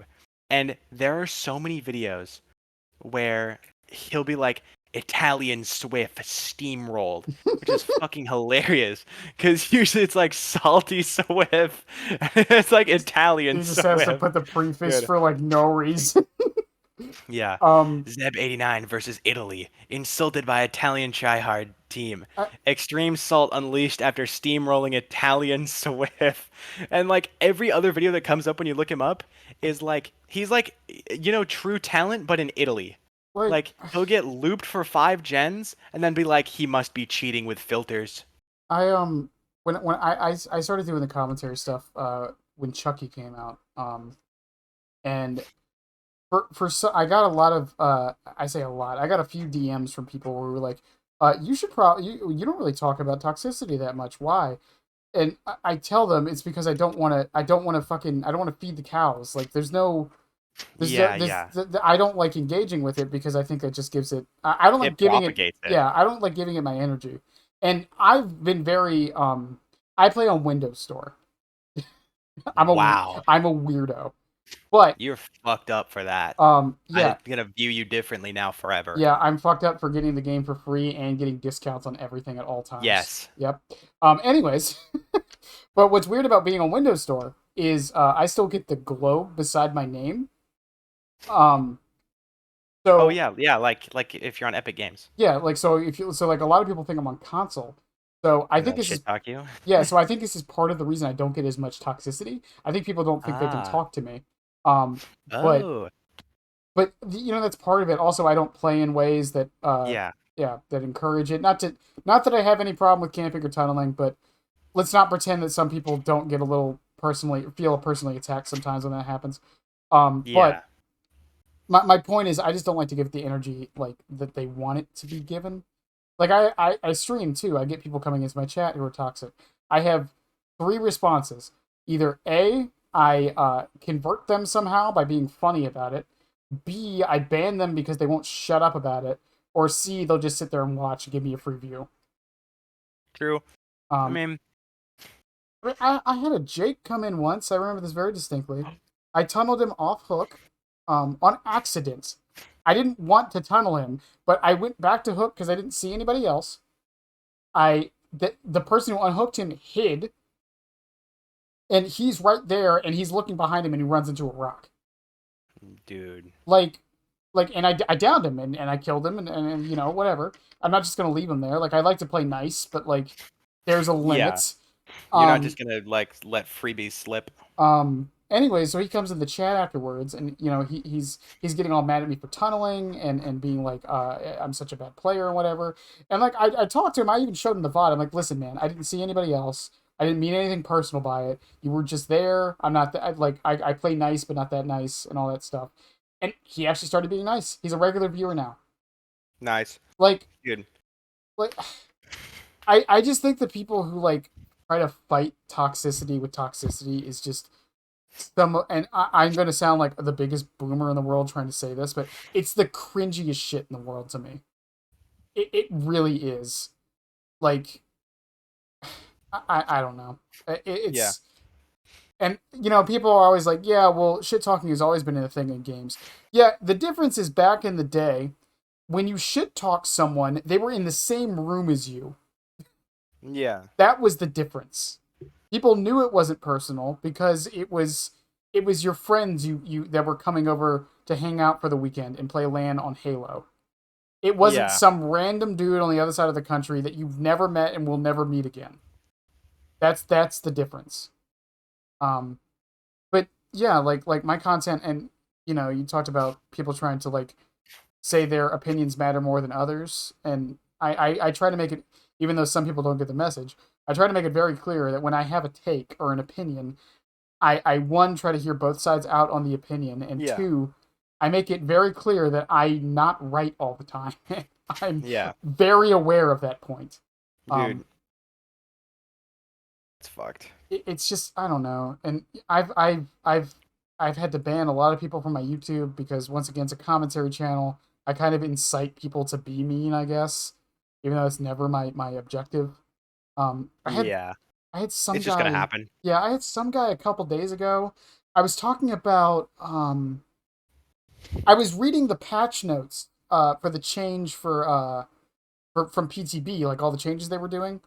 And one of the notes was they were increasing the hinder on unknown to 6% from 3. And I was like, I really don't think it's still going to be that noticeable because it's only for like a second. And Yeah. someone made a comment of yeah, 3% totally isn't noticeable. It's not like anyone would complain about that for 6 months. Are they talking about made for this? Yes, they were talking about Yeah. made for this. Someone mentioned, I didn't reply to it, but someone else did. This motherfucker, I like, he wasn't being like offensive um or like how do I explain this? He wasn't being offensive or like saying anything wrong. He was just being rude as shit and dismissive the entire time. Yeah, I banned that mother. Like I like don't. matter of a fact. Yeah, like I just banned him. Like it's not worth my headache. It's not worth my. Yeah, dude. Okay. Um, you've seen the guide twice, which is unbelievable. But have you seen the pinned comment on it, No, I can look at it right now if you dude? want. The pinned comment. Well, I'll tell you what it is. The pinned comment is some dude that said, "Yeah, no wonder you have more downs than Otzdarva. Nobody wants to play a skillless character like Ghostface. He's overpowered as fuck, has no terror radius, and an instant down. Keep flexing though. That's why you'll never succeed." and Yeah. and I pinned it. I said, "Pin of shame." And the like ratio is currently 38 to 343. And everyone in the comments is like, "Nice try trolling. Ghostface is M1. Check your skills." That's a ratio. This has to be beta. That's a ratio. There's like, all I did was pin it, said pin of shame. And then everyone else is just like, "This dude is so wrong. Bro doesn't even play Dead by Daylight." Well, Like, that's the thing I've noticed. Most people who comment on like videos like that and make comments like don't even play the game anymore. someone also said that they were upset at me for making the video because they put 2,000 hours into getting a master's instead of wasting it on a video game. I mean, that Okay, like, who oh, cares? okay. Like, why are you upset about that? You shouldn't you be happy that you went we're happy that you got your masters. That's great. That's great for you. You went out and did something instead of playing a game. Nice, like good. There's Why a are you why are you commenting mad about that? You should be happy for yourself instead of mad at me. What there's did I a do? there's a Dude, video it's so stupid. there's a video by Darkbane. He's like a League of Legends YouTuber. He does other stuff now, but Yeah. one of his videos, I like. There's a joke in it where he's playing. I forget. He's playing like something like super off meta as a joke in like normal games, and one of the people on his team was like, "Yeah, our Akali sucks. It's a good thing I have a master's degree in like physics or something." And it's like, Dude. cool, dude. What does that have to do with anything? Nice, bro. I wonder if that master's degree is gonna win bot lane. Dude, he's gonna carry with that. Dude, you know the worst interaction I ever had with the Dead by Daylight community? So Mhm. my name in real life was Jake. For a while I was like Jake49 on like a bunch of shit. Uh-huh. Like when I was like a kid, I made my name Mousemallows, and then for whatever reason when I was like 18, I was like, I made this when I was a kid and now I'm a man and I'm gonna make my name different. And then I ended up going back because I liked it more. Right. It just felt more like unique. Yeah. Jake is just a name. But so I was playing as Ghostface and this other streamer named like that one Jake, I think, or that gay Jake, I and know he him. Yep. like, you know them? Yeah, that. Yeah, I don't know them personally, but I know them. Yes. Okay, okay. So I went to this dude's stream. I beat him, right? Um, and I went to his stream and I was like, GG man, looks like I was the better Jake this time. Because I thought that was pretty fucking funny. Because we're Right. both named Jake and I won. Like, Right. lol. Like, it's just a stupid, silly joke. Mm-hmm. And this dude, he like sicks his whole chat on me. He's like, he said, genuinely, he said that I was hate rating him. He said that I named my account after him and I was part of a hate raid trying to slander him. I And he sicked his like whole chat on me and they just believed him. They were just like all fucking shitting on me. And I feel like I have pretty thick skin. I went through the early days of Black Ops with voice chat on. mm-hmm. Like, I went through an American public middle school, got called probably more words than like are in this video.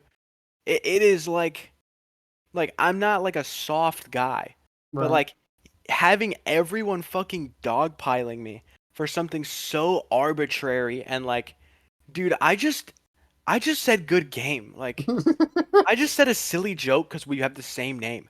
I'm not hate rating. I'm not attacking you.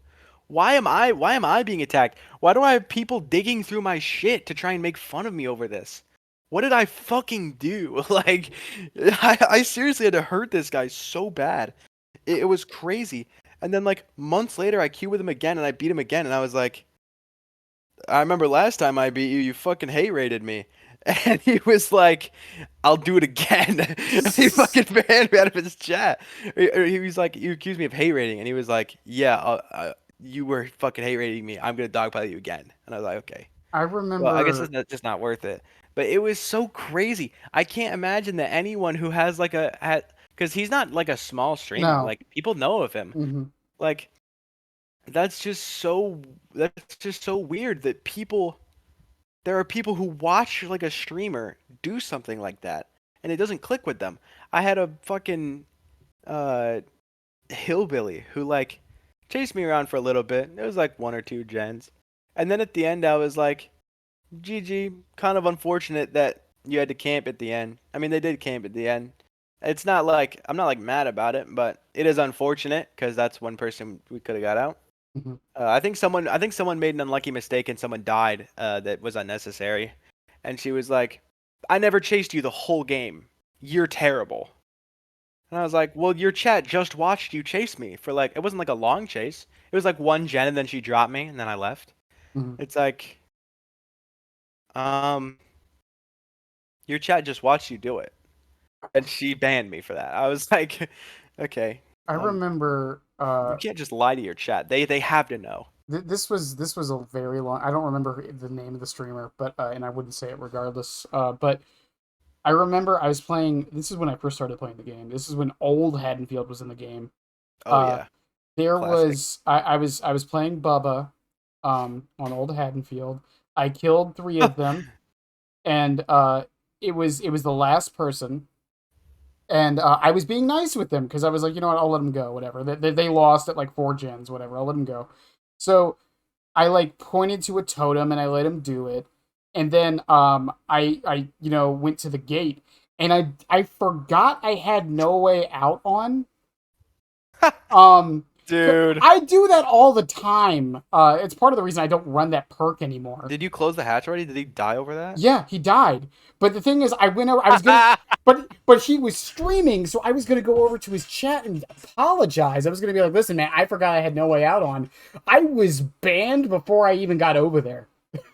Damn. And then He had the read on you. I watched the VOD back. I have never been called more names in my life than by this dude. Like, Dude, it's so rough. what the fuck? It wasn't that serious. Yeah. Some people are like just genuinely delusional. And there are such nice people. One of the people that I met in the community, I matched with them twice. And like the first time it was like fun and they were like nice in the endgame chat. And the second time it happened again, they recognized me. And I didn't recognize them and they were like, was this from so and so game? And I was like, "Oh yeah." And like we started talking from there and like I've known this person for like 2 years now. Mhm. Like uh they don't stream that often, but like I edited like a couple videos for them and like we're generally like pretty chill and like I met a lot of people like kind of like that and like there are so many good people. They're like massive community figures. I think undoubtedly the best community figure is Otzdarva. Of course. Like Yeah. I don't think that's he is debatable. so across the board like positive but also rational. Hmm. He's like nice, but he's not gonna let something slide. Yeah. Like everything that he does actually mess up, which is very few and far between. He will genuinely apologize for because he's not doing it on purpose. There was when I was like first starting out, I watched a ton of his videos. I was a Mhm. senior in high school and I was starting, and I was like, you know how it is being a senior in high school. Probably like you have nothing to do in No, class. not really. No. Like towards the end, you're like sitting in class doing nothing. So I binge watched like an 11-hour video where he broke down every perk. Binge I. watched a ton of his videos like that, Mhm. and I was like, "Yo, odds." I sent him a DM on Twitter. I was like, "Your guides really helped me reach red rank. Thank you." And he responded. He was like, "That's great. I'm happy for you." And I was like, "Wow." I didn't think he'd actually respond. That's actually so sick. And then fast forward like a long time, like this is the dude that got me into the game. This is the guy who like got me started and like fast forward, I make my guide um and he sees it and he puts it on his FAQ. Hmm. That is such like a full circle moment for me. That's how I found you. Yeah. Wait, from his FAQ? Yeah. That's how I found. That's how I. Dude, Yeah. That's. the little behind the scenes thing for people watching. That's how I find a lot of the people I bring on here is Otz's FAQ. That's why, That's his FAQ, yeah, dude. that's why Freddy was so hard to find because there's no one Yeah. there. Originally, like he posted like his add-on tier list for Ghostface, and I was like, not sure if you're open to this, but as like a Prestige 100 Ghostface, I really like to see this add-on changed. Thank you for consideration. And he was like, makes sense. I'll keep it in mind and shit. And then he like added it to the FAQ. And dude, he's just so supportive. It doesn't matter what size of like a creator you are, as long as you are contributing in a positive and meaningful way to the community, hmm like Otz will fully back you. Like So even if like there is nobody who is too small to be worth his time. He is so such a genuinely caring guy. the plan for this, and I'm gonna get real meta. I've talked about this a couple times. People have asked me to get Otz on here before. Um, Now, okay, he doesn't main a killer. He's known as a trapper main because it's his favorite killer, I guess. Well, It, no, right now he's actually Plague main. He's Prestige 100 Plague. right. But Real anyways, fans know. my point is that he doesn't really main a killer. He's more of someone who I would consider like Right. a pariah of all killers, basically. But Yeah. my point is, if Otz, if you're listening to this, I doubt you've made it this far. If you are, but if you are, the plan is I want to try to get once I go through every killer, I want to try and get him on here for like quote the last episode. Dude, Um, if it if Otz is happens, listening to this, um, fuck. Dude, if Otz is listening to this, like, I don't know. I I don't well, know. it's I'm gonna be funny. like, I'm gonna be retroactively starstruck though. We're in the phase of the podcast where I'm just trying to find bad or I have no way of actually how to end this. But one thing I will say is Yeah. the the fact that I started actually making content about 3 months ago, and I go into random people's streams and people recognize me. People don't like know me, but people recognize my name. Um, has been one of the most surreal feelings I've ever Yeah. had in my It's life. so weird. And I bring people on here all the time, and they say the same thing to me. Even some of the bigger people. I meant no offense saying that, but like Fuck. well do you know Carnivorous? No. She's an artist main. She's a very big streamer. I would call her very big. She would disagree, but she's a very big streamer and all that. And she was shocked I asked her. It's like you're like the only artist main I know. Like whenever anyone thinks of artist, to me they think of you. Like that's why I asked you. Um, Dude. Yeah. with you, it's like whenever Ghostface gets brought up in conversation, people bring up your guide. I think of as a Ghostface man, I think of LZ Ghostface or SK. Mm-hmm. That's who I gravitate to. So for me, when you ask me, it's like me, like me, because I know all these Ghostface mains, and I'm like, oh. But dude, there was a day where I was just randomly watching Otz's stream, and someone in chat put, Otz, have you seen the new like 7-hour Ghostface guide? And I saw that, and I was like, what the fuck? What the fuck? And then Otz goes, yeah, I have seen it. It looks really cool. Like, it's really awesome. And I was like, what the fuck? And then someone, like, I didn't even know it was on the FAQ. Someone left a YouTube comment telling me it was on there. And I was like, dude, there's no way. like That's like the peak. it, it's I I don't even care. I will simp for that fellow. it is just such a good feeling. I don't know. It's also just like it's a weird feeling to describe. It's It just is weird. It's not like anything else. y- Like seeing a tweet where someone is talking about you and you don't know who that person mhm. is like this person knows like who I am and what I do, and I haven't spoken to this person before. They just know. Like that's a crazy thing to think about. Like that's a total shift because Yeah, most people like even in like I mean in niche communities like it's easier to accomplish this of course. Like you're not gonna have Hollywood executives talking about like Dead by Daylight mhm. content, Right. but like even in the scope of like what we do, Mm-hmm. it's so like the average person is not getting talked about by people they don't know Mm-hmm. for like a cool thing that they've created. Yeah. And Also, so it's such a big shift. There's not anything that replicates it really. There's no way yeah. you can get used to it unless you keep doing it. But before you continue, I do want to preface. We're not trying to be narcissistic talking about this. We're not No, like yeah. we are better than everybody because people know us. No, Dude, we're not saying that at all. It's just. yeah.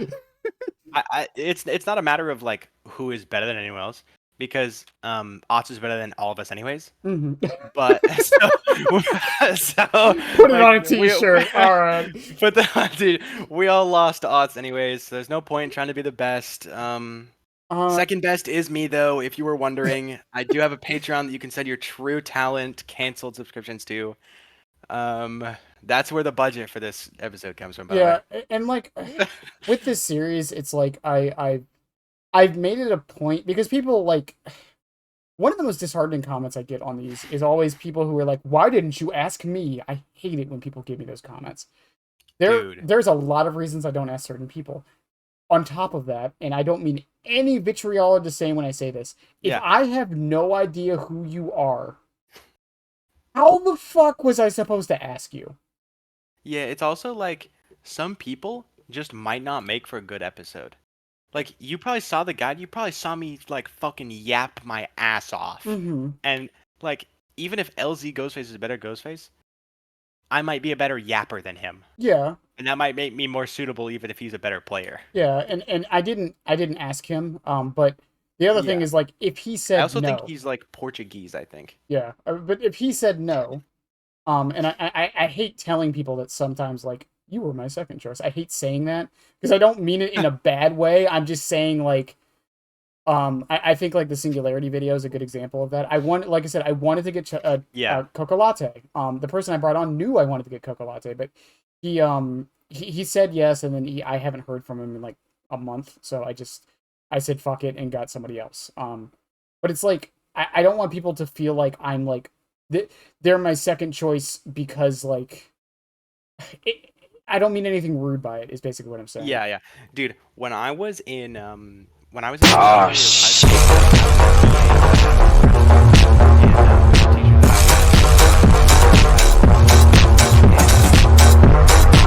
Oh, first shit. Hang on a second. Oh, shit.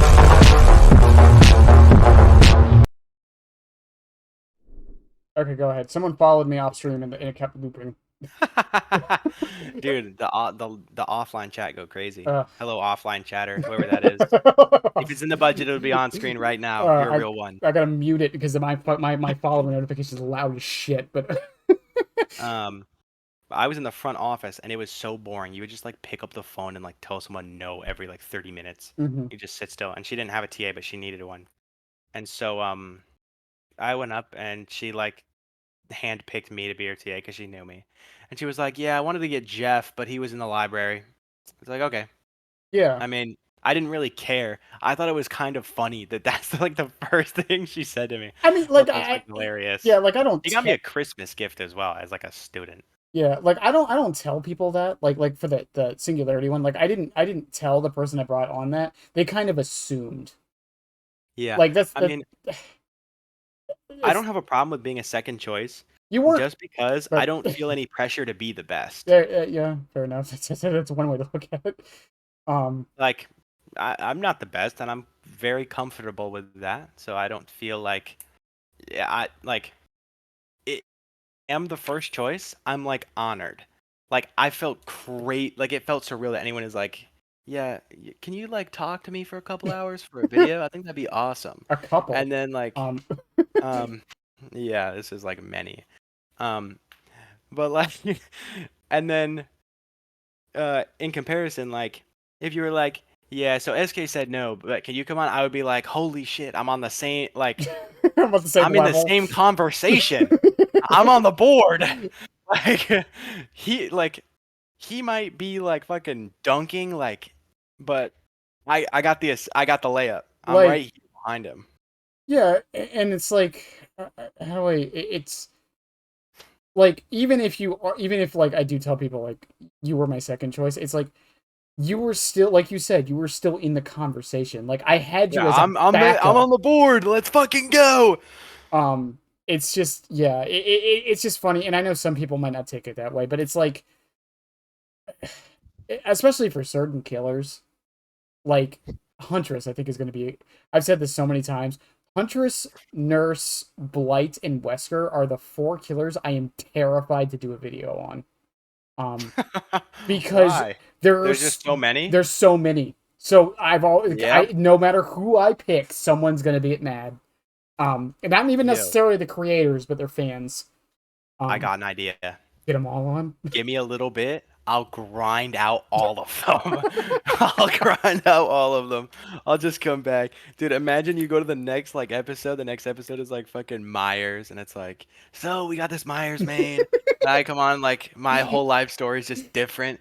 Yeah, I don't really play any games actually. Fuck this game. I'm actually 50. Yeah, dude, I'm actually 91. um, I don't play any games. Um, and I was it's in the Space Force. yeah, and I also like I'm pretty open about my process with this. Yeah. Because I'll be honest with everyone who's listening right now. I am doing 3 of these this weekend. I did one last night. I'm doing one today, and I do another one at 10 in the morning. In like 6 hours. Um, Dude, you got like 2 hours of sleep. yeah. Good luck. I usually get like 4, so it's fine. But and then I have one scheduled for next Monday. I have one scheduled for next Friday. Um, like I'm really just starting to roll through these and get a backlog because I release them once a Yeah, week. So that was part of the reason I did it, was so dude. I didn't have stress. But finding people is often the hardest part of this. Because sometimes there's someone you really want. There's a particular killer. I won't Yeah, name. like the notorious one. Yeah, I won't name who it is. Who the person I'm trying to get is. But when I say the killer, people probably know who I'm trying to get. Um, Dredge is one that has been very difficult. Fuck, Because I can't think of Dredge. I know who it. If people, I'm not going to say their name, but people listening probably know who it is. Um, and the thing is, some they have their DMs on Twitter closed. They don't have a Discord link open. They don't. They don't have like an email on their YouTube. Like there is literally no way for me to get in contact with this person other than adding them on Twitter or going to their chat and asking. And I don't want to do either of those things because it feels rude as shit. um Have you considered hmm. um oh wait, that's kind of the wrong way to word the question I want to ask. Who are you doing for clown? Because for clown, I can think of two very good contenders. My clown video is already out. Oh, I got it was HP fuck. it was HP Phoenix. Okay, I have only seen the Pixel Bush one. I Oh, fair didn't, enough. and I didn't watch all of it. I just kind of watched like I watched enough to know that that man is a psychopath who enjoys torture. Um But we already knew that, so yeah, it's yeah, I got HP Phoenix for clown. I wanted to get Aranad, but at the same time, like, ooh, bro's the second choice. We know how that goes. I didn't even ask You Aranad. He wasn't. HP was actually you the didn't first even choice. ask him. No, no. It's technically Let's Aranad is. go. Aranad's the second choice. You're that Aranad. You are the second choice. Well, part of it is also like I've said this If Aranad's before. watching this, he don't roll with you. I've said this before. Like I also try to make sure. And like I don't like go through like meticulously to make sure of this. I try to make sure I'm getting creators of all sizes from all walks of life. Yeah. From like as HP Phoenix doesn't make YouTube content or stream. He's mostly a Twitter person, which I still consider Yeah, content creation because of what he does on there. He posts clown clips, he posts like tier lists, he posts stuff like that all the time. Yeah. And that's usually my only criteria is you are a content creator of some kind and I can have validity that you main a killer. That's usually my only criteria. Yeah. And he was also the first P100 clown in the world. So That like, is a pretty good yeah, fucking resume. I think it's a good metric. So it's like And that's my point with like the people like coming into my comments like, why didn't you pick me? And then I look at their profile and like their Twitter isn't listed, they've never streamed before, and they've never made a video before. To be fair, the question of like why didn't you pick me? Honestly, even if they had those things listed, that just shouldn't be asked. Yeah. Like who you've seen those like videos that like JRM will make or whatever. That's Hmm. like DBD quiz show and they invite like aughts and like a bunch of people. Yeah. You think anybody in their right mind is commenting under those videos like why wasn't it me? Probably not. They probably understand why it was aughts. Well, The entitlement I feel like has to come from a like an attachment to the killer or maybe like that they see it's a smaller size uh-huh. and so they feel like, well, it's a smaller thing, so I'm small. This should have been like my shot. This should have been my big break or whatever. Yep. I My don't big know. break. Yeah, like I'm big enough to give someone a big break. Yeah, this is dude, I mean, my Patreon's about to be booming after this. Jamie, can we get that link on um the screen? I don't have a Patreon. Don't send any money to anything that you think is me. It's going to Russia. I don't have one. I but don't- it's we should put a disclaimer like right at the start. The amount of times I've asked for money, there is no way for you to send me money. If you have sent me money, it's gone forever. You're um not getting it back. it's yeah, it's so I don't know. It's one of those things where it's like like I said with the Huntress ones, and the other thing, like I can only have one. Like in theory, I could probably have more than one person on here. I don't like doing that because it gives me headaches. The Honestly, board, I the like the the fucking fucking council. Huntress mains. It's Yeah, you've got like six. but the thing You should is, make them play Hunter's Jeopardy. like, that's not a bad idea for where to go once the series is over. But that's the other thing I tell people is like, just because like I'm going down the list of every killer, doesn't mean that once I'm done with all of them, I'm not gonna go back. Yeah, you can get more people. Like like I said for the Huntress ones, it's like I can do the Huntress episode once all of this is done, and I start going back through the killers again because who knows? Maybe new mains have popped up. Maybe True. yeah, maybe something has changed. Like maybe they got a major rework over the year. Um, They like gave Ghostface that dash. like like for the Hag episode, Gummy's a and I are a friend. I'm friends with Gummy Peach Rings. Uh, Fuck Hag, by the way. but like you know they did the Hag update, and I asked him. I was like, hey, when the update happens, would you be willing to come on for a follow up episode, like on your thoughts? It just kind of lined up that way. Yeah. We ended up not doing it. What I did was when the patch notes came out, I brought on him, Jackie, who's the Demogorgon one, and Heck for Pig, because Like a panel. yeah, like all three of us were there, Nice. all four of us were there talking about the patch and talking about the changes and stuff. It just That's a kind good way of to do it, yeah, I think, because it's also got like multiple opinions that are being like bounced back and forth. yeah. I thought they were really cool about it because I thought about it like spur of the moment that night, and they all joined. Felt really bad for Jackie because Demogorgon didn't get any changes really. Wait, what did he get? Is that the one? Oh, wait, no. The one Demogorgon's getting now is the one with Barb's glasses, right? Yeah, What change was he getting then? it was that. It was pretty much they added Barb's glasses base kit.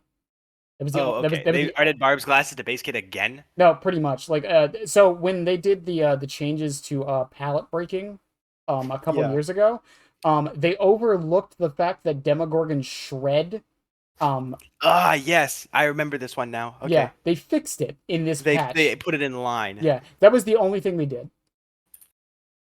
And then there was no adjustment to Barb's glasses. Well, I think Barb's glasses are getting adjusted. I think They said got that. nerfed to compensate? I'm assuming so. I don't know the exact Okay. details. They didn't really. Their patch notes are always like esoteric sometimes. Yeah. But yeah, I just felt really bad for him because like Hag got like like 7 changes, and fucking her ambush is like really good now, and the bear traps got changed, and then we got the Demogorgon, and it was like a sentence. It was Yeah. so Like, bad. so what do you think about this? It was Pallet breaks faster. it was even worse because Jackie came on this podcast with like a 3-page document of changes he wanted for Demogorgon. He was so Damn. passionate about changes, and I- none of them happened. To the unattuned, myself, I honestly don't think the demo needs that many changes. I No, feel like no. the demo is very well made already. I think he was just more playing into it, like if he wanted, like he was very passionate Oh, about if he demo. could do whatever he wanted, Yeah, pretty like a much. dream demo. Yeah. Um. Yeah, that's usually how I like to when I ask that question. I should probably phrase it better, but that's usually how I like it to be answered. But yeah, a lot of people have come on here for Sergeant Killers and been like, no, not really. I don't want any changes.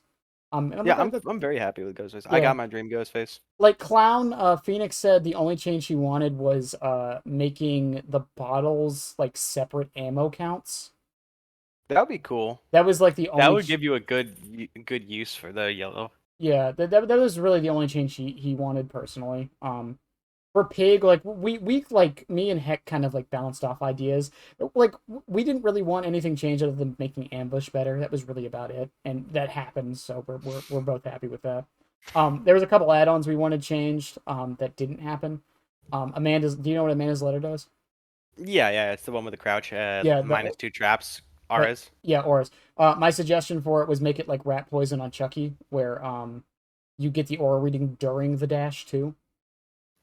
Yeah, Um, I could see that. I I think think the it. dash needs some love in general. Yeah, I mean, I think this. We'll see what happens with this patch. I think as with most things in patches in video games, I think a lot of time Yeah. people don't let them breathe.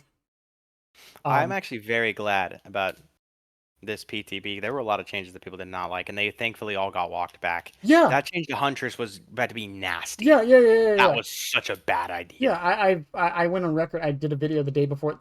Thank you, Behavior, for doing that after I made a video about it. Yeah, I Uh, mean, behavior proposes some wild shit, but at least they listen now. sometimes. Yeah, sometimes, but that's Um, better than never.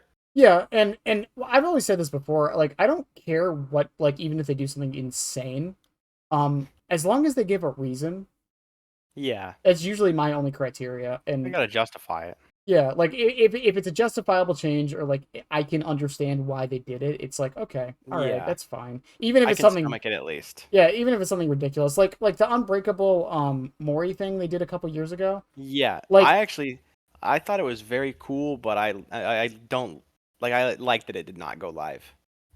yeah, once again, I thought the idea was sound. I just think it needed a lot of tweaks, and I think that's how a lot of people felt about it. Um, Yeah, but they it's a shame we didn't get it. yeah, they completely walked back on it. We still have no idea if it's ever happening.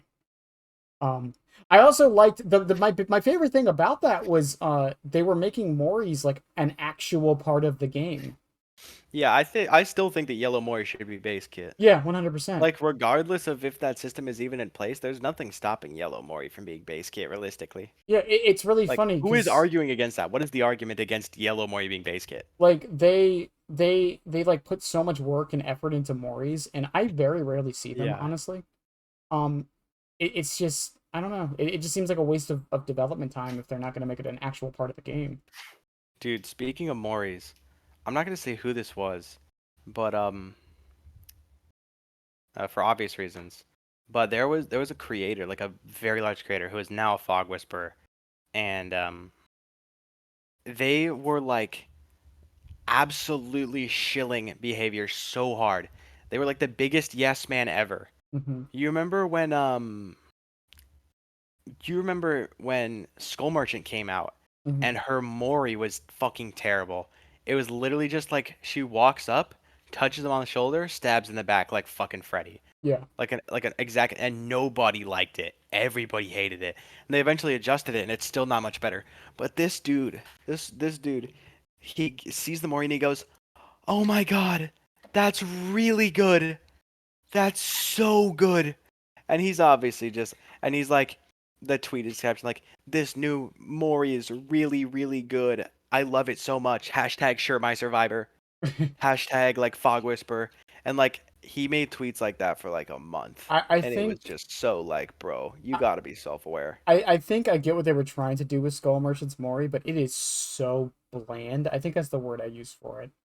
Yeah, they were trying to play into like the like, Methodical, they were trying to play into like the whole she's like a methodical like businesswoman killer. I thought they were trying to play into like the like kind of like peak aspects of it because of like the fucking like shoulder touch and Hmm. like She kind of touches you a little bit and then stabs you. Yeah, she's like reveling in doing it. Or not reveling, Yeah, and but then like, also they immediately gave her that one skin that she came out with, yeah. and that didn't really make it any less obvious what it was trying to be. Yeah, Skull Merchant's a whole argument. Yeah, um, especially the way she walks, the like sashay she does. It looks goofy. yeah. Um, well, on that note, we have been here for almost, I think 4 hours now. About four It's and a hard half. to tell because of daylight savings. I Yeah, think it's about to be 5. about 4.5 hours. This is probably Yeah. the almost the longest episode. no one's, Fuck! no I gotta one's, stall. no How are one. we gonna get mid rolls? Someone. How are you No! gonna get? I don't even How are we gonna monetize. get What mid the rolls? fuck? Dude, those mid rolls are going straight to my Patreon that I don't have. I yeah, the longest one people watching this in the future already know is the Singularity episode. Yeah. Just for everyone watching, he paid me a lot of money to be here, and I wouldn't have been here if he didn't pay me. I got a lot of money. I only care about money. Otzdarva gave me money to say I like him, and I don't do anything if there's not money involved. Fair enough. We're gonna need another disclaimer. Respectable. All right. We're gonna have a document full of fucking disclaimers in the description. um. So yeah, we're gonna call it there. All right. If you want to go ahead and tell people one last time where they can find you. Actually, this is probably a good idea for me. I should probably make a video that goes up at the same time as this one goes up. I will Like prepare one in advance. I'll let you know the date. All It's right, word. going to be a while. Yeah, probably. Well, the more the merrier, because I'm fucking lazy. So whenever you see this, there's gonna be a video on my channel. It'll probably be a good one. I'll try to make a good one. There's also, like I said earlier, there's resources for new players and advanced players, and I offer personalized help for free, just because I like to help new players get into Ghostface and like to help more advanced players like elevate their game. And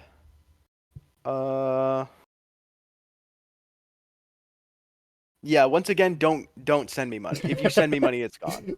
I feel like I made a lot of money jokes. People are gonna watch this and think I'm like really greedy. Mm-hmm. I don't attempt to send me money. Like genuinely, like don't try to do that because there is no like authorized way. Please like be careful about scams. You know, there's gonna be like those fucking Mr. Beast scams. There's gonna be fucking Mr. Beast pretending to be me in the description. Okay, anyways, hopefully everyone enjoyed listening to this. Mm-hmm. I'm a big yapper, so it's almost the longest one. Hopefully I made it worth everyone's wildest day. I mean, Thank you for having me on. Yeah, I'm of in the course. conversation. Let's fucking go. Ghostface goat. And yeah, on that note, I'll have all of that links below except the Patreon. If there is a Patreon link down there, it wasn't me. Yeah, I promise dude, it wasn't imagine me. I make one. I have Yeah. someone has editor credits on my thing, so I'll know who it was. But Yeah. in any case, if you made it this far into the video and to the end, I love you guys. I always will. Thank you for the support and keeping up the series. Thanks again to Mouse for coming on for real. It means a lot. And yeah, on that note, I'll see y'all in the next one. And bye. And we're out. Oh my God. I feel like that went very, very well. It did. We talked